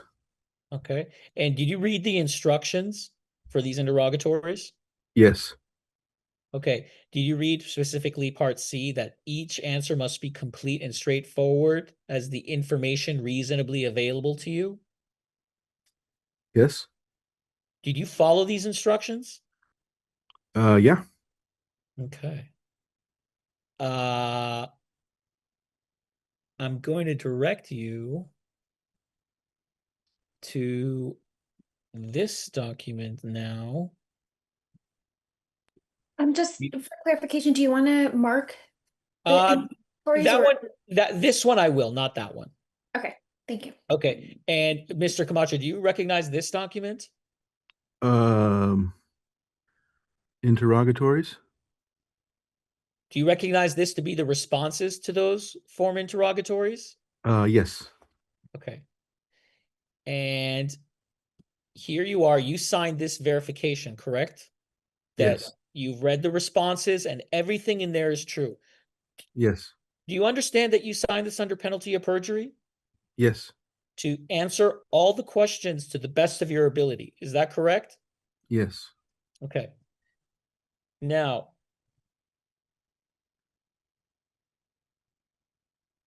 for your contact information, you did not provide your address. What is your home address, Mr. Camacho? Oh, okay. Mhm. Barnes Road. How do you spell Barnes? Barnes. Mm-hmm. And that's Paris, California. 92570. Okay, and can you describe to me what kind of a property that is? Yeah, it's a what kind of property? Rural property, I guess. Is it a single-family residence? Um, single family. I don't know. I don't know what that means. Is it an apartment? Oh no, it's a house. It's a house. And how big? What's the lot size of that house? It's 4.25 acres. It's 4.25 acres. Okay. Do you have any animals on that? Yes. What kind of animals?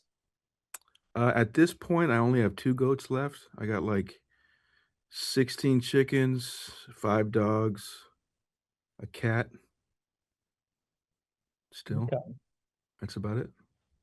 Now, we had discussed before we took a break that you had shot and killed the dog that came onto your property. Is that correct? Yes. And that was at this address, the 20285 Barnes Road? Yes. Okay. Have you ever publicly talked about that? I don't believe so. How many other people know about that? I don't know. I mean, Owen made sure to lie about it to lots of people. What did he lie about it? He said that that it was my neighbor's dog. He said that I was laughing about it, just basically trying to make me out to be a monster. So the only thing that Owen lied about was that it was your neighbor's dog. Is that your testimony? No, it's that's the only truth is that I shot a dog. Okay. What kind of a dog was it that you shot? It was like a big pit bull. Was it attacking you? It was attacking my animals, Which animal? goats. And do you have a recording of that shooting? No. What Sorry. kind of firearm did you use? I used a 22 rifle. Was anyone present at your home besides yourself? Um, Not that, I mean, present at my home. Yeah. My family. Your family was at the house when you shot the dog. Right. And what time of day was it?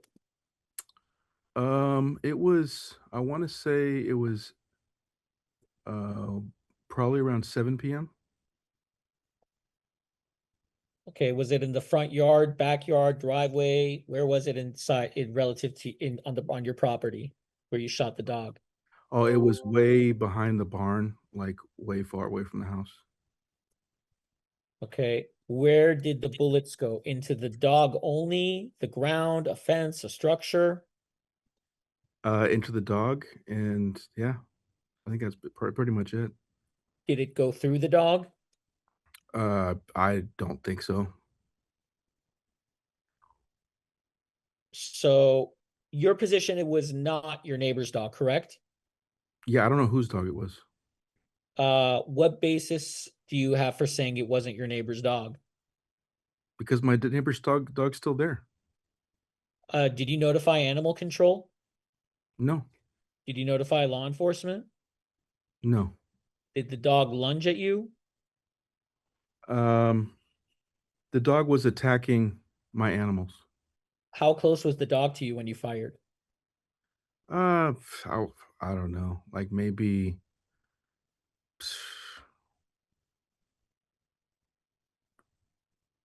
20 feet, maybe. How much time elapsed between first seeing the dog and firing? Before first seeing the dog I mean, quite a while. I had to go get my gun. Approximately how long? I don't know, approximately about what, 2 minutes? Did you attempt any non-lethal alternatives? Um, no, no, I didn't. Did you warn anyone before you fired the gun? No. And where were you standing where you fired? Mm, I was standing. I don't know. I don't understand the question. Where were you standing when you fired the gun? On the ground? I don't know. What does that mean? What do you mean? Where on your property were you standing Oh, when you fired? back behind the barn. Okay. How far is the barn from your home? Uh, Probably about 100 feet. Did anybody complain about the gunshots that day? Nope. And did you attempt to render aid or call a vet? No. Sorry, I don't mean to laugh. Sorry. Did the dog have a collar? No. Okay. And could you tell me every person you told about the incident? I I don't know. I don't know who I would have told. I told Owen when it came up a conversation about dogs. Yeah. Um, you, Ivy, what would be the exhibit for the responses? This To is four. four? Okay, we'll be at four. 1 second. So we'll mark this as four. Okay. All right. Now, Mr. Camacho, you had basically you didn't answer a lot of questions to 11. You said, you didn't know what the incident is. So because you didn't answer these questions, we're going to answer them today. Counsel, have there not been supplemental responses to these? Nope, there hasn't.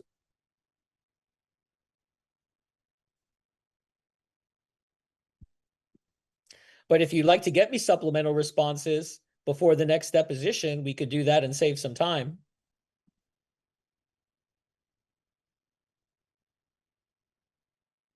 Will you get me supplemental responses? Stand by. I am looking at supplemental responses to general form interrogatories right now. Well, okay. Take that out. Supplemental.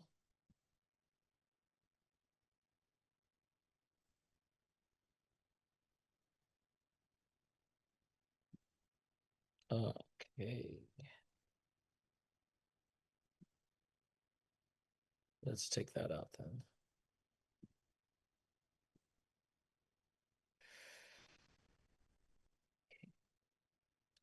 Again. So I'm going to put that, I'm going to table that for a second. So let's unshare. I'm not sharing any document, am I now? Okay. Let's table that. Okay. Mr. Camacho, you understand that Beartaria Holdings was dismissed with prejudice, correct? If you say so.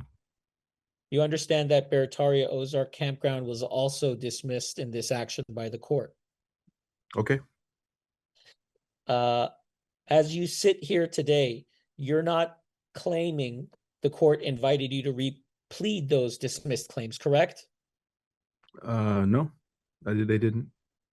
Okay. So when did you first decide to include Beartaria Holdings LLC as a defendant? I believe it was when we first filed. When before that? When we filed the case, what do you mean? I'm filing a case, I'm asking a very okay. Now we're going to get back to that pattern. Me having to ask a question 7 times before we get the final answer right. Very simple question. When did you first decide to include Beartaria Holdings LLC as a defendant? When we filed the complaint. Okay.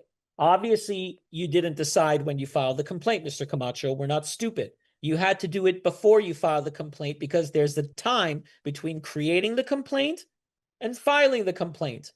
Oh, okay. When did you first decide to include Beartaria Holdings as a defendant? When we created the complaint, then? When?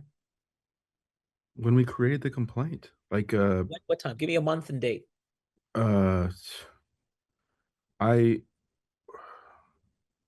I guess that the complaint was still being worked on, like around, I don't know, like it's been so long, but from the very beginning. So it must have been what, December of 23 or January 21. I honestly don't know. It was around that area. And is it the same for Beartaria Ozark Campground LLC? Yes, I believe so. How about for Owen Benjamin Inc.? Yeah. Okay. And who I was the think so. first? Okay. And besides your lawyer, who was the first person you discussed suing each of those entities with? The first besides my lawyer, Mm-hmm. I don't remember. Can you tell me anybody else you discussed suing each of those entities with? I can't recall. Okay. Was the decision to sue those entities your idea? Yeah, yes. Can you tell me every person who provided information that supported suing each dismissed entity? Provide you, so I'm sorry, one more time. Identify every person who provided information that supported suing each of those 3 dismissed entities. I don't know. And can you identify every document you relied on to justify suing each of those dismissed entities? Whoa, that's a question. I really don't understand that question. I'm sorry. Did you rely on any documents to justify suing any of those 3 entities? Documents? Yeah. Just the payments, I'm guessing. Okay. And is it fair to say for each of those 3 dismissed entities, you believed specifically that those payments made them legally liable to you? I mean, I'm not a lawyer, but I thought that's what I thought at the time. Okay.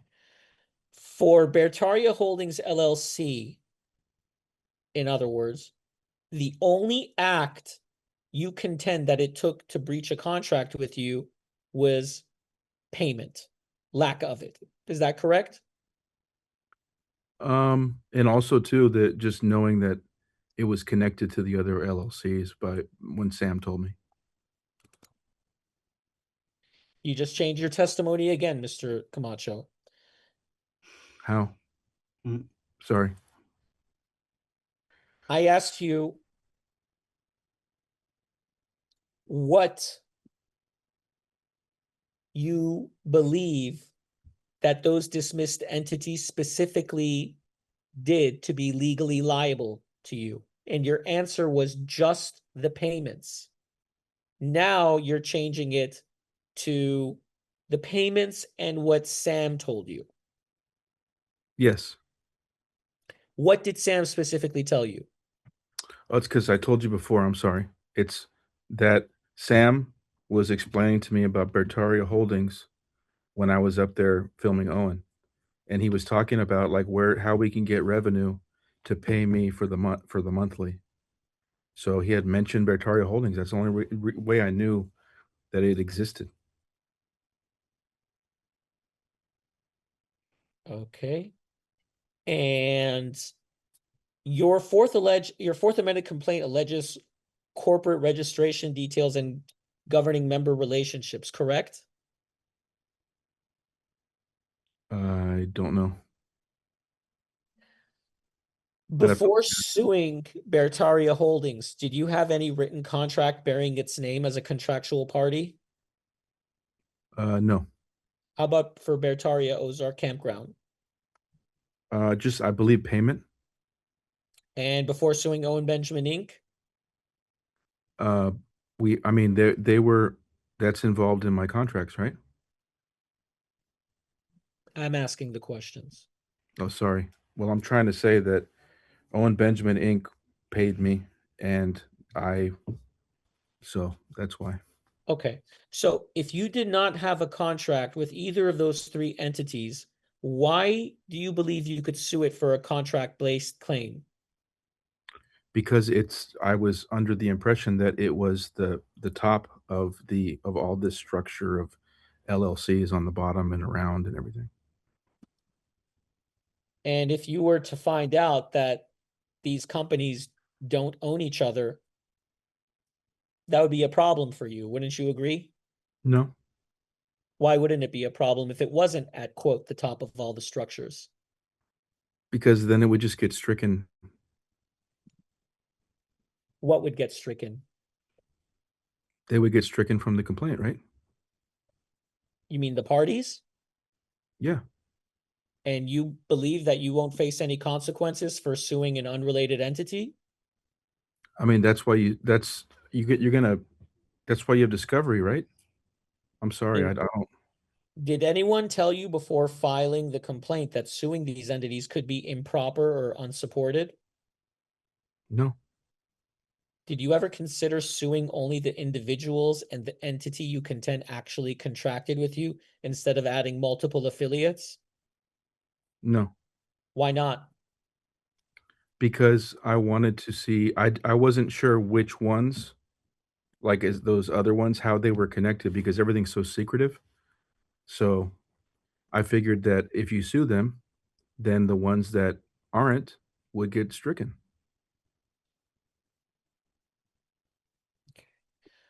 What did you hope would happen to Beartaria Holdings by naming it in the lawsuit? It would be held accountable like the all the other entities. Same for Beartaria Ozark Campground? Yeah, Same for Owen Benjamin Inc.? for all of them. Yeah, if it's I don't know the law, so I am trying to just do the right thing, get and just hold accountable whichever one is responsible. Did you believe naming more entities would increase settlement pressure? No, Did you believe naming the campground entity would increase reputational harm or business disruption? no, Did you or anyone acting with you discuss making an example out of Sam and Owen? no. Did you ever say words to the effect of, I'm going to bury them, ruin them, or make them pay? Like in a podcast, did I say that? Did you ever say words to those effect? Not that I recall. No. Do you vaguely recall? I don't recall saying that. Does it sound like something you would say? At the time, possibly at the time when I was under such high distress, possibly. Did you expect publicity from naming these entities? No. Did you discuss the lawsuit publicly while those dismissed entities were still defendants? Possibly.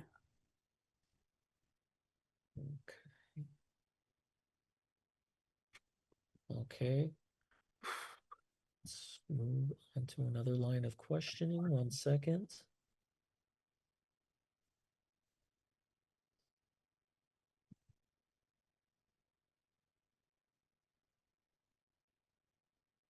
Okay.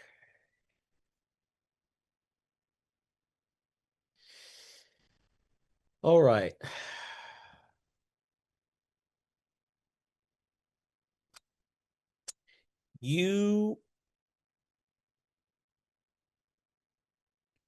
For each fraud cause of action you pled, there's three, I believe we have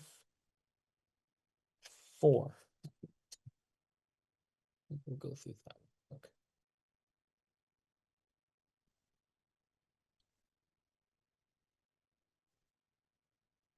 As you sit here today, do you stand by each of the fraud allegations in the 4th amended complaint? Yes. You understand fraud requires you to prove specific who, what, when, where, how of representation, right? Yes. Okay. Can you identify every date you contend a fraudulent statement was made? Can you, that's a little too vague for me. Can you, I don't With understand. respect to the 5th cause of action, Okay. which is for intentional misrepresentation. Okay. Can you identify what the fraudulent statement was? I'm not sure which one that was because I don't know the law that well, but would that's a hard one to answer. There's so many different counts. I'm not sure which one that pertains to. Well, what did the defendants commit fraud to you? How did they commit fraud to you? Well, I mean, there's so many different charges. I don't know which one that pertains to. It could have, it's all speculation for me. I Okay. can't, You've alleged that Owen Benjamin made representations as an employee, representative, or agent of multiple entities, correct? yes, Okay.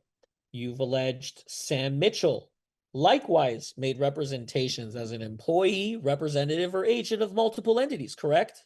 yes, You did the same thing for Brandon Verrett, correct? yes. Okay.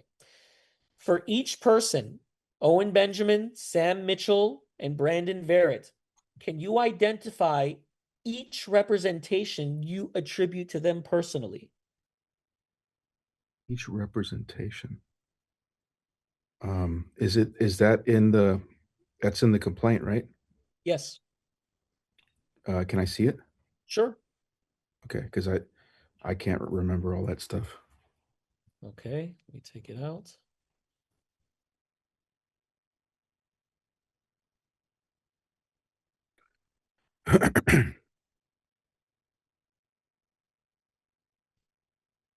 Can you see it, Mr. Camacho? I can see it. Okay, here's the 5th cause of action. Let me know. Okay. All right. Plaintiffs.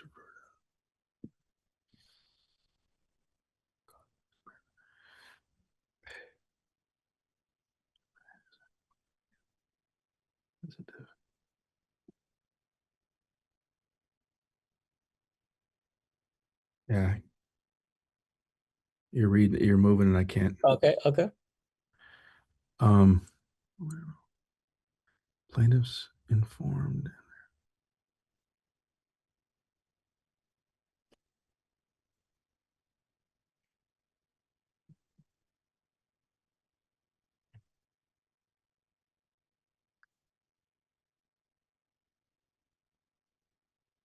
Okay, so what is this? Just read it. Just read it. Just refresh your recollection. Okay. Can you show me the beginning again of it? Of this charge? That's the 4th, the 5th. Okay. Should I read out loud? No? No, Just no, read it? Okay. wait for his question and answer the question. Okay, fraud, intentional. Okay, I'm asking you for each person, let's go through Owen Benjamin first.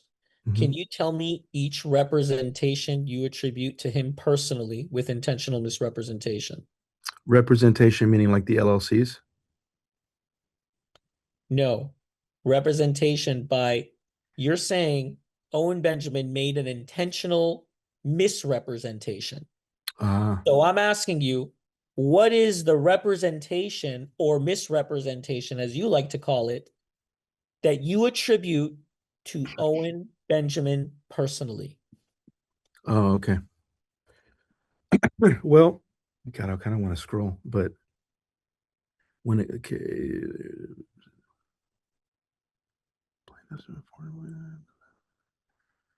This has to do with the fraud. So this has to do with promises and that were within the contracts, correct?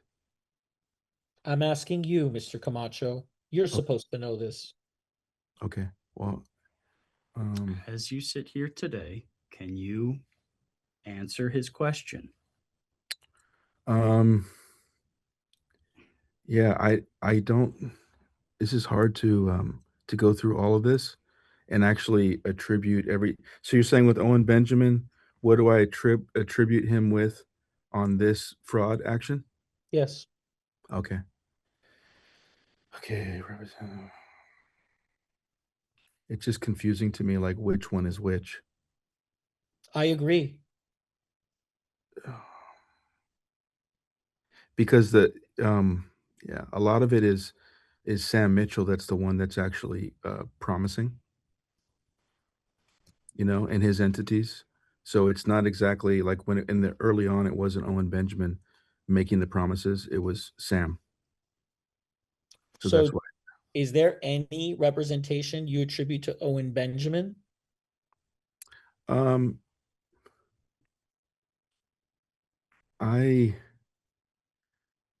see here.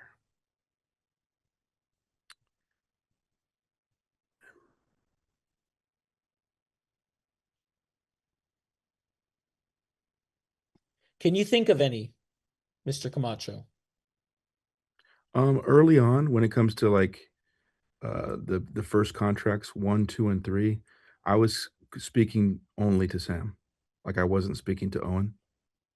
So a lot of those, the fraud, the misrepresentation early on was Sam and his entities, but he was also, representing Owen Benjamin. So it's hard for me to say which, but without seeing their correspondence and how much they conspired behind the scenes, it's hard to say. So are you aware of one representation you attribute to Owen Benjamin personally regarding the intentional misrepresentation?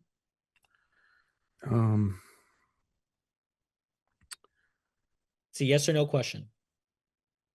Well, I know, but I have to read this again. It's been a while.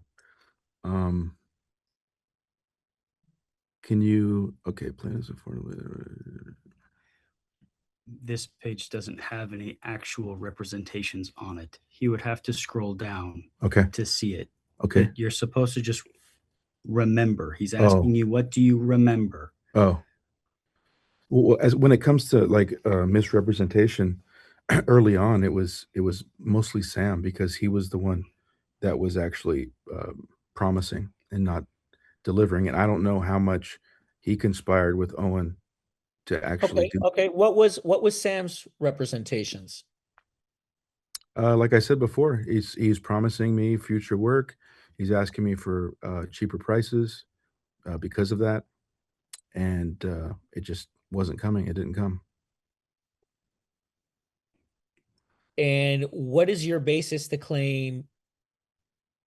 Strike that. So once again, can you identify any representation you attribute to Owen Benjamin personally regarding intentional misrepresentation? Yes or no?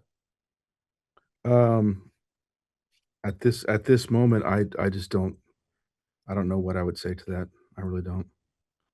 It's all so confusing the way that it's being brought up to me, and yeah, I don't know.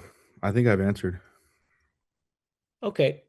Uh, you alleged on or before December 2020, defendants represented you would receive a 20% share of total revenue connected to a promo video for Beartaria Times app. Is that correct?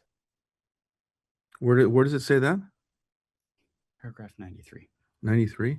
On or before defendants represented to plaintiffs that in consideration for accepting a lower production from plaintiffs will receive 20% share of the total revenue in conjunction with the promotion. I think that's a misinterpretation right there. What should it be then? I think it was getting I got confused somehow with the comedy special. So this is a completely incorrect paragraph.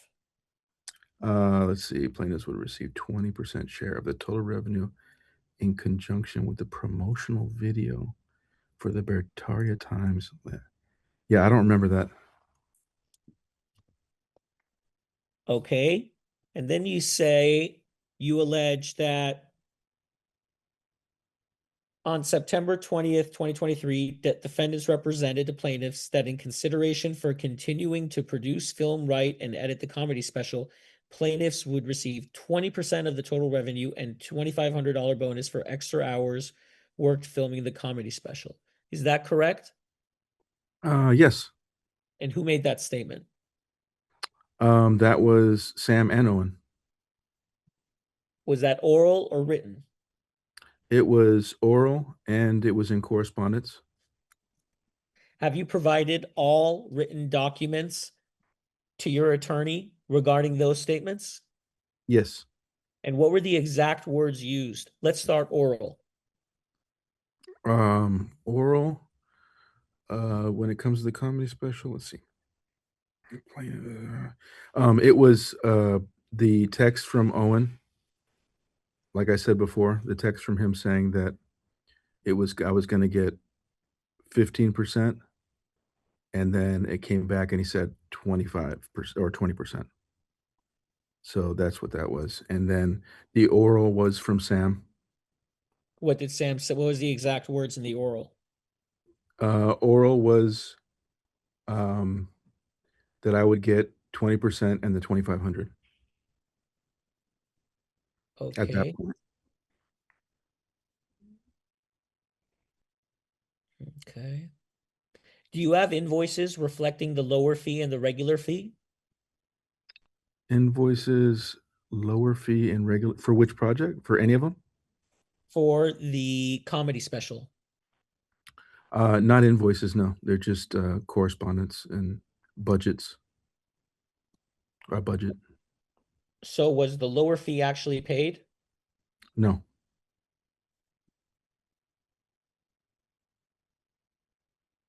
Okay. So what, since you weren't paid the fee you were supposed to get, which was $2,500 plus 20%, what exactly was the damage from that 2023 promise? I don't know. I couldn't tell you. That's got to be decided by the court, I think. I'm entitled to your best estimate, Mr. Camacho. I, I mean, it's got to be speculation because there's so many different factors. There's, How would you calculate it?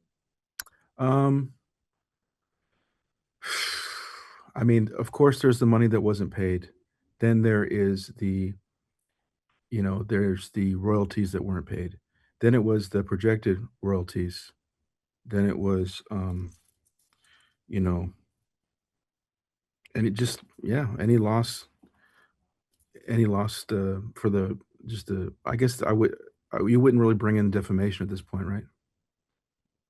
Oh, we have brought defamation against you. No, I mean for Owen. We're not there yet. Oh, okay, cool. Can you define total revenue for the comedy special? Yeah, it was the records I have is It made 3,200 or 32,000 and some odd change, maybe 800 in 3 days. Mhm. So 32,000 in 3 days. Yeah, almost 33,000. And what is the total revenue number you claim exists? The revenue, what do you mean total revenue? Just from those 3 days when it was for sale? Yes, that you're entitled in under any contract, any royalty agreement. What is the total revenue number you claim exists? 32,000. And then it's like, I want to say 846 or something like that. And are you entitled to all of that? That's for the court to decide. What do you believe you're entitled to? I couldn't speculate on that. I don't know. I mean, I Well, wasn't. you have to spec. I'm entitled to your best guess. My guess. Yeah, Uh, your best estimate. oh man. I mean, it's if you look at the bill of particulars, it could have been, you know, hundreds of thousands. And how do you get that? I mean, if you were just to look at the way that it was earning per day, and you just keep it going, and then you look at how many views it had on Twitter and other platforms. Did you Uh, request revenue statements? uh, from who? Anyone? No. So, other than your own assumption, what basis do you have for claiming revenue exists and is unpaid? Well, I mean, I had access to that site. I put the video up, so I was watching all the sales come in. Okay. I that's in the exhibits. What exhibits? There's an exhibit that's it's got a shot of the website, the back end that has all the sales on it, the final sales before they pulled it. Nathan, do you have the proposed contract that was sent that you said was in the Bates? Could you direct me to that contract that was sent to Adam that he didn't accept?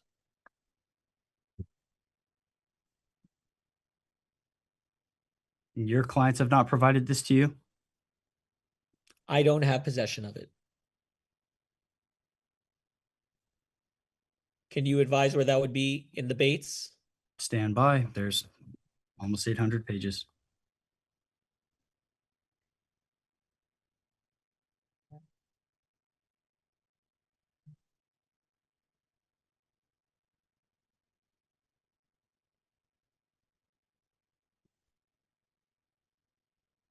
I can email it to you. I mean, Could you just tell me what the Bates number is?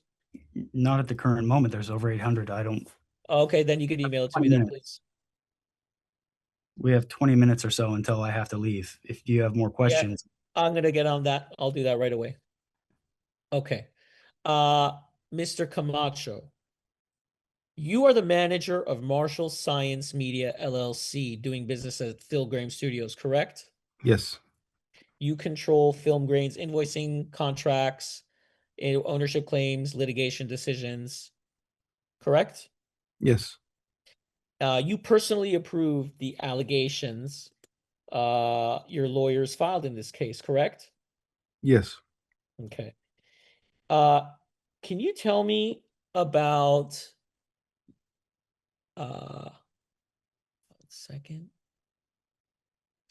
You've published a statement in the past that said Kanye West, now us. Do you remember that? Now us? Yeah. I don't. Can you refresh my memory on that one? Let me strike that. You've worked on a Kanye West related project, correct? Yes. What was your role? objection, irrelevant, unlikely to lead to the discovery of admissible evidence. You can answer if you understand. I was a documentarian producer. Who hired you?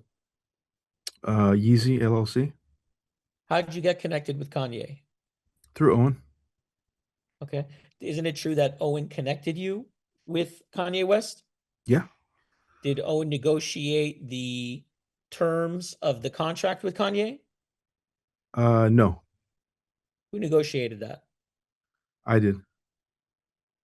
Who owned the raw footage and project files of that production? I did. Do you still own it? No, Why don't you own it? because they purchased it. Easy purchased it. Didn't you earlier testify that after you hand over a finished product, that it is the custom that you keep the raw footage? Yeah, but they put a contract. They said they wanted the raw footage, so I sold it. Did you believe before that settlement agreement had taken effect that they believed that you would own the raw footage? It wasn't a settlement. It was just a contract. Were there disputes about payment, ownership, or release? No, Did you ever demand additional payment tied to whether footage would be delivered or released with Kanye? did I ever? I'm sorry. Can you say that one more time, sir? Did you ever demand additional payment tied to whether footage would be delivered or released with Kanye West? No, Was there ever any settlement, NDA, release, or written resolution with Kanye West? there was no settlement, but there was an NDA, a form of an NDA in the contract with Kanye. Did you send a demand letter to Kanye West? No, List every person who was involved and all the documents with Kanye West. every person involved. How? Let me strike that. In your industry, who typically owns raw footage and project files absent an express assignment? The producer. In your practice, do you ever withhold raw footage until you're paid? Yeah, that has happened. I mean, I haven't, but I've seen it happen. So in your practice, have you ever withheld footage until you're paid? No, In this case, your royalty theory, when did it first appear and where is it written? the royalties. Yes. It was first discussed. No. When would it first appear and where is it written? When would it first appear? And when was it written? I'm trying to answer that. Like, I don't understand. So you're Okay. saying like, so you're not, you want me to answer that I said that we first discussed it and then we agreed upon Okay, you it? can go for it. I interrupted. You could go for it. You first discussed it Yeah. and the document. Tell me that. Yes. We first, for the royalties, we first discussed it when Sam changed the terms from 15,000 to 10,000. And that was in, I believe I said it was in June or something of 23. Then the royalties were agreed upon by all three of us in September of 2023, I think around the 7th or something. And that was it. Isn't it true royalties were not part of the original monthly arrangement and was raised only after friction began? Uh, it was, it was not, no, that's, royalties are part of the separate agreement than the year agreement. Can you name every other client where you demanded royalties or percentage participation? I've never demanded royalties from anybody. Can you name a client where you received royalties or percentage participation? God, it was a long time ago. It was like 2003 where I got royalties for a movie. Can you identify every business dispute you've had in the last 10 years? Business dispute. No, there hasn't been any disputes besides this. Besides this, you've had no business dispute with anybody else. No, Have you had in the last 10 years any business dispute regarding breach, non-payment, royalties, ownership of footage, or deliverables? no. Okay. What's Marshall Science Media? It's my LLC. Okay. Have you ever seen a video entitled MDS USA Exposed? Yeah, that's my video. Okay. Tell me about that video, please. It's a video where I went to shoot the level 2 instructional video for MDS, as was agreed upon, and I was accosted by this guy that told me I couldn't shoot at his studio, so I left. And you claim that you had a relation, strike that. You claim that you had a contract and you were using that as a justification for being on site and filming. Is that correct? Um, yeah, I think I did say that. Yeah. And you said you work for Fred, correct? Yes, I You did. said, check my contract with Fred. Is that correct? That's correct. Yes. Did you have a dispute with Fred about your contract?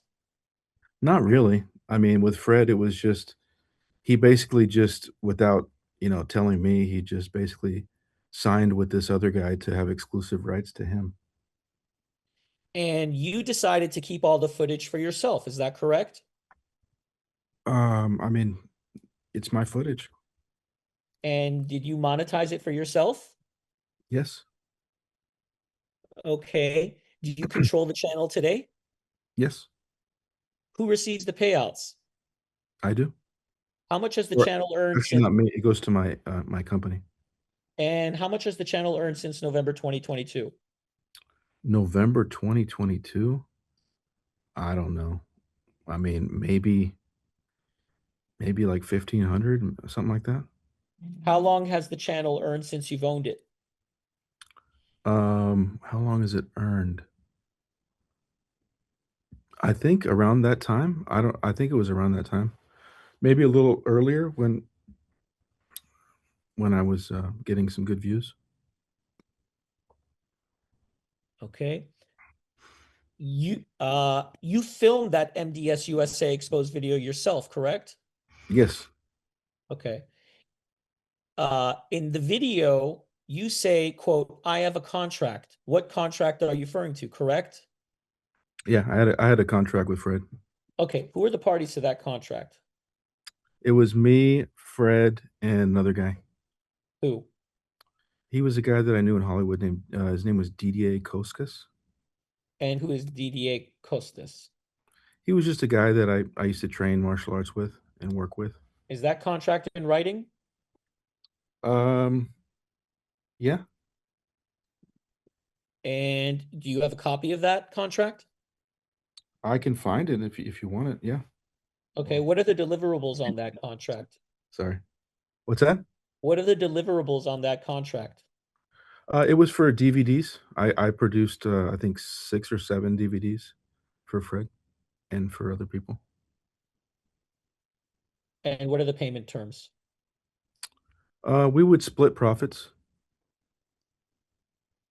So you did it for no money up front, just splitting profits? Yeah. No money up. Okay. And where does it say in the contract that you control the YouTube channel or any monetization? Um, I don't think it did. In the video, you say, check my contract with Fred. Mhm. Who is Fred and what's his role?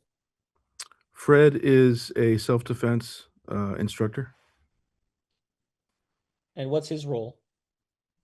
I mean, that's just what he does. He teaches self-defense. Did you ever propose changes to price terms after the work began for that? No, Did they refuse to pay because they disputed any terms? no. So what was the dispute over? Oh, just not basically breaking contract and And not how did they break the contract? by not letting me film that last or that second um, instructor course. Why didn't they let you do that? From what I see, I think Fred just uh, basically took on a contract with some other guy and no longer, he just basically didn't, he lied to me and just said he was going to shoot the thing with me. And the guy said no. And Fred didn't say anything. So that was it. Did you control publication and distribution of any footage after the dispute? Yeah. Okay. And in both of these disputes, in the one with Fred and the one with my clients, you claimed a contract, but the other side disputed the terms, correct? I claim the contract and the other side disputes the terms? Yes, Is that what you said? yes. And both of them, I claim the contract. I mean, we all claim the contract. I don't know what that means. Like, I'm going to repeat my question. yeah. In both these disputes with the martial arts and Sam and Owen, Mhm. you claimed a contract, but the other side disputed the terms. Is that correct? No. How is that not correct? I just don't think it's correct. I think they're two totally different things. Okay. With Fred, you claimed there was a contract, correct? Yes. But you say Fred disputed the terms of that contract, correct? No, Fred just broke the contract outright How did he break the contract? by stopping my production after already planning it, doing pre-production, and then afterwards, I tried contacting him and he just blew me off. So that was it. In both of these disputes, do you use footage as leverage in the conflict? No. No. Sorry. Okay. Isn't it true you publicly framed the dispute with Fred as exposing the truth? Um Yeah, it was MDS exposed, but it didn't make him look bad per se. It was the other guy. Which other guy? That guy Cliff that was, accosting me, trying to fight me. Have you had any business disputes with anybody else? Not that I can recall, no. Not that you can recall, so it's possible.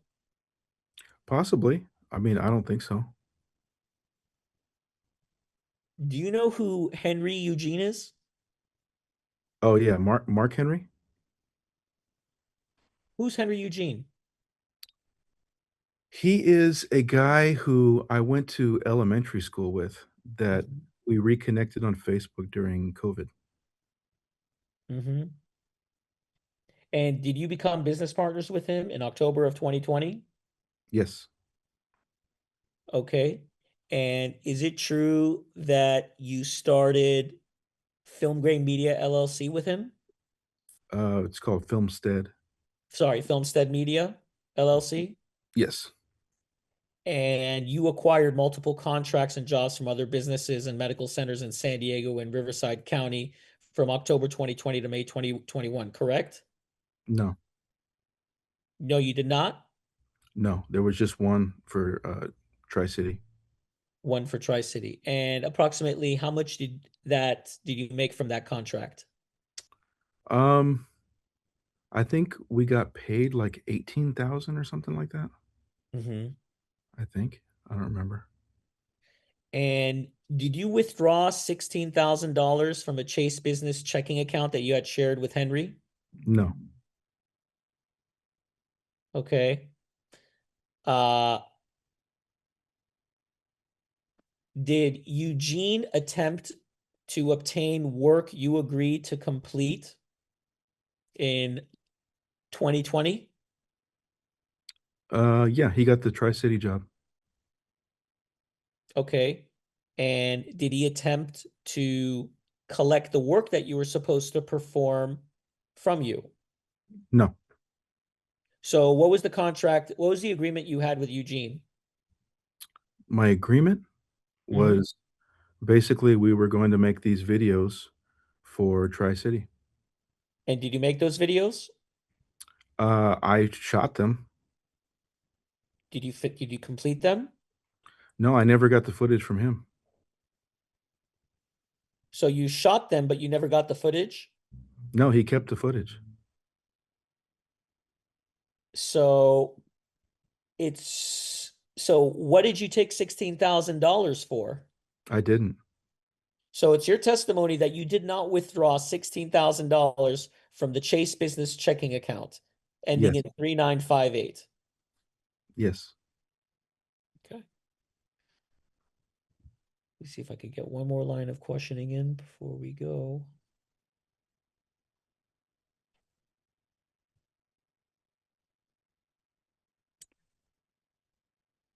Just a moment.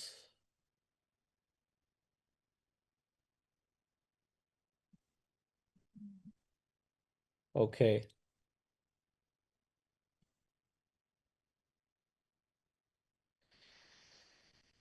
Your defamation claims are based on specific statements you contend are false and defamatory, correct? Yes. Can you identify every statement you contend is defamatory? I can't identify all of them. No, Why can't you? it's just too much to remember. How many are there? Hundreds. Hundreds. Why don't you start one by one? That I'm an extortionist. Okay. Um, I'm a thief. I'm lazy.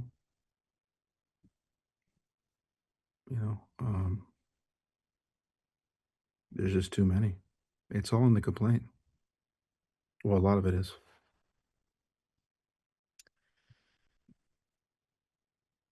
Mr. Camacho, we need to have a long conversation about defamation, but I don't think that we're going to be able to complete that today. I just want to do maybe one more line.